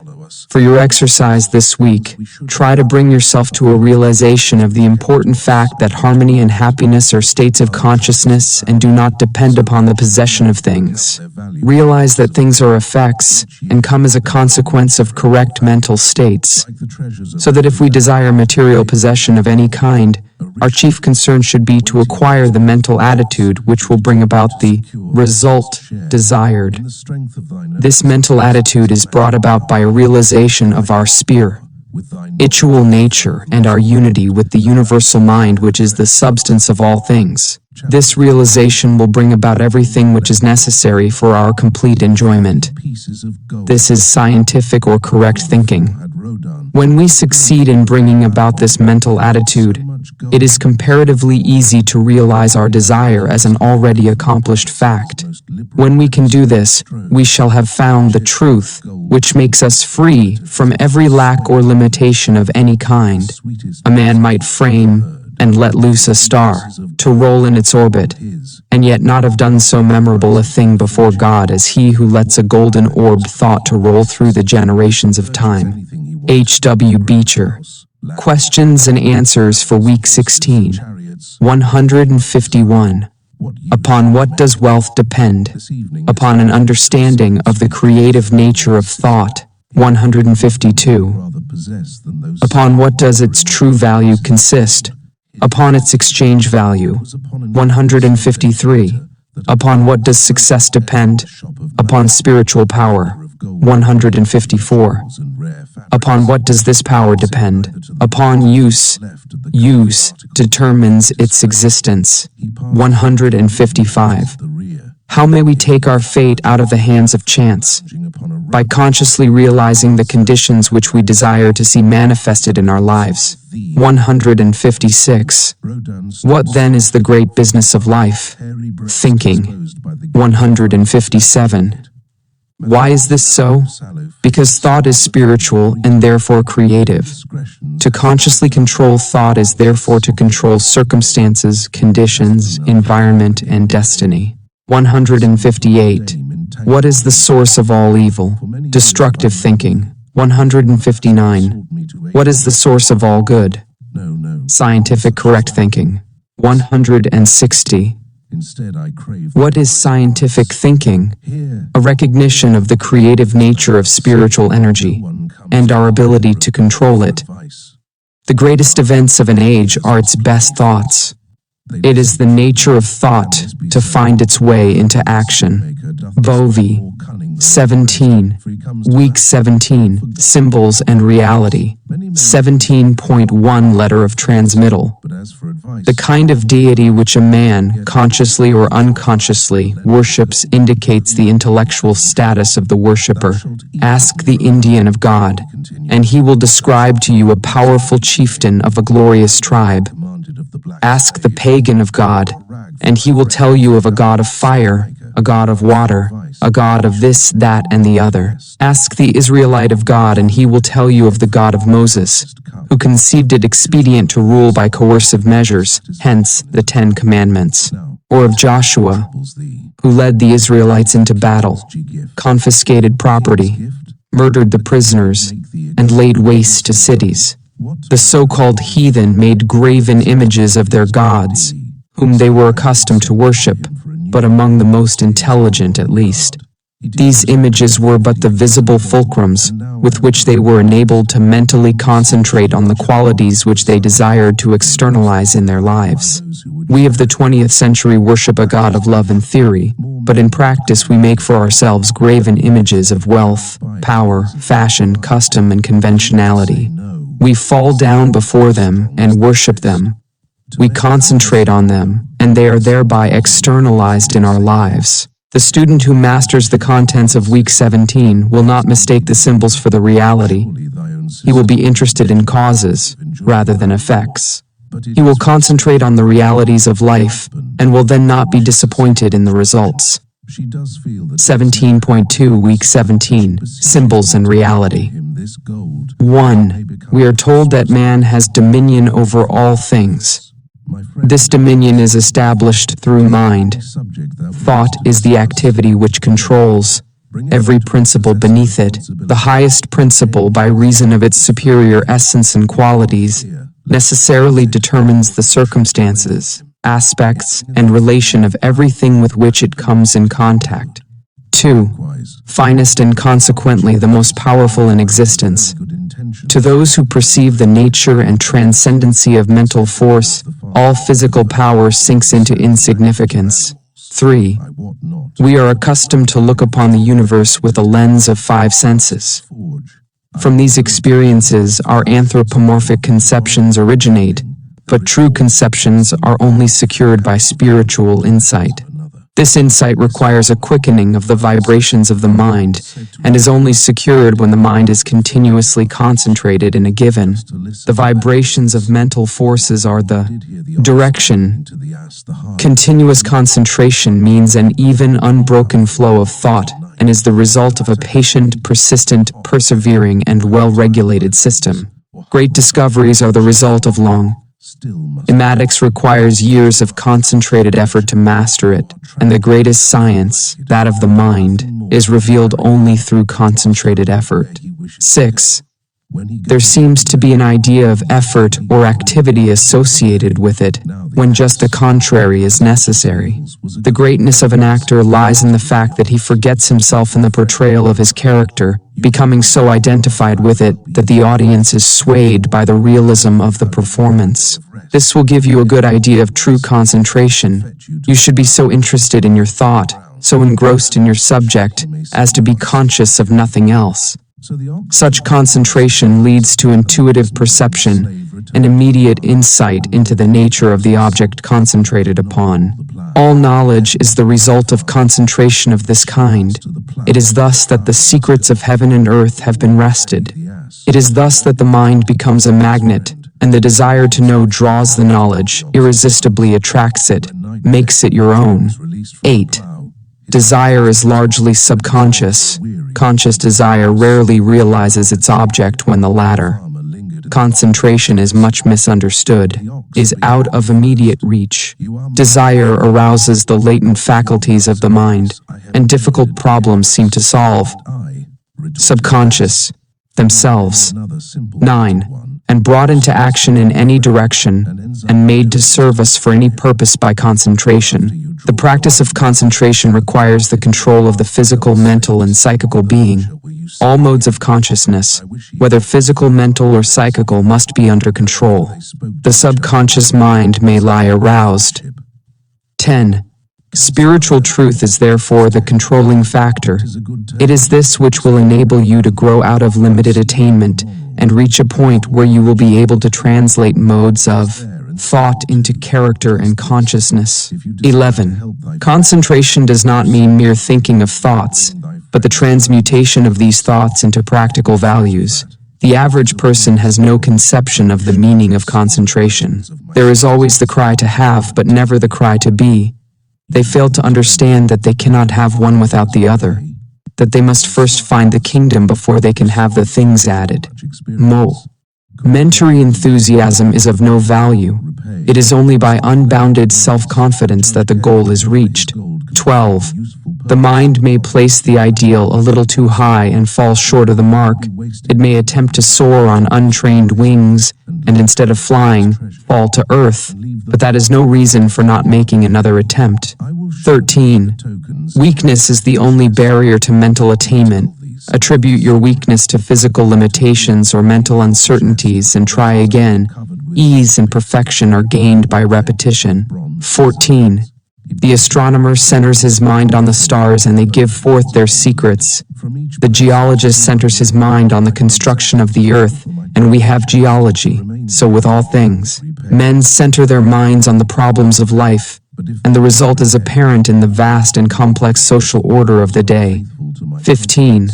All mental discovery and attainment are the result of desire plus concentration. Desire is the strongest mode of action. The more persistent the desire, the more authoritative the revelation. Desire added to concentration will wrench any secret from nature. 16. In realizing great thoughts, in experiencing great emotions that correspond with great thoughts, the mind is in a state where it appreciates the value of higher things. 17. Concentration and the intense longing to become and to attain may take you further than years of slow, normal, and forced effort. It will unfasten the prison bars of unbelief, weakness, impotence, and self-belittlement, and you will come into a realization of the joy, the intensity of one moment's earnest, of overcoming. 18. The spirit of initiative and originality is developed through persistence and continuity of mental effort. Business teaches the value of concentration and encourages decision of character. It develops practical insight and quickness of conclusion. The mental element in every commercial pursuit is dominant, as the controlling factor in desire is the predominating force. All commercial relations are the externalization of desire. 19. Many of the sturdy and substantial virtues are developed in commercial employment. The mind is steadied and directed. It becomes efficient. The principal necessity is the strengthening of the mind, so that it rises superior to the distractions and wayward impulses of instinctive life, and thus successfully overcomes in the conflict between the higher and lower self. 20. All of us are dynamos, but the dynamo of itself is nothing. The mind must work the dynamo. Then it is useful, and its energy can be definitely concentrated. The mind is an engine whose power is undreamed. Thought is an omni-working power. It is the ruler and creator of all form and all events occurring in form. Physical energy is nothing in comparison with the omnipotence of thought, because thought enables man to harness all other natural power, the object of its attention. As food absorbed is the essence of the body, so the mind absorbs the object of its attention and gives it life and being. 22. If you concentrate on some matter of importance, the intuitive power will be set in operation, and help will come in the nature of information which will lead to success. 23. Intuition arrives at conclusions without the aid of experience or memory. Intuition often solves problems that are beyond the grasp of the reasoning power. Intuition often comes with a suddenness that is startling. It reveals the truth for which we are searching, so directly that it seems to come from a higher power. Intuition can be cultivated and developed. In order to do this, it must be recognized and appreciated. If the intuitive visitor is given a royal welcome when he comes, he will come again. The more cordial the welcome, the more frequent his visits will become. But if he is ignored or neglected, He will make his visits few and far apart. Out. For this reason, every businessman who can afford it has a private office, where he will not be disturbed. If you cannot afford a private office, you can at least find somewhere you can be alone a few minutes each day to train the thought along lines which will enable you to develop that invincible power which is necessary to achieve. 25. Remember that fundamentally the subconscious is omnipotent. There is no limit to the things that can be done when it is given the power to act. Your degree of success is determined by the nature of your desire. If the nature of your desire is in harmony with natural law, or the universal mind, it will gradually emancipate the mind and give you invincible courage. 26. Every obstacle conquered, every victory gained, will give you more faith in your power, and you will have greater ability to win. Your strength is determined by your mental attitude.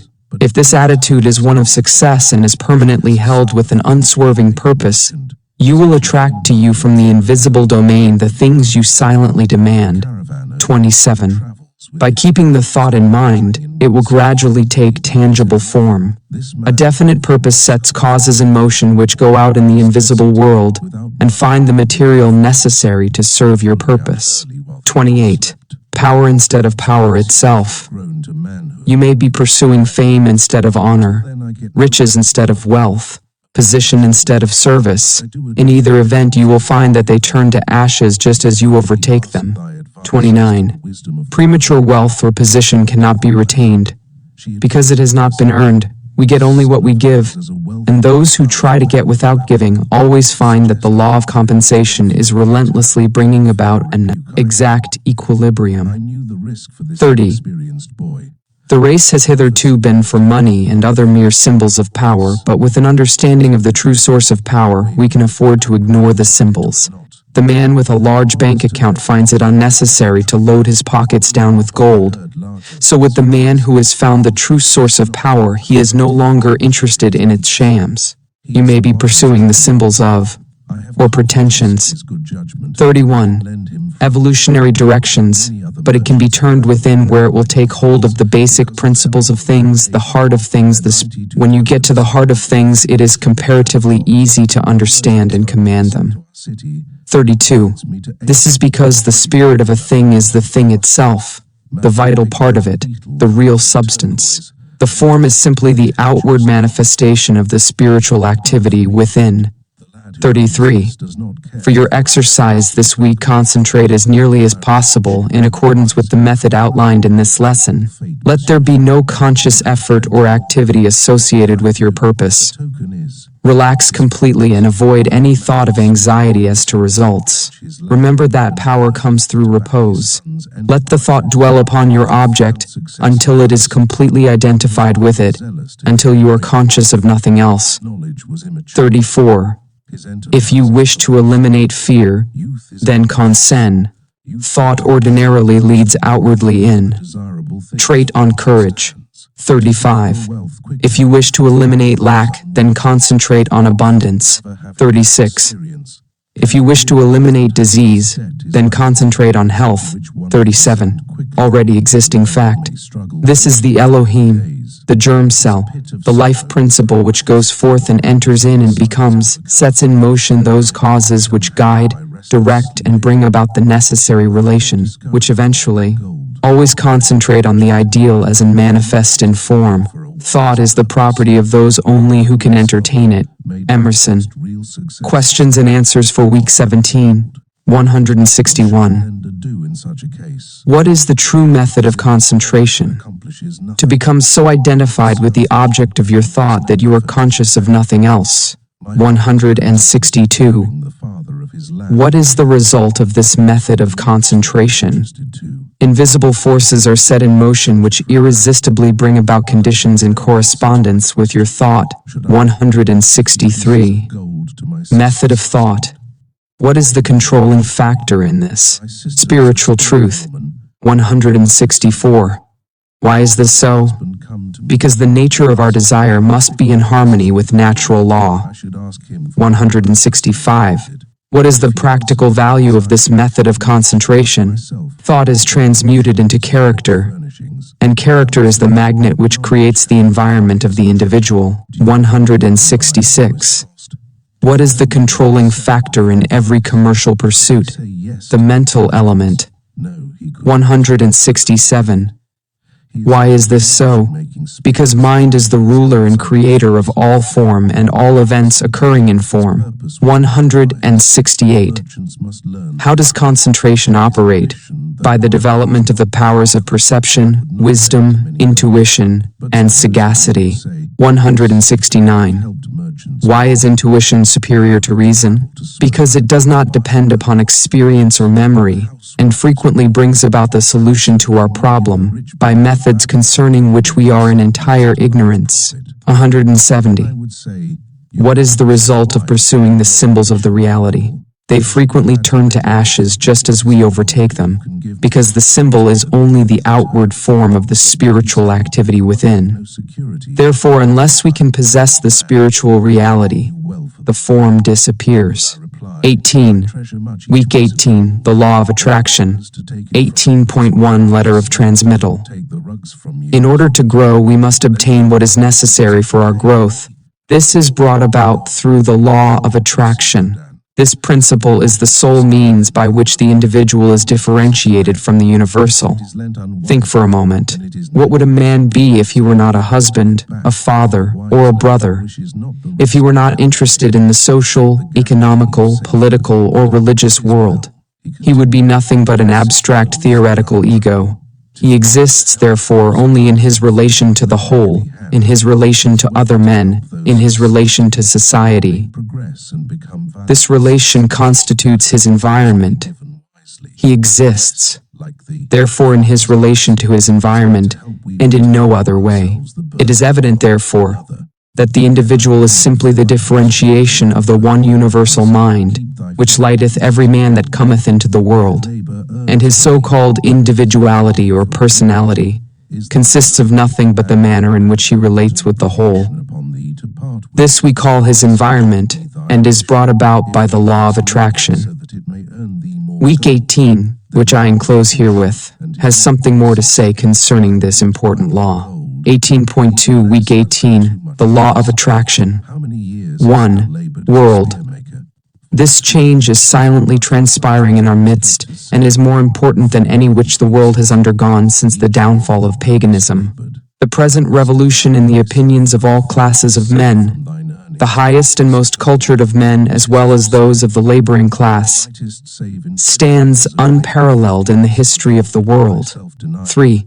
Science has of late made such vast discoveries, has revealed such an infinity of resources. There is a change in the thought of has unveiled such enormous possibilities and such unsuspected forces, that scientific men more and more hesitate to affirm certain theories as established and indubitable, or to deny other theories as absurd or impossible. 4. Toms, creeds, and precedent are passing. Vision, faith, and service are taking their place. The fetters of tradition are being melted off from humanity, and as the dross of materialism is being consumed, thought is being liberated, and truth is rising full-orbed before an astonished multitude. 5. The whole world is on the eve of a new consciousness, a new power, and a new realization within the self. 6. Physical science has resolved matter into molecules, molecules into atoms, atoms into energy, and it has remained for Mr. J. F. Fleming, in an address before the Royal Institution, to resolve this energy into mind. He says, in its ultimate essence, energy may be incomprehensible by us, except as an exhibition of the direct operation of that which we call mind, or a new civilization is being born. Cus, will. 7. And this mind is the indwelling and ultimate. It is immanent in matter as in spirit. It is the sustaining, energizing, all-pervading spirit of the universe.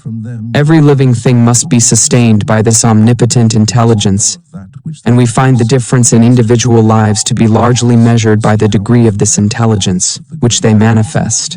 It is greater intelligence that places the animal in a higher scale of being than the plant, the man higher than the animal. And we find that this increased intelligence is again indicated by the power of the individual to control modes of action, and thus to consciously adjust himself to his environment. 9. It is this adjustment that occupies the attention of the greatest minds, and this adjustment consists in nothing else than the recognition of an existing order in the universal mind. For it is well known that this mind will obey us precisely in proportion as we first obey it. 10. It is the recognition of natural laws that has enabled us to annihilate time and space, to soar in the air, and to make iron float. And the greater the degree of intelligence, the greater will be our recognition of these natural laws, and the greater will be the power we can possess. Individualization of this universal intelligence that enables the individual to control those forms of intelligence which have not yet reached this level of self-recognition. They do not know that this universal intelligence permeates all things ready to be called into action. They do not know that it is responsive to every demand, and they are therefore in bondage to the law of their own being. It is the recognition of the self as in 12. Thought is creative, and the principle on which the law is based is sound and legitimate, and is inherent in the nature of things. But this creative power does not originate in the individual, but in the universal, which is the source and fountain of all energy and substance. The individual is simply the channel for the distribution of this energy. The individual is simply the means by stances only in certain exact numerical ratios. 14. Thought is the invisible link by which the individual comes into communication with the universal, the finite with the infinite, the seen with the unseen. Thought is the magic by which the human is transformed into a being who thinks and knows and feels and acts. 15. As the proper apparatus has enabled the eye to discover worlds without number millions of miles away, so, with the proper understanding, man has been enabled to communicate with the universal mind, the source of all power. 16. Developed is about as valuable as a telephone box without wires or a central station.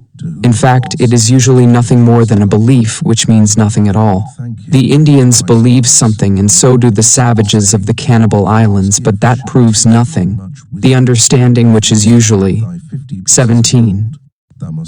The only belief which is of any value to anyone is a belief that has been put to a test and demonstrated to be a fact.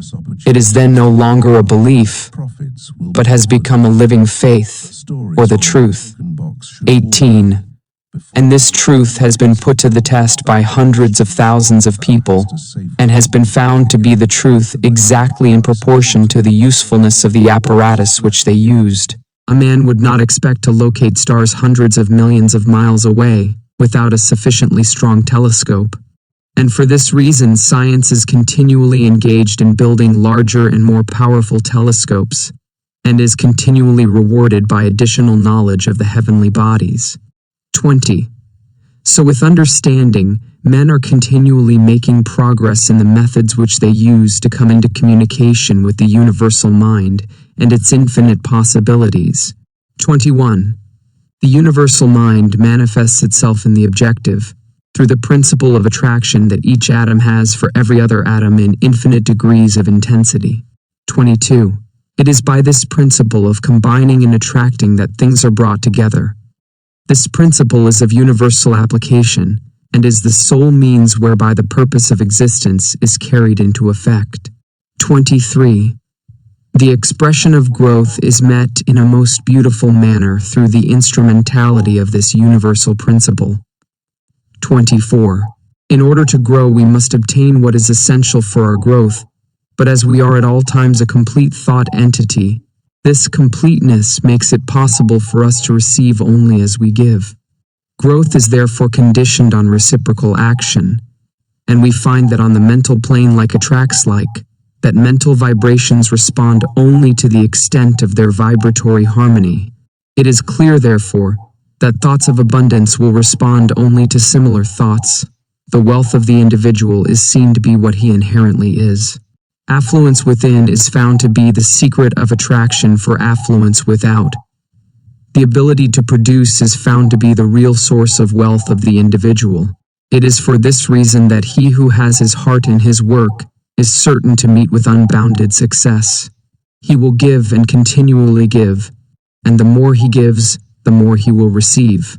What do the great financiers of Wall Street, the captains of industry, the statesmen, the great corporation attorneys, the inventors, the physicians, the authors, what do each of these contribute to the sum of human happiness but the power of their thought? 27. Thought is the energy by which the law of attraction is brought into operation, which eventually manifests in abundance. 28. The universal mind is static mind, or substance in equilibrium. It is differentiated into form by our power to think. Thought is the dynamic phase of mind. Power, unless we use it, we shall lose it, and unless we are conscious of it, The use of this power depends upon attention. The degree of attention determines our capacity for the acquirement of knowledge, which is another name for power. 31. Attention has been held to be the distinguishing mark of genius. The cultivation of attention depends upon practice. 32. The incentive of attention is interest. The greater the interest, the greater the attention. The greater the attention, the greater the interest, action, and reaction. Begin by paying attention. Before long you will have aroused in. Power depends upon consciousness of. Terrorist, this interest will attract more attention, and this attention will produce more interest, and so on. This practice will enable you to cultivate the power of attention. 33. This week concentrate upon your power to create.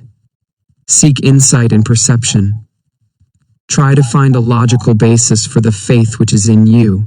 Let the thought dwell on the fact that the physical man lives and moves and has his being in the sustainer of all organic life, air, that he must breathe to live. Then let the thought rest on the fact that the spiritual man also lives and moves and has his being in a similar but subtler energy upon which he must depend for life.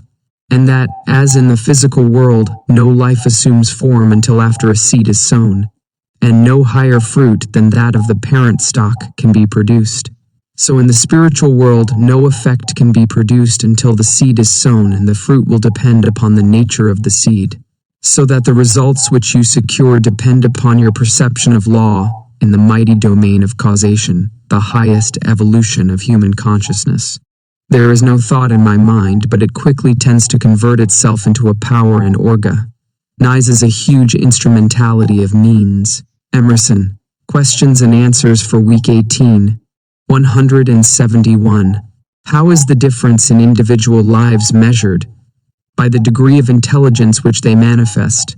What is the law by which the individual may control other forms of intelligence? A recognition of the self as an individualization of the universal intelligence. 173. Where does the creative power originate? In the universal. How does the universal create form? By means of the individual. What is the connecting link between the individual and the universal? Thought. What is the principle by which the means of existence is carried into effect? The law of love. 177. How is this principle brought into expression? By the law of growth. 178. Upon what condition does the law of growth depend? Upon reciprocal action. Complete at all times, and this makes it possible to receive only as we give. The individual is. 179. What is it that we give? Thought. 180. What do we receive? Thought, which is substance in equilibrium, and which is constantly being differentiated in form by what we think. Thoughts, even more than overt acts, reveal character. W.S. Plumer. 19. Week 19, your mental food. 19.1 Letter of transmittal. Fear is a powerful form of thought. It paralyzes the nerve centers, thus affecting the circulation of the blood. This in turn paralyzes the muscular system, so that fear affects the entire being, body, brain, and nerve, physical, mental, and muscular. Of course, the way to overcome fear is to become conscious of power. What is this mysterious vital force which we call power? We do not know. Neither do we know what electricity is, but we do know that by conforming to the requirements of the law by which electricity is governed, it will be our obedient servant, that it will light our homes, our cities, run our machinery, and serve us in many useful capacities. And so it is with vital force. Although we do not know what it is, and possibly may never know, we do know that it is a primary force which manifests through living bodies, and that by complying with the laws and principles by which it is governed, we can open ourselves to a more abundant inflow of this vital energy, and thus express the highest possible degree of mental, moral, and spiritual efficiency. The lesson which I enclose herewith tells of a very simple way of developing this vital force. If you put into practice the information outlined in this lesson, you will soon develop the sense of power which has ever been the distinguishing mark of genius. Week 19. Your mental food. The search for truth is no longer a haphazard adventure, but it is a systematic process and is logical in its operation. Every kind of experience is given a voice in shaping its decision. 2. In seeking the truth, we are seeking ultimate cause. We know that every human experience is an effect. Then if we may ascertain the cause, and if we shall find that this cause is one which we can consciously control, the effect or the experience will be within our control also. Human experience will then no longer be the football of fate. A man will not. 3. Be the child of fortune, but destiny, fate, and fortune will be controlled as readily as a captain controls his vessel or an engineer his train. 4. All things are finally resolvable into the same element, and as they are thus translatable, one into the other, they must ever be in relation, and may never be in opposition to one another. 5. In the physical world there are innumerable contrasts, and these may, for convenience sake, be designated by distinctive names. There are sizes, colors, shades, or ends to all things. There is a North Pole and a South Pole, an inside and an outside, a seen and an unseen, but these expressions merely serve to place extremes in contrast. 6. They are names given to two different parts of one quantity. The two extremes are relative, they are not separate entities, but are two parts or aspects of the whole. In the mental world we find the same law. We speak of knowledge and ignorance, but ignorance is but a lack of knowledge, and is therefore found to be simply a word to express the absence of knowledge. It has no principle in itself. 8. In the moral world we again find the same law. We speak of good and evil, but good is a reality, something tangible, while evil is found to be simply a negative condition, the absence of good. Evil is sometimes thought to be a very real condition, but it has no principle, no vitality, no life. We know this because it can always be destroyed by good, just as truth destroys error and light destroys darkness, so evil vanishes when good appears. There is therefore but one principle in the moral world, errative principle, and that is mind. 10. Mind is the real and the eternal. Matter is forever changing. We know that in the eons of time 100 years is but as a day. If we stand in any large city and let the eye rest on the innumerable large and magnificent buildings, the railroads, the electric cars, the telephones, the electric lights, and all the other conveniences of modern civilization, we may remember that not one of them was there years ago, and if we could stand on the same spot in 100 years from now, in all probability we should find that but few of them remained. 11. In the animal kingdom we find the same law of change. The millions and millions of animals come and go, a few years constituting their span of life. In the plant world the change is still more rapid. Many plants and nearly all grasses come and go in a single year. When we pass to the inorganic, we expect to find something more substantial, but as we gaze on the apparently solid continent, we are told that it arose from the ocean. We see the giant mountain, and are told that the place where it now stands was once a lake, and as we stand in awe before the great cliffs in the Yosemite Valley, we can easily trace the path of the glaciers which carried all before them. 12. We are in the presence of continual change, and we know that this change is but the evolution of the universal mind, the grand process whereby all things are continually being created anew. And we come to know that matter is but a form which mind takes, and is therefore simply a condition. Matter has no principle. Mind is the only principle. 13. We have then come to know that mind is the only principle which is operative in the physical, mental, moral, and spiritual world. We also know that this mind is static, mind at rest. We also know that the ability of the individual to think is his ability to act upon the universal mind and convert it into dynamic mind, or mind in motion. 15. In order to do this, fuel must be applied in the form of food, for man cannot think without eating, and so we find that even a spiritual activity such as thinking cannot be converted into sources of pleasure and profit except by making use of material means. It requires energy of some kind to collect electricity and convert it into a dynamic power. It requires the rays of the sun to give the necessary energy to sustain plant life. So it also requires energy in the form of food to enable the individual to think and thereby act upon the universal mind. 17. Eternally is taking form, is forever seeking expression. Or you may not, but the fact remains that if your thought is powerful, constructive, and positive, this will be plainly evident in the state of your health, your business, and your environment. If your thought is weak, critical, destructive, and negative generally, it will manifest in your body as fear, worry, and nervousness, in your finances lack and limitation, and in discordant conditions in your environment. 19.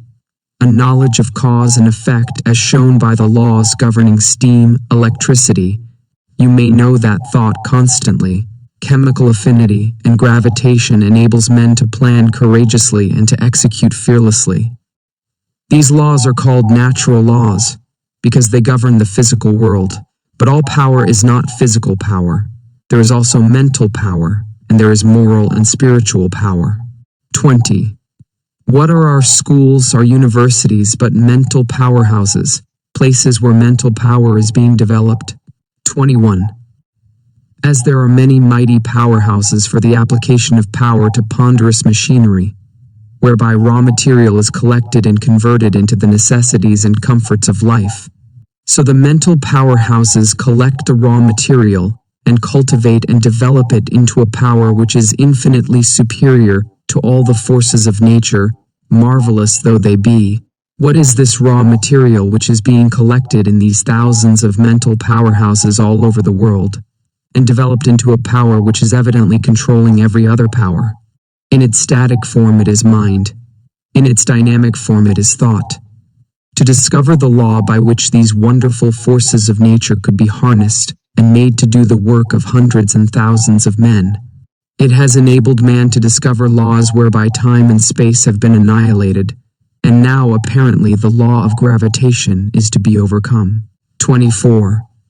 Thought is the vital force or energy which is being developed and which has produced such startling results in the last half-century as to bring about a world which would be absolutely inconceivable to a man existing only 50 or even 25 years ago.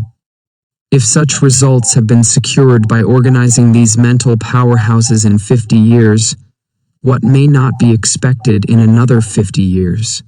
25. The substance from which all things are created is infinite in quantity. We know that light travels at the rate of 186,000 miles per second, and we know that there are stars so remote that it takes light 2,000 years to reach us. And we know that such stars exist in all parts of the heaven. We know, too, that this light comes in waves, so that if the ether on which these waves travel was not continuous, the light would fail to reach us. We can then only come to the conclusion that this substance or ether or raw material is universally present. 26. How then does it manifest in form? In electrical science, a battery is formed by connecting the opposite poles of zinc and copper, which causes a current to flow from one to the other and so provides energy. This same process is repeated in respect to every polarity, and as all form simply depends upon the rate of vibration and consequent relations of atoms to each other. If we wish to change the form of manifestation, we must change the polarity. This is the principle of causation. For your exercise this week, concentrate, and when I use the word concentrate, I mean all that the word implies. Become so absorbed in the object of your thought that you are conscious of nothing else. And do this a few minutes every day. You take the necessary time to eat, in order that the body may be nourished. Why not take the time to assimilate your mental food? 28. Let the thought rest on the fact that appearances are deceptive. The earth is not flat, neither is it stationary. The sky is not a dome. The sun does not move. The stars are not small. Specks of light and matter which was once supposed to be fixed has been found to be in a state of perpetual flux. 29. Approaching, its dawn is now at hand, when modes of thought and action must be adjusted to rapidly increasing knowledge of the operation of eternal principles. Silent thought is, after all, the mightiest agent. Try to realize that the day is fast. In human affairs. Channing. Questions and answers for week 19. 181. How are extremes placed in contrast? They are designated by distinctive names, such as inside and outside, top and bottom, light and dark, good and bad. 182. Are these separate entities? No, they are parts or aspects of one whole. 183. What is the one creative principle in the physical, mental, and spiritual world? The universal mind, or the eternal energy, from which all things proceed. 184. How are we related to this creative principle? By our ability to think.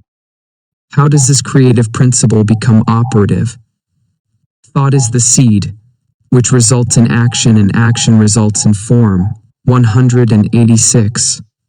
Upon what does form depend? Upon the rate of vibration. 187. How may the rate of vibration be changed? By mental action. 188. Upon what does mental action depend? Upon polarity, action, and reaction between the individual and the universal. 189. Does the creative energy originate in the individual or the universal? In the universal, but the universal can manifest only through the individual. Why is the individual necessary? Because the universal is static and requires energy to start it in motion. This is furnished by food, which is converted into energy, which in turn enables the individual to think. When the individual stops eating, he stops thinking. Then he no longer acts upon the universal. There is consequently no longer any action or reaction. The universal is then only pure mind in static form, mind at rest. Week 20, the spirit of things. Letter of transmittal. For many years there has been an endless discussion as to the origin of evil. Theologians have told us that God is love and that God is omnipresent. If this be true, there is no place where God is not. Where then is evil, Satan, and hell? Let us see, God is spirit. Spirit is the creative principle of the universe. Man is made in the image and likeness of God. Man is therefore a spiritual being. The only activity which spirit possesses is the power to think. Thinking is therefore a creative process. All form is therefore the result of the thinking process. The destruction of form must also be a result of the thinking process.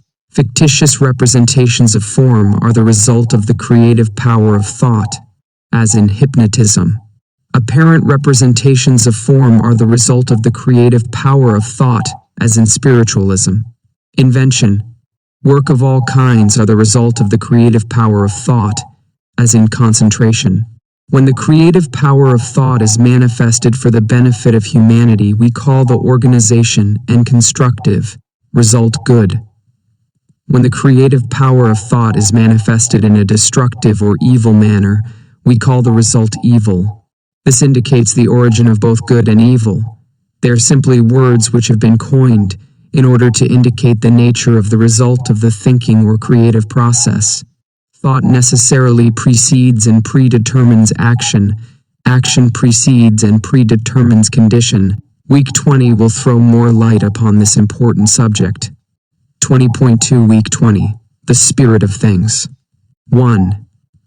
The spirit of a thing is that thing. It is necessarily fixed, changeless, and eternal. The spirit of you is you. Without the spirit, you would be nothing. It becomes active through your recognition of it and its possibilities. 2. You may have all the wealth in Christendom, but unless you recognize it and make use of it, it will have no value. So with your spiritual wealth, unless you recognize it and use it, it will have no value. The one and only condition of spiritual power is use or recognition. All great things come through recognition. The scepter of power is consciousness, and thought is its messenger. And this messenger is constantly molding the realities of the invisible world into the conditions and environments of your objective world. Thinking is the true business of life. Power is the result. You are at all times dealing with the magical power of thought and consciousness. What results can you expect so long as you remain oblivious to the power which has been placed within your control? So long as you do this, you limit yourself to superficial conditions and make of yourself a beast of burden for those who think, those who recognize their power, those who know that unless we are willing to think, we shall have to work, and the less we think, the more we shall have to work, and the less we shall get for our work. 6.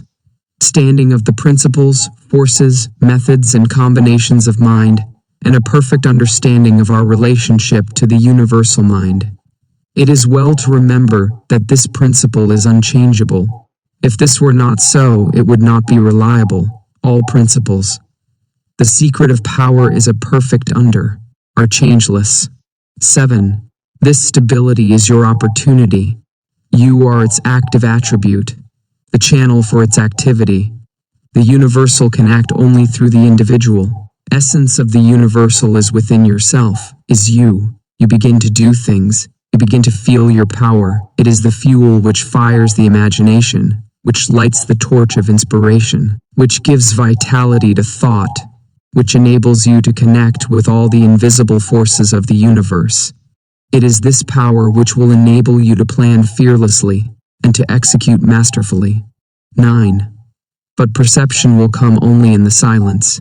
This seems to be the condition required for all great purposes. You are a visualizing entity. Imagination is your workshop.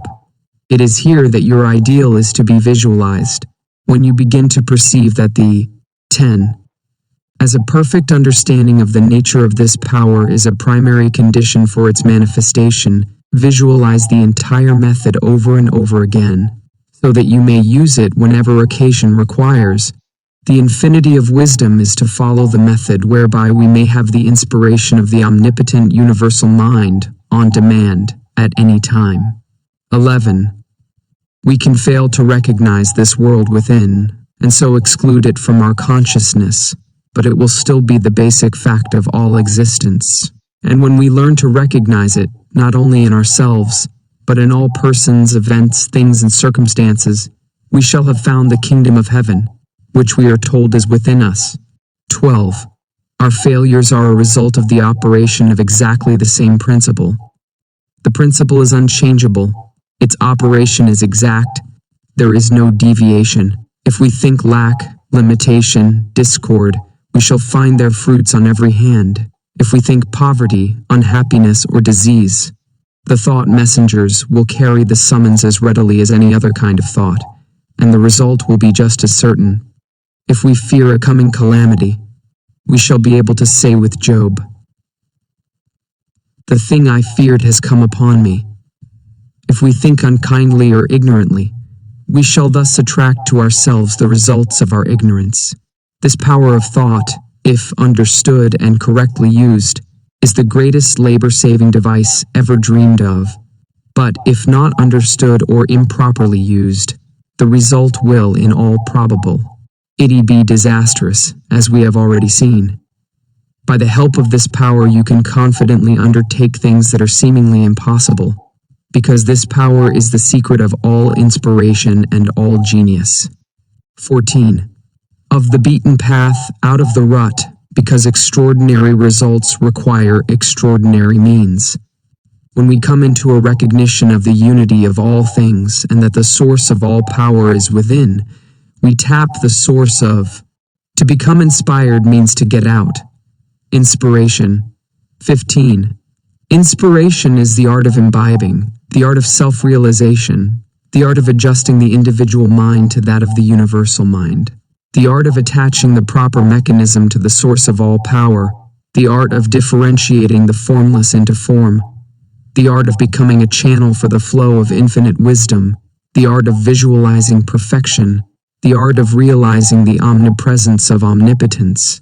16. An understanding and appreciation of the fact that the infinite power is omnipresent and is therefore in the infinitely small, as well as the infinitely large, will enable us to absorb its essence. A further understanding of the fact that this power is spirit and therefore indivisible will enable us to appreciate its presence at all points at the same time. 17. An understanding of these facts, first intellectually and then emotionally, will enable us to drink deeply from this ocean of infinite power. An intellectual understanding will be of no assistance. The emotions must be brought into action. Thought without feeling is cold. The required combination is thought and feeling. 18. Inspiration is from within. The silence is necessary, the senses must be stilled, the muscles relaxed, repose cultivated. When you have thus come into possession of a sense of poise and power, you will be ready to receive the information or inspiration or wisdom which may be necessary for the development of your purpose. 19. Do not confuse these methods with those of the clairvoyant. They have nothing in common. Inspiration is the art of receiving and makes for all that is best in life. Your business in life is to understand and command these invisible forces, instead of letting them command and rule you. Power implies service. Inspiration implies power. To understand and apply the method of inspiration is to become a Superman. 20. We can live more abundantly every time we breathe, if we consciously breathe with that intention. The if is a very important condition in this case, as the intention governs the attention, and without the attention you can secure only the results which everyone else secures, that is a supply equal to the demand. 21. In order to secure the larger supply, your demand must be increased, and as you consciously increase the demand, the supply will follow. You will find yourself coming into a larger and larger supply of life, energy, and vitality. 22. The reason for this is not difficult to understand, but it is another of the vital mysteries of life, which does not seem to be generally appreciated.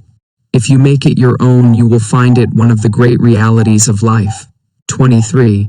We are told that in Him we live and move and have our being, and we are told that He is a spirit, and again that He is love, so that every time we breathe this life, love, and spirit. This is pranic energy, or pranic ether. We could not exist a moment without it. It is the cosmic energy. It is the life of the solar plexus. 24.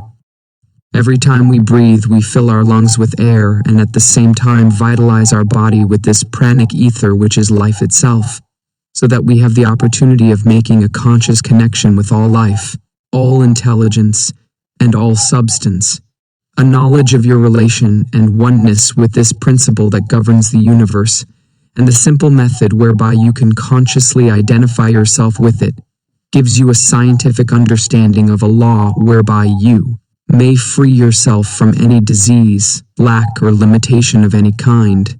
In fact, it enables you to breathe the breath of life into your own nostrils.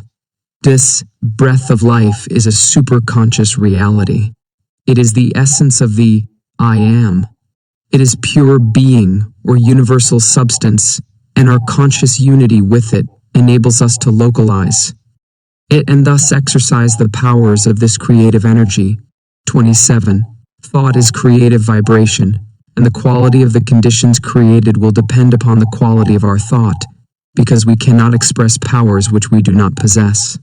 We must be before we can do, and we can do only to the extent to which we are. And so what we do will necessarily coincide with what we are, and what we are depends upon what we think. 28.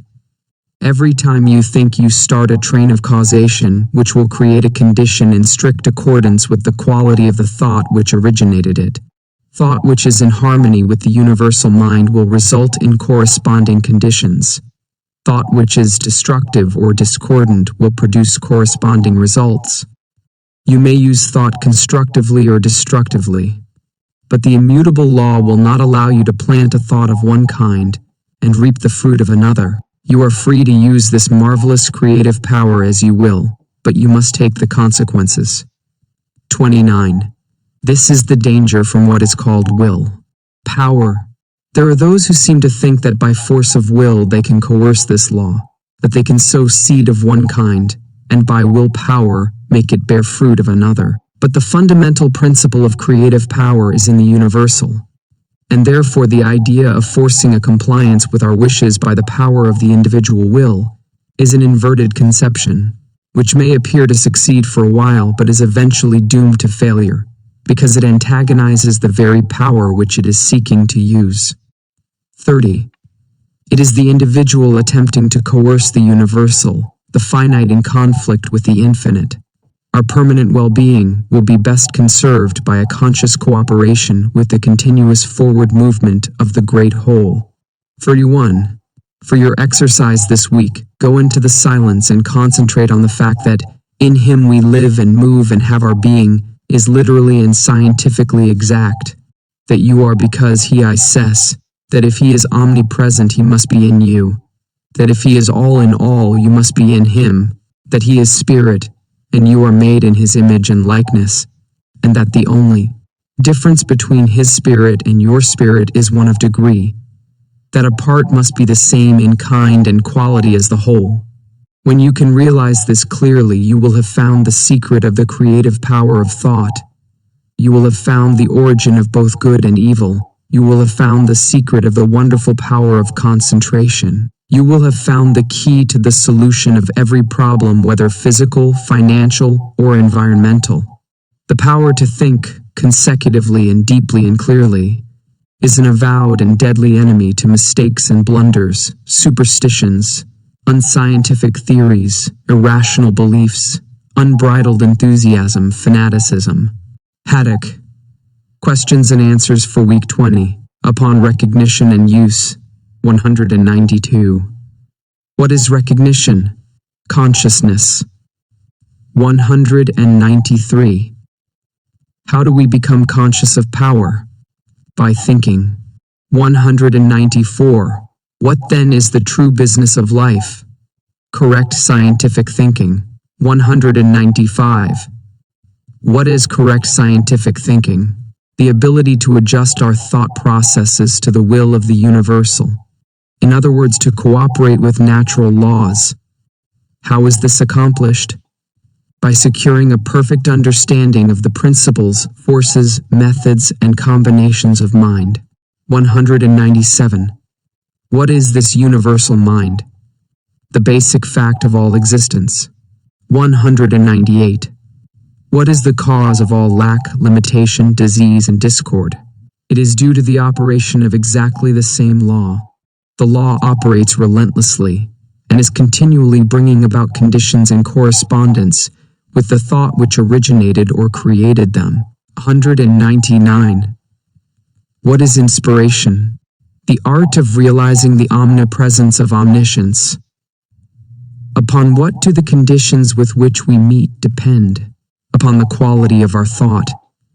Because what we do depends upon what we are, and what we are depends upon what we think. Learning without thought is labor lost. Thought without learning is perilous. Confucius. 21. Week 21. To think big thoughts. 21.1 Letter of Transmittal. It is my privilege to enclose week 21.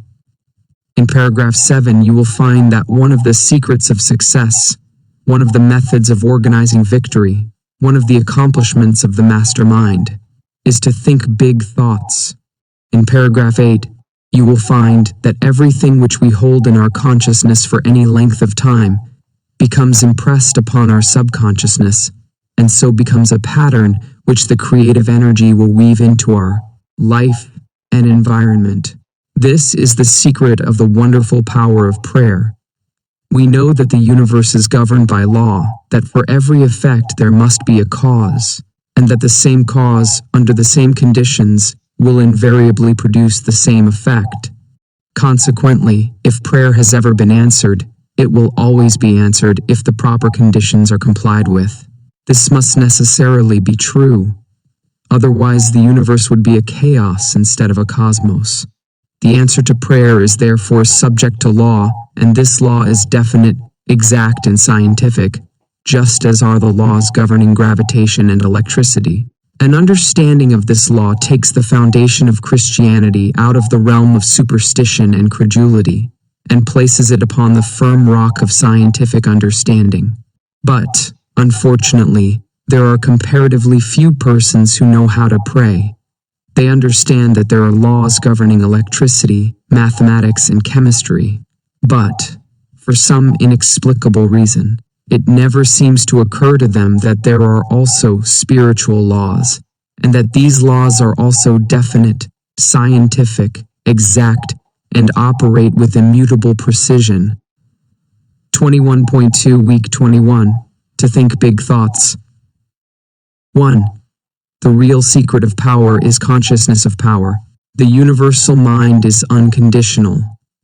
Therefore, the more conscious we become of our unity with this mind, the less conscious we shall become of conditions and limitations. And as we become emancipated or freed from conditions, we come into a realization of the unconditional. We have become free. 2.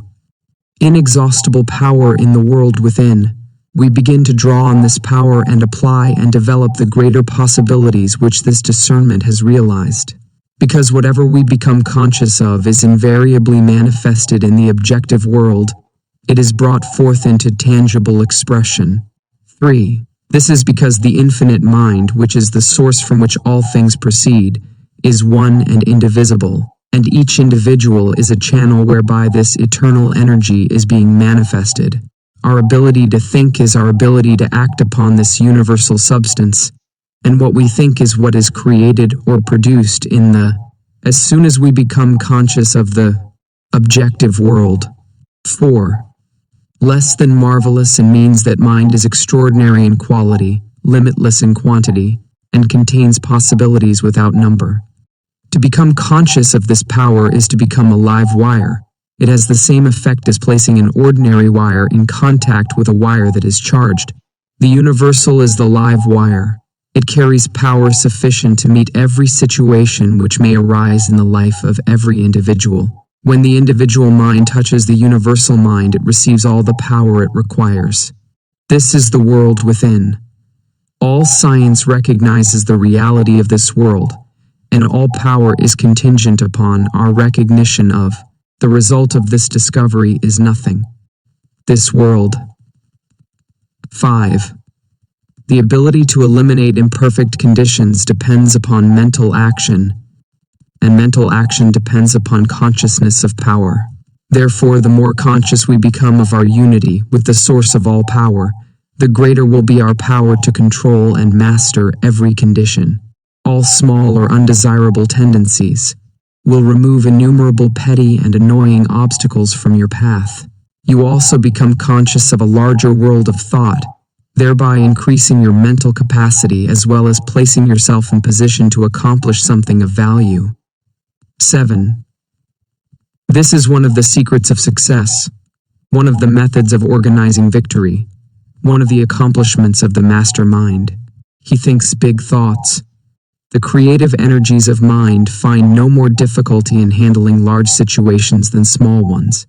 Mind is just as much present in the infinitely large as in the This infinitely small mind, we understand how we may bring to ourselves any condition by creating the corresponding conditions in our consciousness, because everything which is held for any length of time in the consciousness eventually becomes impressed upon the subconscious, and thus becomes a pattern which the creative energy will weave into the life and environment of the individual.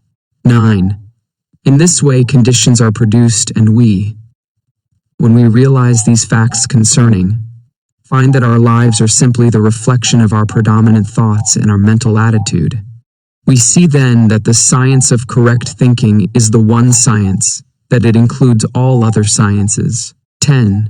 Thought creates an impression on the brain, that these impressions create mental tendencies, and these tendencies create character, ability, and purpose, and that the combined action of character, ability, and purpose determines the experiences with which we, from this science we learn that every shall meet in life.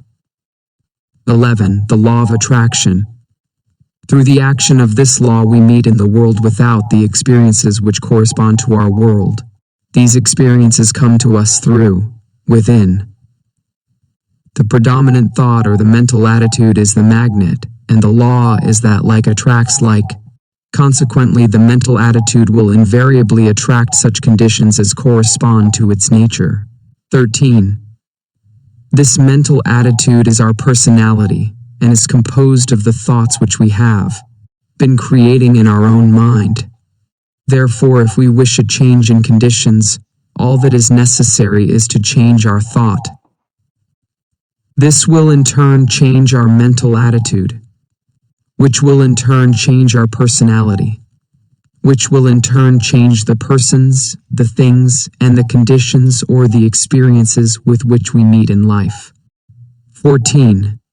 It is, however, no easy matter to change the mental attitude, but by persistent effort it may be accomplished. The mental attitude is patterned after the mental pictures which have been photographed on the brain. If you do not like the pictures, destroy the negatives, and create new pictures. This is the art of visualization. 15. As soon as you have done this, you will begin to attract new things, and the new things will correspond to the new pictures. To do this, impress on your mind a perfect picture of the desire which you wish to have objectified, and continue to hold the picture in mind until results are obtained. If the desire is one which requires necessary essentials for your picture, build them in. They are the vital part of the picture. They are the feeling which combines with thought and creates the irresistible magnetic power which draws the things you require to you. They give your picture life, and life means growth, and as soon as it begins to grow, the result is practically assured. 17. Do not hesitate to aspire to the highest possible attainments in anything you may undertake, for the mind forces are ever ready to lend themselves to a purposeful will in the effort to crystallize its highest aspirations into acts, accomplishments, and events. 18. An illustration of how these mind forces operate is suggested by the method in which all our habits are formed. We do a thing, then do it again, and again, and again, until it becomes easy and perhaps almost automatic. And the same rule applies in breaking any and all bad habits. We stop doing a thing, and then avoid it again, and again until we are entirely free from it. And if we do fail now and then, we should by no means lose hope, for the law is absolute and invincible, and gives us credit for every effort and every success even, though our efforts and successes are perhaps intermittent. 19. There is no limit to what this law can do for you. Dare to believe in your own ideal. Remember that nature is plastic to the ideal. Think of the ideal as an already accomplished fact. 20. The real battle of life is one of ideas. It is being fought out by the few against the many. On the one side is the constructive and creative thought. On the other side, the destructive and negative thought. The creative thought is dominated by an ideal. The passive thought is dominated by appearances. On both sides are men of science, men of letters, and men of affairs. 21. On the creative side are men who spend their time in laboratories, or over microscopes and telescopes, side by side with the men who dominate the commercial, political, and scientific world. On the negative side are men who spend their time investigating law and precedent, men who mistake theology for religion, statesmen who mistake might for right, and all the millions who seem to prefer precedent to progress, who are eternally looking backward, instead of forward, who see only the world without, but know nothing of the world within. In the last analysis there are but these two classes. All men will have to take their place on one side or the other. They will have to go forward or go back. There is no standing still in a world where all is motion. It is this attempt to stand still that gives sanction and force to arbitrary and unequal codes of law. That we are in a period of transition is evidenced by the unrest which is everywhere apparent. The complaint of humanity is as a roll of heaven's artillery, commencing with low and threatening notes, and increasing until the sound is sent from cloud to cloud, and the lightning rends the air and earth. 24. The sentries who patrol the most advanced outposts of the industrial, political, and religious world are calling anxiously to each other. What of the night? The danger and insecurity of the position they occupy and attempt to hold is becoming more apparent every hour. The dawn of a new era necessarily declares that the existing order of things cannot much longer be. The new, the crux of the social problem, is entirely a question of conviction in the minds of the people as to the nature of the universe. When they realize that the transcendent force of spirit or mind of the cosmos is within each individual, it will be possible to frame laws that shall consider the liberties and rights of the many instead of the privileges of the few. 26.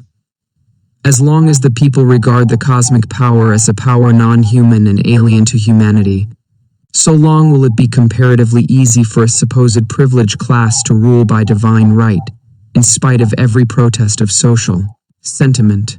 The real interest of democracy is therefore to exalt, emancipate, and recognize the divinity of the human spirit, and to recognize that all power is from within, that no human being has any more power than any other human being, except such as may willingly be delegated to him. The old regime would have us believe that the law was superior to the lawmakers. Herein is the gist of the social crime of every form of privilege and personal inequality, the institutionalizing of the fatalistic doctrine of divine election, the issue between the old regime and 27. The divine mind is the universal mind.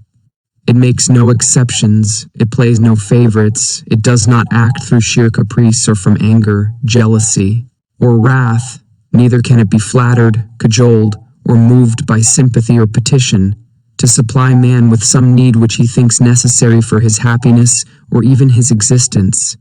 The divine mind makes no exceptions in favor of any individual, but when the individual understands and realizes his unity with the universal principle, he will appear to be favored because he will have found the source of all health, all wealth, and all power. 28. For your exercise this week, concentrate on the truth. Try to realize that the truth shall make you free. That is, nothing can permanently stand in the way of your perfect success when you learn to apply the scientifically correct thought methods and principles. Realize that you are externalizing in your environment your inherent soul potencies. Realize that the silence offers an ever-available and almost unlimited opportunity for awakening the highest conception of truth. Try to comprehend that omnipotence itself is absolute silence, all else is change, activity, limitation. Silent thought concentration is therefore the true method of reaching, awakening, and then expressing the wonderful potential power of the world within. The possibilities of thought training are infinite, its consequence eternal, and yet few take the pains to direct their thinking into channels that will do them good, but instead leave all to chance. Martin, Questions Amp Answers for Week 21. What is the real secret of power? The consciousness of power. Because whatever we become conscious of is invariably manifested in the objective world. and is brought forth into tangible expression. What is the source of this power? The universal mind, from which all things proceed, and which is one and indivisible. 203. How is this power being manifested? Through the individual. Each individual is a channel whereby this energy is being differentiated in form. 204. How may we connect with this omnipotence? Our ability to think is our ability to act on this universal energy, and what we think is what is produced or created in the objective world. What is the result of this discovery? The result is nothing less than marvelous. It opens unprecedented and limitless opportunity. 206. How then may we eliminate imperfect conditions? By becoming conscious of our unity with the source of all power. 207. What is one of the distinctive characteristics of the master mind? He thinks big thoughts. He holds ideas large enough to counteract and destroy all petty and annoying obstacles. 208. How do experiences come to us? Through the law of attraction. 209. How is this law brought into operation? By our predominant mental attitude. What is the issue between the old regime and the new? A question of conviction as to the nature of the universe. The old regime is trying to cling to the fatalistic doctrine of divine election. The new regime recognizes the divinity of the individual and the democracy of humanity. 22. Week 22. Spiritual Seeds. 22.1 Letter of Transmittal. In week 22 you will find that thoughts are spiritual seeds, which, when planted in the subconscious mind, have a tendency to sprout and grow. But unfortunately, the fruit is frequently not to our liking. The various forms of inflammation, paralysis, nervousness, and diseased conditions generally are the manifestation of fear, worry, care, anxiety, jealousy, hatred, and similar thought. The life processes are carried on by two distinct methods. First, the taking up and making use of nutritive material necessary for constructing cells. Second, breaking down and excreting the waste material. All life is based upon these constructive and destructive activities, and as food, water, and air are the only requisites necessary for the construction of cells, it would seem that the problem of prolonging life indefinitely would not be a very difficult one. However strange it may seem, it is the second or destructive activity that is, with rare exception, the cause of all disease. The waste material accumulates and saturates the tissues, which causes auto-intoxication. This may be partial or general. In the first case, the disturbance will be local. In the second place, it will affect the whole system. The problem, then, before us in the healing of disease is to increase the inflow and distribution of vital energy throughout the system, and this can only be done by eliminating thoughts of fear, worry, care, anxiety, jealousy, hatred, and every other destructive thought, which tend to tear down and destroy the nerves and glands which control the excretion and elimination of poisonous and waste matter. Nourishing foods and strengthening tonics cannot bestow life, because these are but secondary manifestations of life. The primary manifestation of life and how you may get in touch with it is explained in the part which I have the privilege of enclosing herewith. Week 22. Spiritual Seeds. Knowledge is of priceless value, because by applying knowledge we can make our future what we wish it to be. When we realize that our present character, our present environment, our present ability, and our present physical condition are all the result of past methods of thinking, we shall begin to have some conception of the value of knowledge. If the state of our health is not all that, the harvest will be sickness, decay, weakness, and failure. The question is, what are we thinking? What are we creating? What is the harvest to be? 4. It is necessary to change. The law governing visualization will be found effective. Make a mental image of physical perfection. Hold it in the mind until it is absorbed by the consciousness.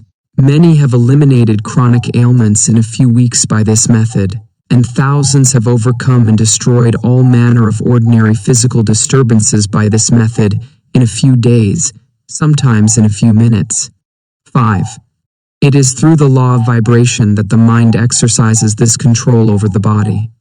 We know that every mental action is a vibration, and we know that all form is simply a mode of motion, a rate of vibration. Therefore, any given vibration immediately modifies every atom in the body. Every life cell is affected, and an entire chemical change is made in every group of life cells. If there is any physical condition which, quality, and form, the vast panorama of nature, both visible and invisible, is being constantly changed by simply changing the rate of vibration, and as thought is a vibration, we can also exercise this power. We can change the vibration and thus produce any condition which we desire to manifest in our bodies. 7. We are all using this power every minute. The trouble is most of us are using it unconsciously and thus producing undesirable results. The problem is to use it intelligently and produce only desirable results. This should not be difficult, because we all have had sufficient experience to know what produces pleasant vibrations in the body, and we also know the causes which produce the unpleasant and disagreeable sensations. 8. All that is necessary is to consult our own experience. When our thought has been uplifted, progressive, constructive, courageous, noble, kind, or in any other way desirable, we have set in motion vibrations which brought about certain results. When our thought has been filled with envy, hatred, jealousy, criticism, or any of the other 1001 forms of discord, certain vibrations were set in motion which brought about certain other results of a different nature, and each of these rates of vibration, if kept up, crystallized in form. In the first case, the result was mental, moral, and physical health, and in the second case, discord, inharmony, and disease. 9. The power which the mind possesses over thee. We can understand then something of body. 10. The objective mind has certain effects on the body which are readily recognized. Someone says something to you which strikes you as ludicrous, and you laugh, possibly until your whole body shakes, which shows that thought has control over the muscles of your body. Or someone says something which excites your sympathy and your eyes fill with tears, which shows that thought controls the glands of your body. Or someone says something which makes you angry and the blood mounts to your cheek, which shows that thought controls the circulation of your blood. But as these experiences are all the results of the action of your objective mind over the body, the results are of a temporary nature. They soon pass away and leave the situation as it was before. 11. Let us see how the action of the subconscious mind over the body differs. You receive a wound. Thousands of cells begin the work of healing at once. In a few days or a few weeks, the work is complete. You may even break a bone. No surgeon on earth can weld the parts together. He may set the bone for you, but the subjective mind will immediately begin the process of welding the parts together. And in a short time, the bone is as solid as it ever was. You may swallow poison. The subjective mind will immediately discover the danger and make violent efforts to eliminate it. You may become infected with a dangerous germ. The subjective will at once commence to build a wall around the infected area and destroy the infection by absorbing it in the white blood corpuscles which it supplies for the purpose. 12. These processes of the subconscious mind usually proceed without our personal knowledge or direction, and so long as we do not interfere, the result is perfect. But, as these millions of repair cells are all intelligent and respond to our thought, they are often paralyzed and rendered impotent by our thoughts of fear, doubt, and anxiety. They are like an army of workmen, ready to start an important piece of work, but every time they get fairly started on the undertaking, a strike is called, or plans changed, until they finally get discouraged and give up. 13. The way to health is founded on the law of vibration, which is the basis of all science, and this law is brought into operation by the mind, the world within. It is a matter of individual effort and practice. Our world of power is within. If we are wise, we shall not waste time and effort in trying to deal with effects as we find them in the world without. which is only an external, a reflection. We shall always find the cause in the change the effect. 15. Every cell in your body is intelligent and will respond to your direction.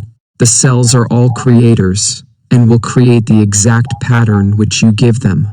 Therefore, when perfect images are, energies will build a perfect body. Brain cells are constructed in the same way. The quality of the brain is governed by the state of mind, or mental attitude, so that if undesirable mental attitudes are conveyed to the subjective, they will in turn be transferred to the body. We can therefore readily see that if we wish the body to manifest health, strength, and vitality, this must be the predominant thought. 18. We know then that every element of the human body is the result of a rate of vibration. 19. We know that mental action is a rate of vibration. 20. We know that a higher rate of vibration governs, modifies, controls, changes, or destroys a lower rate of vibration. 21. We know that the rate of vibration is governed by the character of brain cells. 22. Finally, we know how to create these brain cells. Power of mind. To this extent, we have come to know that there is practically no limitation which can be placed upon our ability to place ourselves in harmony with natural law, which is omnipotent. Body by the mind is coming to be more and more generally understood, and many physicians are now giving the matter their earnest attention. Dr. Albert T. Schofield, who has written several important books on the subject, says, "The subject of mental therapeutics is still ignored in medical works generally. In our physiologies, no reference is made to the central controlling power that rules the body for its good, and the power of the mind over the body is seldom spoken of. No doubt many physicians treat nervous diseases of functional origin wisely and well, but what we contend is that the knowledge they display was taught at no school, was learned from no book, but it is intuitive, and this influence or control over the empirical. 26. This is not as it should be. The power of mental therapeutics should be the subject of careful, special, and scientific teaching in every medical school. We might pursue the subject of maltreatment, or want of treatment, further in detail and describe the disastrous results of neglected cases, but the task is an invidious one. 27. There can be no doubt that few patients are aware how much they can do for themselves. What the patient can do for himself, the forces he can set in motion, are as yet unknown.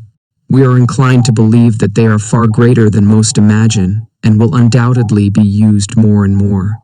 Mental therapeutics may be directed by the patient himself to calming the mind in excitement, by arousing feelings of joy, hope, faith, and love, by suggesting motives for exertion, by regular mental work, by diverting the thoughts from the malady. Speak to him thou, for he hears, and spirit with spirit can meet. Closer is he than breathing, and nearer than hands and feet.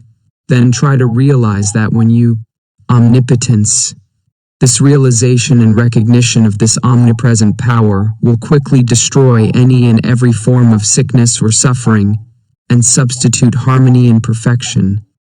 Then remember, there are those who seem to think that sickness and suffering are sent by God. If so, every physician, every surgeon, and every Red Cross nurse is defying the will of God, and hospitals and sanitariums are places of rebellion instead of houses of mercy. Of course, this quickly reasons itself into an absurdity, but there are many who still cherish the idea. 32.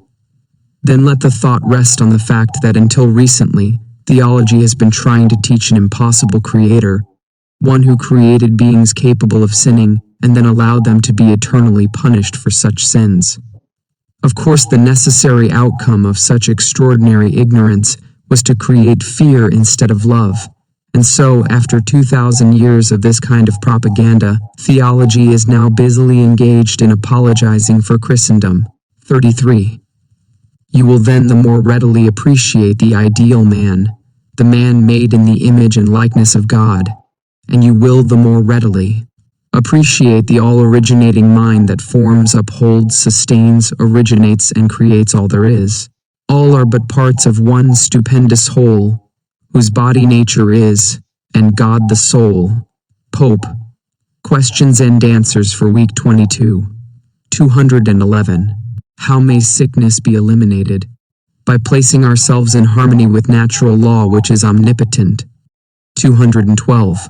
What is the process? A realization that man is a spiritual being, and that this spirit must necessarily be perfect. 213. What is the result? A conscious recognition of this perfection, first intellectually then emotionally, brings about a manifestation of this perfection. 214. Why is this so? Because thought is spiritual and therefore creative, and correlates with its object and brings it into manifestation. 215. What natural law is brought into operation? The law of vibration. 216. Why does this govern? Because a higher rate of vibration governs, modifies, controls, changes, or destroys a lower rate of vibration. 217. Is this system of mental therapeutics generally recognized? Yes, there are over 1 million people in this country who make use of it in one form or another. 218. What is the result of this system of thought? For the first time in the world's history, every man's highest reasoning faculty can be satisfied by a demonstrable truth, which is now fast flooding the world. 219. Is this system applicable to other forms of supply? It will meet every human requirement or necessity. 220. Is this system scientific or religious? Both. True science and true religion are twin sisters. Where one goes, the other necessarily follows. Opportunity follows perception, action follows inspiration, growth follows knowledge, eminence follows progress. Always the spiritual first, then the transformation into the infinite and illimitable possibilities of achievement. 2-3. Week 23. The law of success is service. 23.1 Letter of transmittal. In the part which I have the honor to transmit herewith, you will find that money weaves itself into the entire fabric of our very existence, that the law of success is service, that we get what we give, and for this reason we should consider it a great privilege to be able to give. We have found that thought is the creative activity behind every constructive enterprise. We can therefore give nothing of more practical value than our thought. Creative thought requires attention, and the power of attention is, as we have found, the weapon of the Superman. Attention develops concentration, and concentration develops spiritual power, and spiritual power is the mightiest force in existence. This is the science which embraces all sciences. It is the art which, above all arts, is relevant to human life. In the mastery of this science and this art, there is opportunity for unending progression. Perfection in this is not acquired in 6 days, or in 6 weeks, or in 6 months. It is the labor of a life. Not to go forward is to go backward. It is inevitable that the entertainment of positive, constructive, and unselfish thoughts should have a far-reaching effect for good. Compensation is the keynote of the universe. Nature is constantly seeking to strike an equilibrium. Where something is sent out, something must be received, else there should be a vacuum formed. By observance of this rule, you cannot fail to profit in such measure as to amply justify your effort along this line. 23.2. Week 23. The law of success is service. 1. The money consciousness is an attitude of mind. It is the open door to the arteries of commerce. It is the receptive attitude. Desire is the attractive force which sets the current in motion, and fear is the great obstacle by which the current is stopped or completely reversed and turned away from us. 2. Fear is just the opposite from money consciousness. It is poverty consciousness, and as the law is unchangeable, we get exactly what we give. If we fear, we get what we feared. Money weaves itself into the entire fabric of our very existence. It engages the best thought of the best minds. 3. We make money by making friends, And we enlarge our circle of friends by making money for them, by helping them, by being of service to them. The first law of success, then, is service, and this in turn is built on integrity and justice. The man who at least is not fair in his intention is simply ignorant. He has missed the fundamental law of all exchange. He is impossible. He will lose surely, and certainly. He may not know it. He may think he is winning, but he is doomed to certain defeat. He cannot cheat the infinite. The law of compensation will demand of him an eye for an eye, and a tooth for a tooth. 4.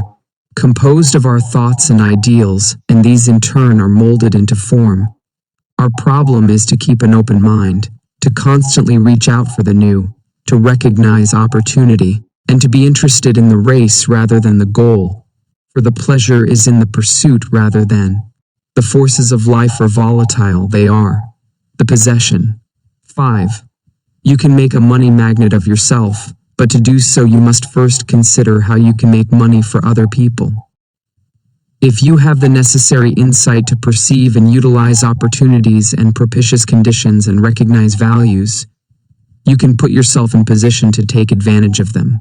But your greatest success will come as you are enabled to assist others. What benefits one must benefit all. 6.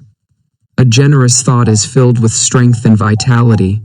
A selfish thought contains the germs of dissolution. It will disintegrate and pass away. Great financiers like Morgan and others are simply channels for the distribution of wealth. Enormous amounts come and go. But it would be as dangerous to stop the outgo as the income. Both ends must remain open.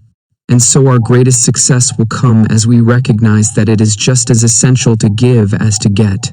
If we recognize the omnipotent power that is the source of all supply, we will adjust our consciousness to this supply in such a way that it will constantly attract all that is necessary to itself, and we shall find that the more we give, the more we get. Giving in this sense implies service. The banker gives his money, the merchant gives his goods, the author gives his thought, the workman gives his skill. All have something to give, but the more they can give, the more they get, and the more they get, the more they are enabled to give. 8. The financier gets much because he gives much, he thinks. He is seldom a man that lets anyone else do his thinking for him. He wants to know how results are to be secured. You must show him. When you can do this, he will furnish the means by which hundreds or thousands may profit, and in proportion as they are successful, will he be successful. Morgan, Rockefeller, Carnegie, and others did not get rich because they lost money for other people. On the contrary, it is because they made money for other people that they became the wealthiest men in the wealthiest country on the globe. 9. The average person is entirely innocent of any deep thinking. He accepts the ideas of others and repeats them in very much the same way as a parrot. This is readily seen when we understand the method which is used to form public opinion, and this docile attitude on the part of a large majority, who seem perfectly willing to let a few persons do all their thinking for them, is what enables a few men in a great many countries to usurp all the avenues of power and hold the millions in subjection. Creative thinking requires attention. 10. The power of attention is called concentration. This power is directed by the will. For this reason we must refuse to concentrate or think of anything except the things we desire. Many are constantly concentrating upon sorrow, loss, and discord of every kind. As thought is creative, it necessarily follows that this concentration inevitably leads to more loss, more sorrow, and more discord. How could it be otherwise? On the other hand, when we meet with success, gain, or any other desirable condition, we naturally concentrate upon the effects of these things and thereby create more. And so it follows that much leads to more. 11. How an understanding of this principle can be utilized in the business world is well told by Mr. Atkinson in Advanced Thought. He says, 12. Spirit, whatever else it may or may not be, must be considered as the essence of consciousness, the substance of mind, the reality underlying thought. And as all ideas are phases of the activity of consciousness, mind, or thought, it follows that in spirit, and in it alone, is to be found the ultimate fact, the real thing or idea. 13. This being admitted, does it not seem reasonable to hold that a true understanding of spirit and its laws of manifestation would be about the most practical thing that a practical person can hope to find? Does it not seem certain that if the practical men of the world could but realize this fact, they would fall all over themselves in getting to the place in which they might obtain such knowledge of spiritual things and laws? These men are not fools. They need only to grasp this fundamental fact in order to move in the direction of that which is the essence of all achievement. 14. Let me give you a concrete example. I know a man here in Chicago whom I had always considered to be quite materialistic. He had made several successes in life, and also several failures. The last time I had a talk with him, he was practically down and out, as compared with his former business condition. It looked as if he had indeed reached the end of his rope, for he was well advanced into the stage of middle age, and new ideas came more slowly and less frequently to him than in former years. He said to me, in substance, I know that all things that work out in business are the result of thought. Any fool knows that. Just now, I seem to be short on thoughts and good ideas. But if this all-mind teaching is correct, there should be possible to the individual the attainment of direct connection with infinite mind. And in infinite mind, there must be the possibility of all kinds of good ideas which a man of my courage and experience could put to practical use in the business world, and make a big success thereof. It looks good to me, and I am going to look into it. 16. Other day I heard of this man again. Talking to a friend, I said, What has come to our old friend X? Has he ever gotten on his feet again? The friend looked at me in amazement. Why, said he, don't you know about X's great success? He is the big man in the company. He is the man who supplied the big idea for that concern. Why, he is about $500,000 to the good and is moving rapidly toward the million mark, all in the space of 18 months. I had not connected this man with the enterprise mentioned, although I knew of the wonderful success of the company in question. Investigation has shown that the story is true, and that the above stated facts are not exaggerated in the slightest. 17. Now, what do you think of that? To me, it means that this man actually made the direct. This was about 2 years ago. The connection with infinite mind, spirit, and, having found it, he set it to work for him. He used it in his business. 18. Does this sound sacrilegious or blasphemous? I hope not. I do not mean it to be so. Take away the implication of personality or magnified human nature from the conception of the infinite, and you have left the conception of an infinite presence power, the quintessence of which is consciousness.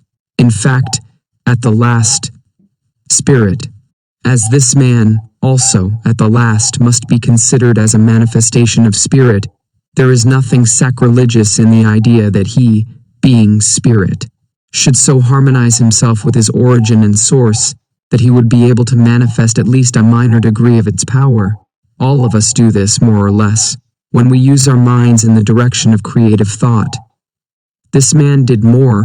He went about it in an intensely practical manner. I have not consulted him about his method of procedure, though I intend doing so at the first opportunity.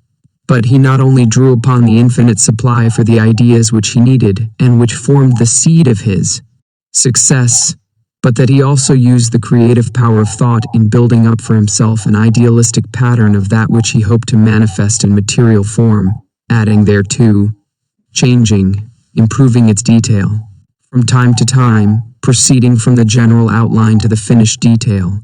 I judge this to be the facts of the case, not alone from my recollection of the conversation 2 years ago, but also because I have found the same thing to be true in the cases of other prominent men who have made similar manifestations of creative thought. 20. Those who may shrink from this idea of employing the infinite power to aid one in his work in the material world should remember that if the infinite objected in the least to such a procedure, the thing could never happen. The infinite is quite able to take care of itself. Spirituality is quite practical, very, really an absolutely practical thing that there is. 22. This week concentrate on the fact that man is not a body with a spirit, but a spirit with a body. And that it is for this reason that his desires are incapable of any permanent satisfaction in anything not spiritual.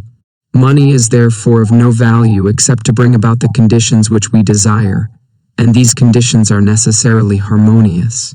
Harmonious conditions necessitate sufficient supply, so that if there appears to be any lack, we should realize that the idea, or soul of money, is service, and as this thought takes form, channels of supply will be opened, and you will have the satisfaction of knowing that spiritual methods are entirely practical. We have discovered that premeditated, orderly thinking for a purpose matures that purpose into fixed form, so that we may be absolutely sure of the result of our dynamic experiment. Francis Larimer Warner, Questions and Answers for Week 23, 221. What is the first law of success? Service. 222. How may we be of the most service? By having an open mind, by being interested in the race rather than the goal, in the pursuit rather than possession. 223. What is the result of a selfish thought? It contains the germs of dissolution. 224. How will our greatest success be achieved? By a recognition of the fact that it is just as essential to give as to receive. 225.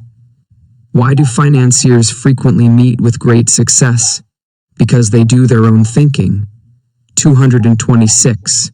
Why do the great majority in every country remain the docile and apparently willing tools of the few? Because they let the few do all their thinking for them. 227. What is the effect of concentrating upon sorrow and loss? More sorrow and more loss. 228. What is the effect of concentrating upon gain? More gain. 229. Is this principle used in the business world? It is the only principle which is ever used or ever can be used. There is no other principle. The fact that it may be used unconsciously does not alter or change the situation. 230. What is the practical application of this principle? The fact that success is an effect, not a cause, and if we wish to secure the effect, we must ascertain the cause or idea or thought by which the effect is created. Nurture your mind with great thoughts. To believe in the heroic makes heroes. Disraeli. 24. Week 24, Alchemy. 24.1 Letter of Transmittal. Enclosed herewith, you will find Week 24. This is the final lesson. If you have practiced each of the exercises a few minutes every day, as suggested, you will have found that you can get out of life exactly what you wish by first putting into life that which you wish, and you will probably agree with the student who said, "The thought is almost overwhelming, so vast, so available, so definite, so reasonable, and so usable. The fruit of this knowledge is, as it were, a gift of the gods. It is the truth that makes men free, not only free from every lack and limitation, but free from sorrow, worry, and care. And is it not wonderful to realize that this law is no respecter of persons, that it makes no difference what your habit of thought may be? The way has been prepared. If you are inclined to be religious, the greatest religious teacher the world has ever known made the way so plain that all may follow. If your mental bias is toward physical science, the law will operate with mathematical certainty. If you are inclined to be philosophical, Plato or Emerson may be your teacher, but in either case, you may reach degrees of power to which it is impossible to assign any limit. An understanding of this principle, I believe, is the secret for which the ancient alchemists vainly sought, because it explains how gold in the mind may be transmuted into gold in the heart and in the hand.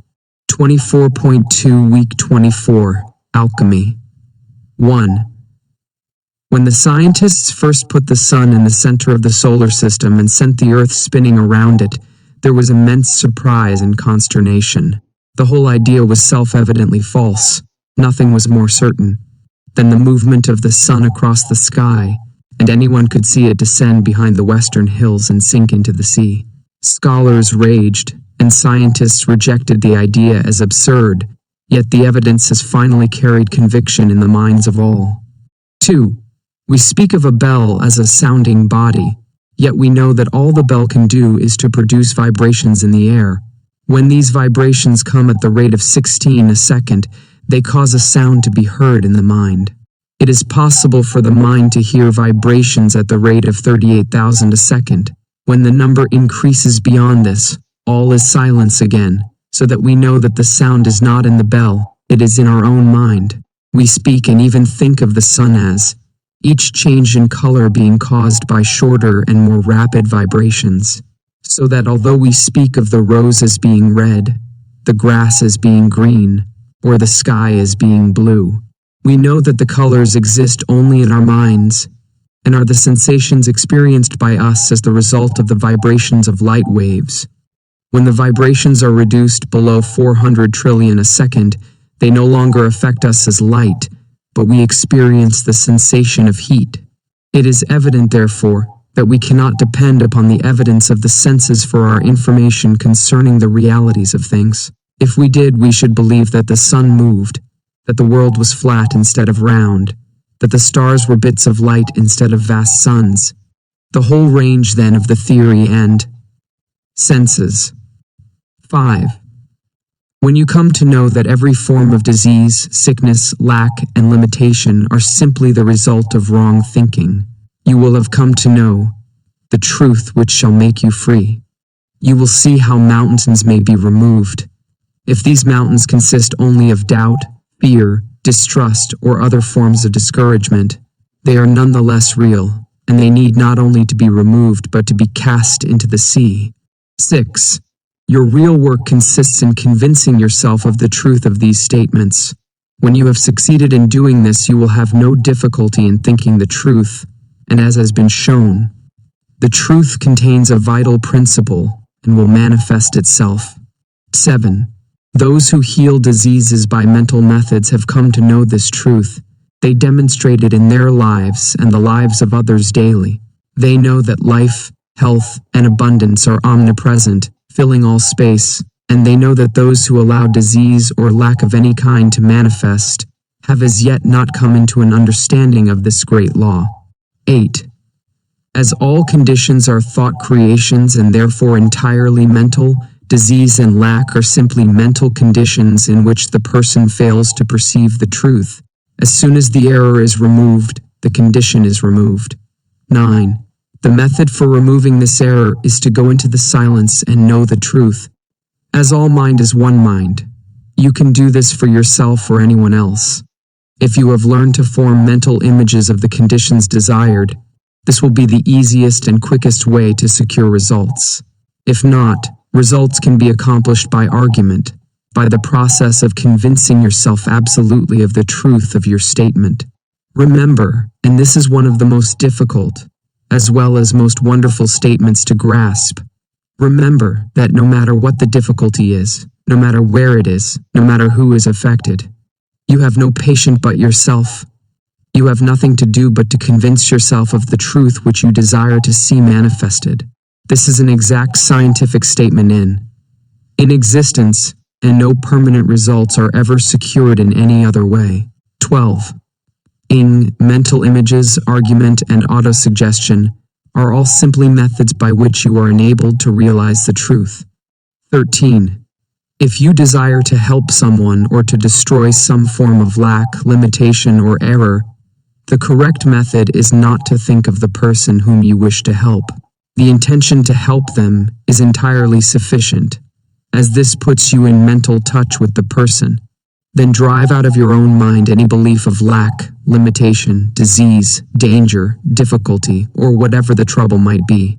As soon as you have succeeded in doing this, the result will have been accomplished, and the person will be free. 14. But remember that thought is creative, and consequently every time you allow your thought to rest on any inharmonious condition. You must realize that such conditions are apparent only. They have no reality. That spirit is the only reality, and it can never be less than perfect. Every form of concentration, form of vibration, but a thought of the truth is the highest rate of vibration known and consequently destroys every form of error in exactly the same way that light destroys darkness. No form of error can exist when the truth appears, so that your entire mental work consists in coming into an understanding of the truth. This will enable you to overcome every form of lack, limitation, or disease of any kind. 16. We can get no understanding of the truth from the world without. The world without is relative only. Truth is absolute. We must therefore find it in the world within. To train the mind to see truth only is to express true conditions only. Our ability to do this will be an indication as to the progress we are making. 18. The absolute truth is that the I is perfect and complete. The real I is spiritual and can therefore never be less than perfect. It can never have any lack, limitation, or disease. The flash of genius does not have origin in the molecular motion of the brain. It is inspired by the ego, the spiritual I, which is one with the universal mind, and it is our ability to recognize this unity which is the cause of all inspiration, all genius. These results are far-reaching and have effect upon generations yet to come. They are the pillars of fire which mark the path that millions follow. Or of experimentation, or even of observation. It is the product of a developed consciousness. Truth within a Caesar manifests in a Caesar's deportment, in his life, and in his action, his influence upon social forms and progress. Your life and your actions and your influence in the world will depend upon the degree of truth which you are enabled to perceive. For truth will not manifest in creeds, but truth is not the result of logical train. In conduct. 20. Truth manifests in character, and the character of a man should be the interpretation of his religion, or what to him is truth, and this will in turn be evidenced in the character of his possessions. If a man complains of the drift of his fortune, he is just as unjust to himself as if he should deny rational truth, though it stand patent and irrefutable. 21. Our environment and the innumerable circumstances and accidents of our lives, personality which attracts to itself the mental and physical material which is congenial to its nature. Thus is our future being determined from our present, and if there should be apparent injustice in any feature or phase of our personal life, we must look within for the cause and try to discover the mental fact which is responsible for the outward manifestation. 22. It is this truth which makes you free, and it is the conscious knowledge of this truth which will enable you to overcome every already exist in the subconscious. Faculty. 23. The conditions with which you meet in the world without are invariably the result of the conditions obtaining in the world within. Therefore it follows with scientific accuracy that by holding the perfect ideal in mind, you can bring about ideal conditions in your environment. 24. If you see only the incomplete, the imperfect, the relative, and the limited, then these conditions will manifest in your life.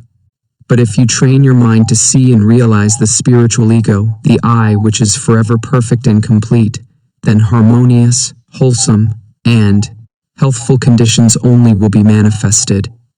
25. As thought is creative, and the truth is the highest and most perfect thought which anyone can think.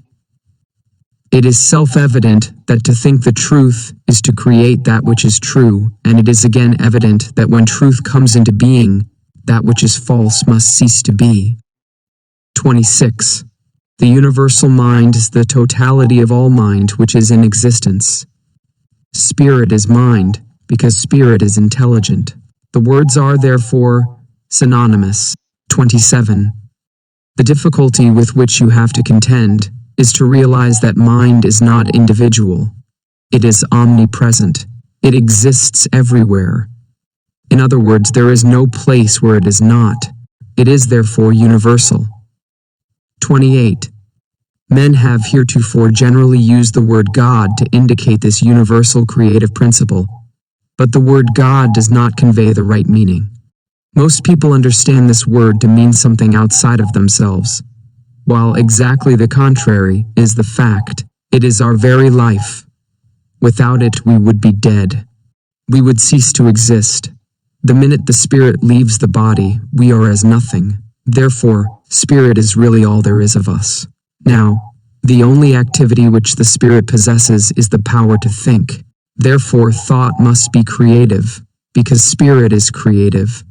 This creative power is impersonal, and your ability to think is your ability to control it and make use of it for the benefit of yourself and others. When the truth of this statement is realized, understood, and appreciated, you will have come into possession of the master key. But remember that only those who are wise enough to understand, broad enough to weigh the evidence, firm enough to follow their own judgment, and strong enough to make the sacrifice exacted, may enter and partake. 31.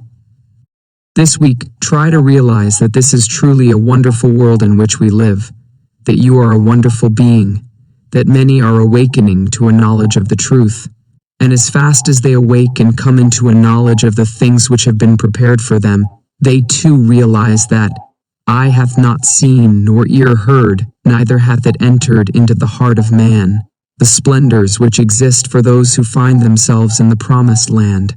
They have crossed the river of judgment and have arrived at the point of discrimination between the true and the false, and have found that all they ever willed or dreamed was but a faint concept of the dazzling reality. Though an inheritance of acres may be bequeathed, an inheritance of knowledge and wisdom cannot. The wealthy man may pay others for doing his work for him, but it is impossible to get his thinking done for him by another, or to purchase any kind of self-culture. S. Smiles. Questions AMP.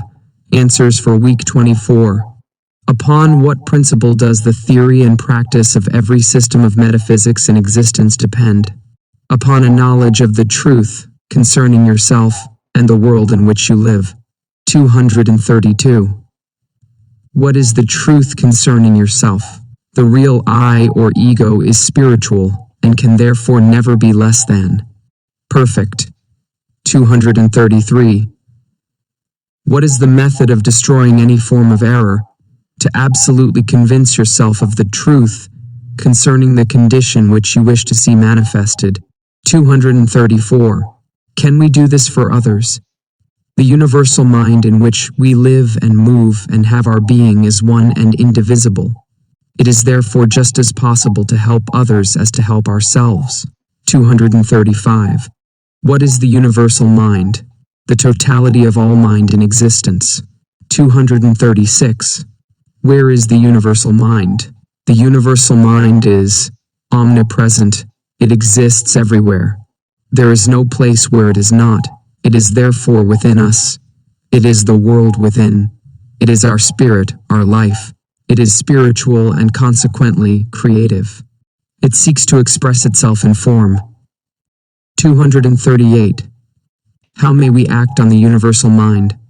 Our ability to think is our ability to act on the universal mind and bring it into manifestation for the benefit of ourselves or others. 239. What is meant by thinking? Clear, decisive, calm, deliberate, sustained thought with a definite end in view. 240. What will be the result? You will also be able to say, "It is not I that doeth the works, but the Father that dwelleth within me. He doeth the works." You will come to know that the Father is the universal mind, and that He does really and truly dwell within you. In other words, you will come to know that the wonderful promises made in the Bible are fact, not fiction, and can be demonstrated by anyone having sufficient understanding. Temples have their sacred images, and we see what influence they have always had over a great part of mankind.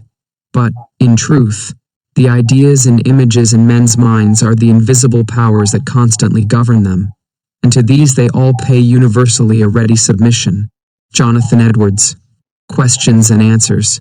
In referring to the subconscious and conscious minds, or the objective and subjective, which is the technically correct expression, we have two minds which, although related, are distinct, or we have one mind with two distinct functions.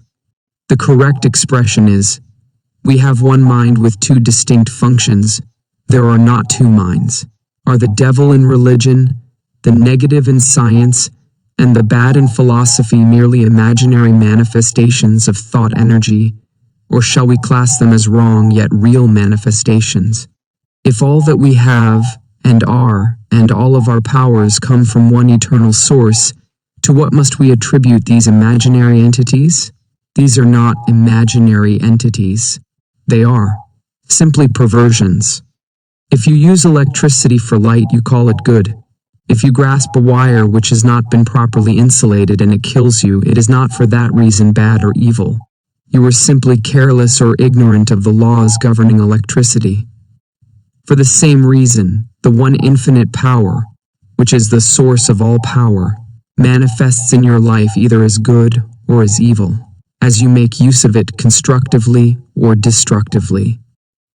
Is not the master key idea of God pantheistic?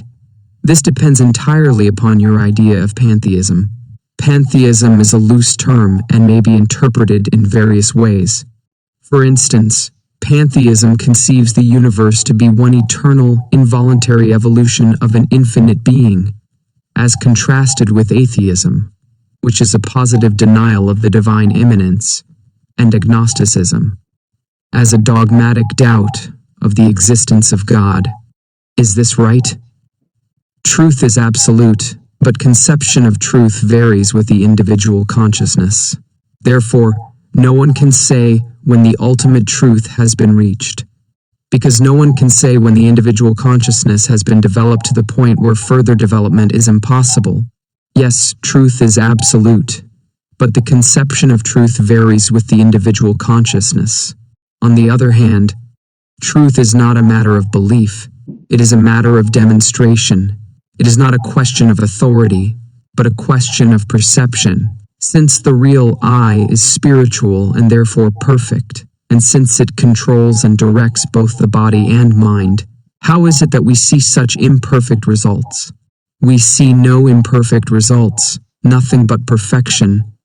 Perfection means that the law operates with immutable precision. Spiritual law always operates perfectly. If the individual thinks constructively, results are constructive and harmonious. If he thinks destructively, he reaps exactly what he sows. The law works perfectly.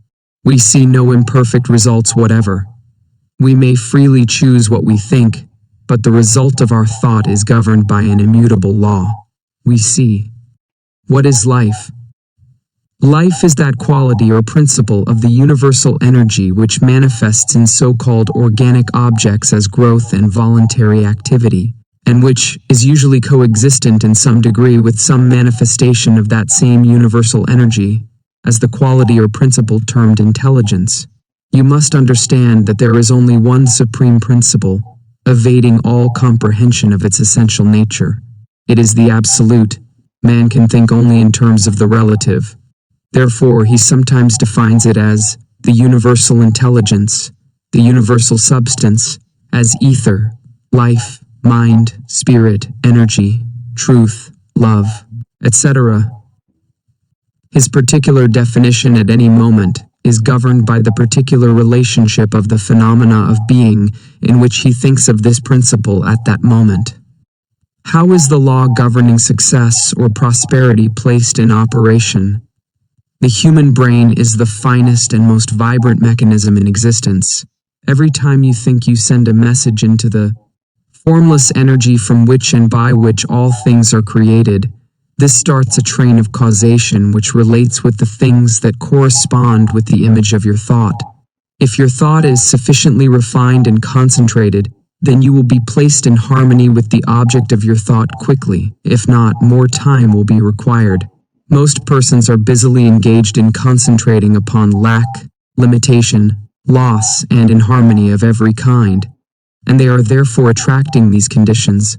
A few are busily engaged in concentrating upon success, prosperity, and harmonious conditions generally, and find that their environment reflects the quality of their thought. How is prayer answered? The universal mind, the omnipotent power, the supreme being, does not change the modus operandi of the universe in order to comply with our requests, nor does it make exception.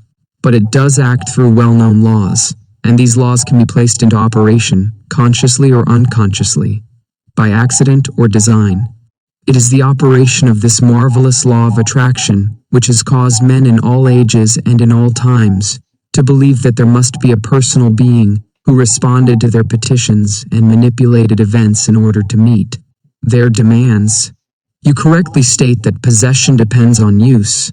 How can this fact be best explained to show that this is the only way in which to acquire a reservoir of power, possession, etc. to draw on in time of emergency, etc.? By illustration, a man desires to strengthen his arm. He wishes it to become powerful. He does not conserve what strength he has in the arm by binding it to his side. If he did this, he would soon lose what strength he already had. On the contrary, he begins to use it. He begins to exercise it, and he finds that the more he uses it, the more strength is secured. The more he gives of his strength, the more he gets. The same rule applies in regard to mental and spiritual strength. Unless we are willing to think, we shall have to work, and the less we think, the more we shall work, and the less we shall get for our work. Is it possible to conceive of a world in which there are no hewers of wood? Thought has taken much drudgery out of work, but much so-called scientific management and efficiency in engineering systems look upon millions of human beings as mere machines capable of making so many motions less or more per hour. To labor is to serve, and all service is honorable. But a hewer of wood contemplates blind service instead of intelligent service. Labor is the creative instinct in manifestation. Owing to the changes which have taken place in the industrial world, the creative instinct no longer finds expression. A man cannot build his own house. He cannot even make his own garden. He can by no means direct his own labor. He is therefore deprived of the greatest joy which can come to man, the joy of achieving, of creating, of accomplishing. And so this great power is perverted and turned into destructive channels.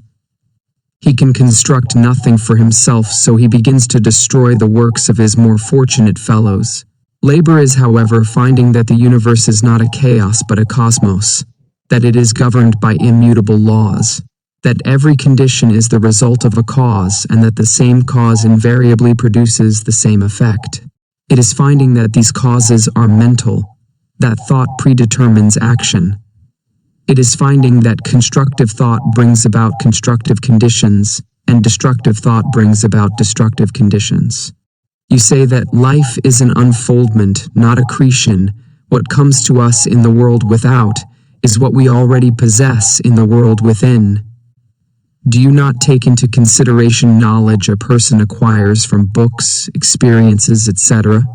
You can derive absolutely no benefit from books, experiences, environment, or anything else until you have created brain cells capable of receiving the thought.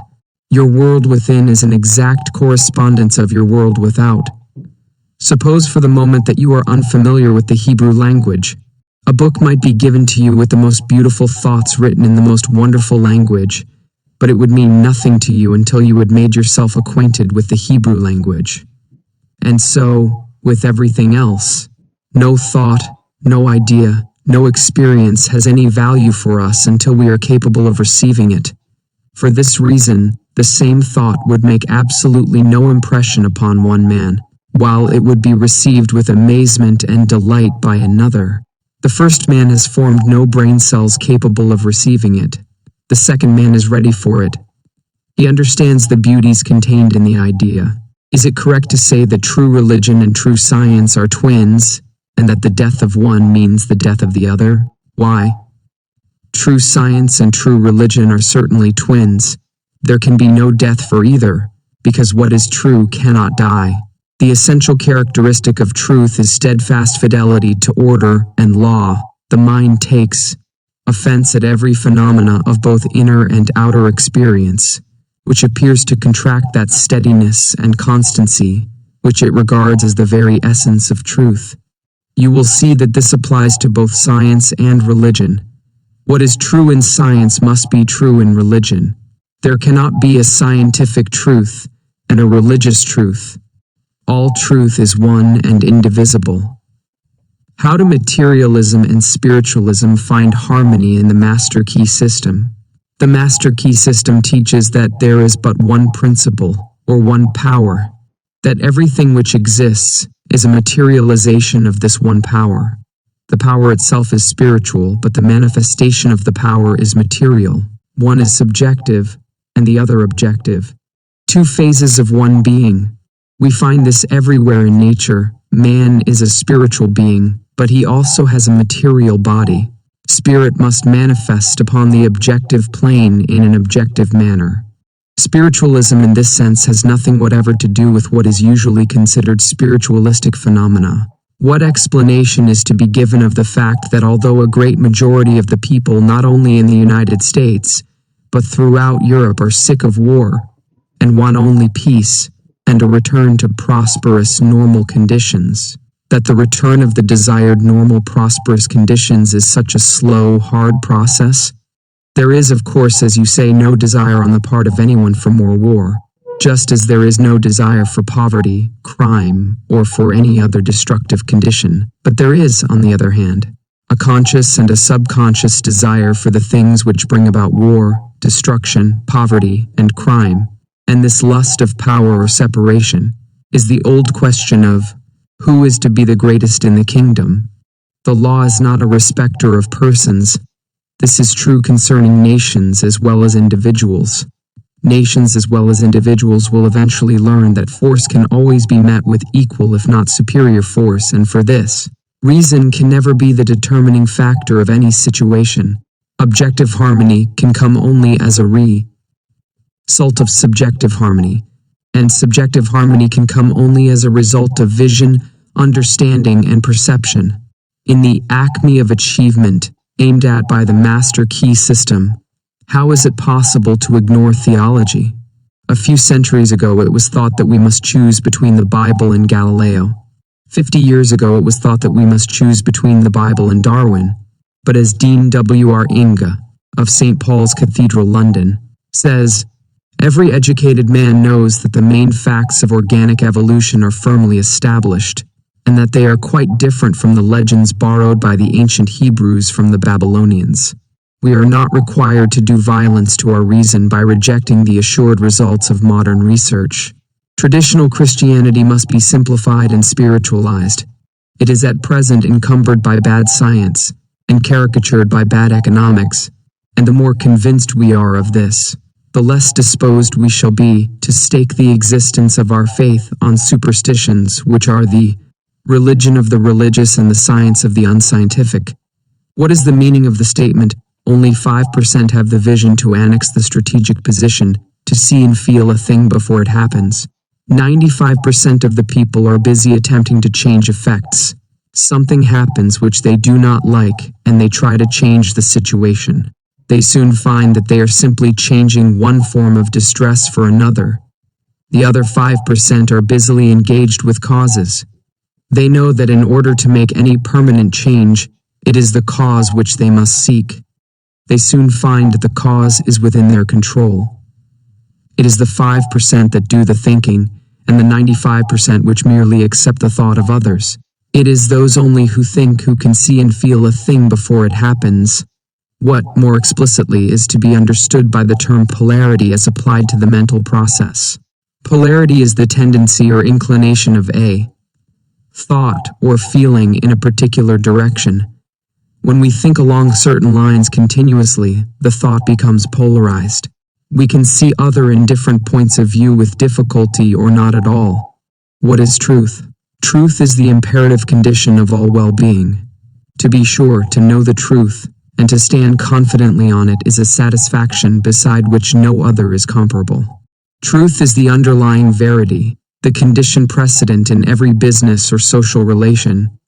Truth is the only solid ground in a world of conflict and doubt and danger. Every act not in harmony with truth, whether through ignorance or design, cuts the ground from under our feet, and leads to discord, inevitable loss, and confusion. For while the humblest mind can accurately foretell the result of every correct action, the greatest, most profound, and penetrating mind loses its way hopelessly and can form no conception of the results due to a departure from correct principles. How are germs created? Creation consists in the art of combining forces which have an affinity for each other in the proper proportion. Thus, oxygen and hydrogen combined in the proper proportions produce water. Oxygen and hydrogen are both invisible gases, but water is visible. Germs, however, have life. They must therefore be the product of something which has life or intelligence. Spirit is the only creative principle in the universe, and thought is the only activity which spirit possesses. Therefore, germs must be the result of a mental process. A thought goes forth from the thinker. It meets other thoughts for which it has an affinity. They coalesce and form a nucleus for other similar thoughts. This nucleus sends out calls into the formless energy, wherein all thoughts and all things are held in solution, and soon the thought is clothed in a form in accordance with the character given to it by the thinker. 1,000,000 men in the agony of death and torture on the battlefield send out thoughts of hatred and distress. Soon, another 1,000,000 men die from the effect of a germ called influenza. None but the experienced metaphysician knows when and how the deadly germ came into existence.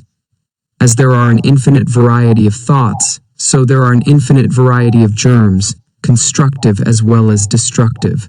But neither the constructive nor the destructive germ will germinate and flourish until it finds congenial soil in which to take root. What has given rise to the idea of reincarnation? The germ plasma in each generation always contains the sum of all that has passed before it.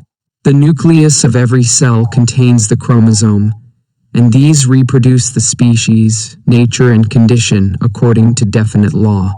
Each chromosome, microscopically small as it is, contains the elements of every other cell that forms the many kinds of cells in a matured body, plus characteristics of species, plus characteristics of form and appearance, plus family resemblance, plus nature, plus mind, plus matured tendencies, plus everything that makes personality and individuality.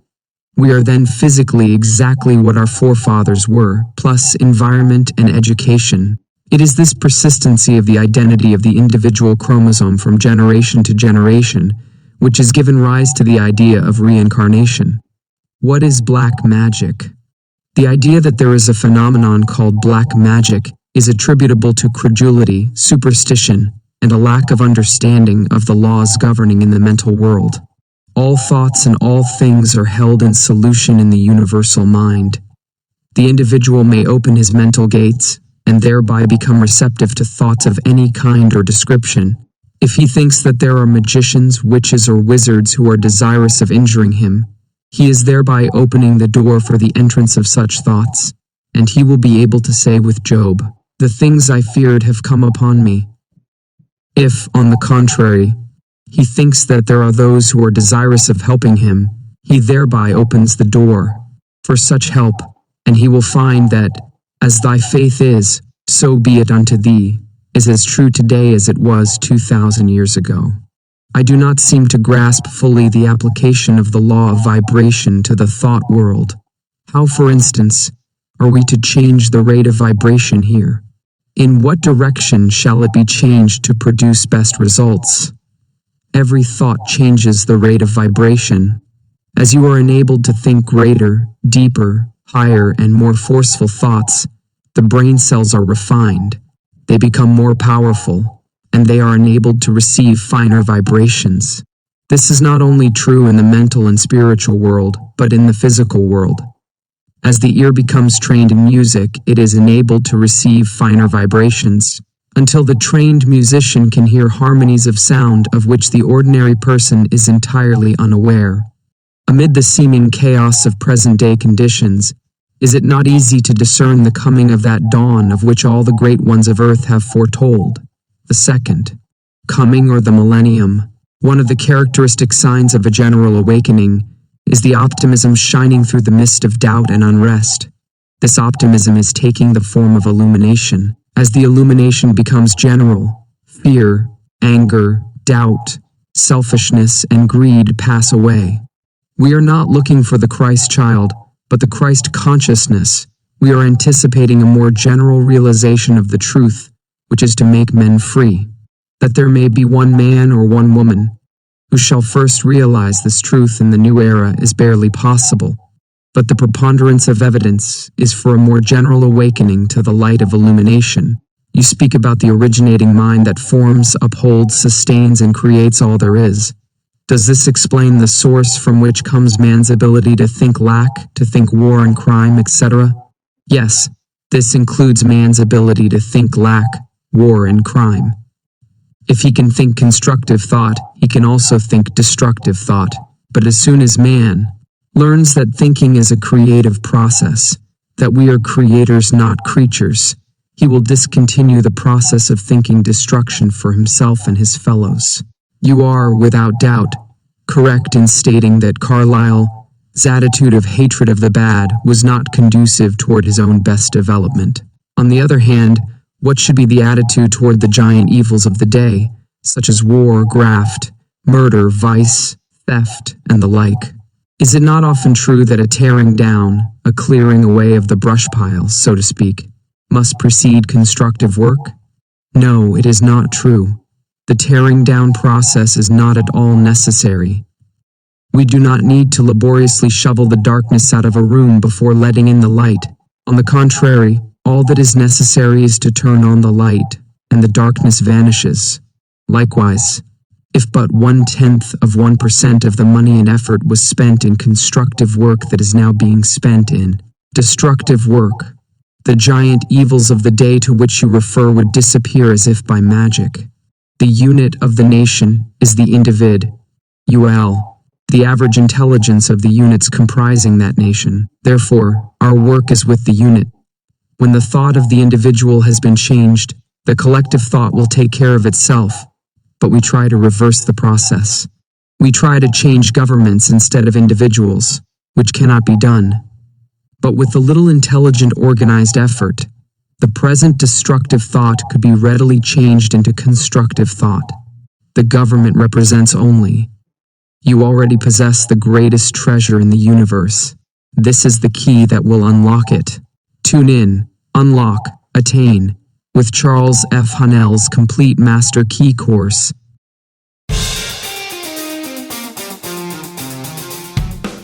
Thank you for riding the waves of wisdom with us on Book Waves. If you enjoyed this audiobook, let us know by giving it a thumbs up and sharing your favorite part in the comments below. Don't forget to subscribe and turn on notifications to stay tuned for more life-changing audiobooks and insights. Keep growing, keep learning, and remember, every great wave starts as a ripple. See you in the next chapter.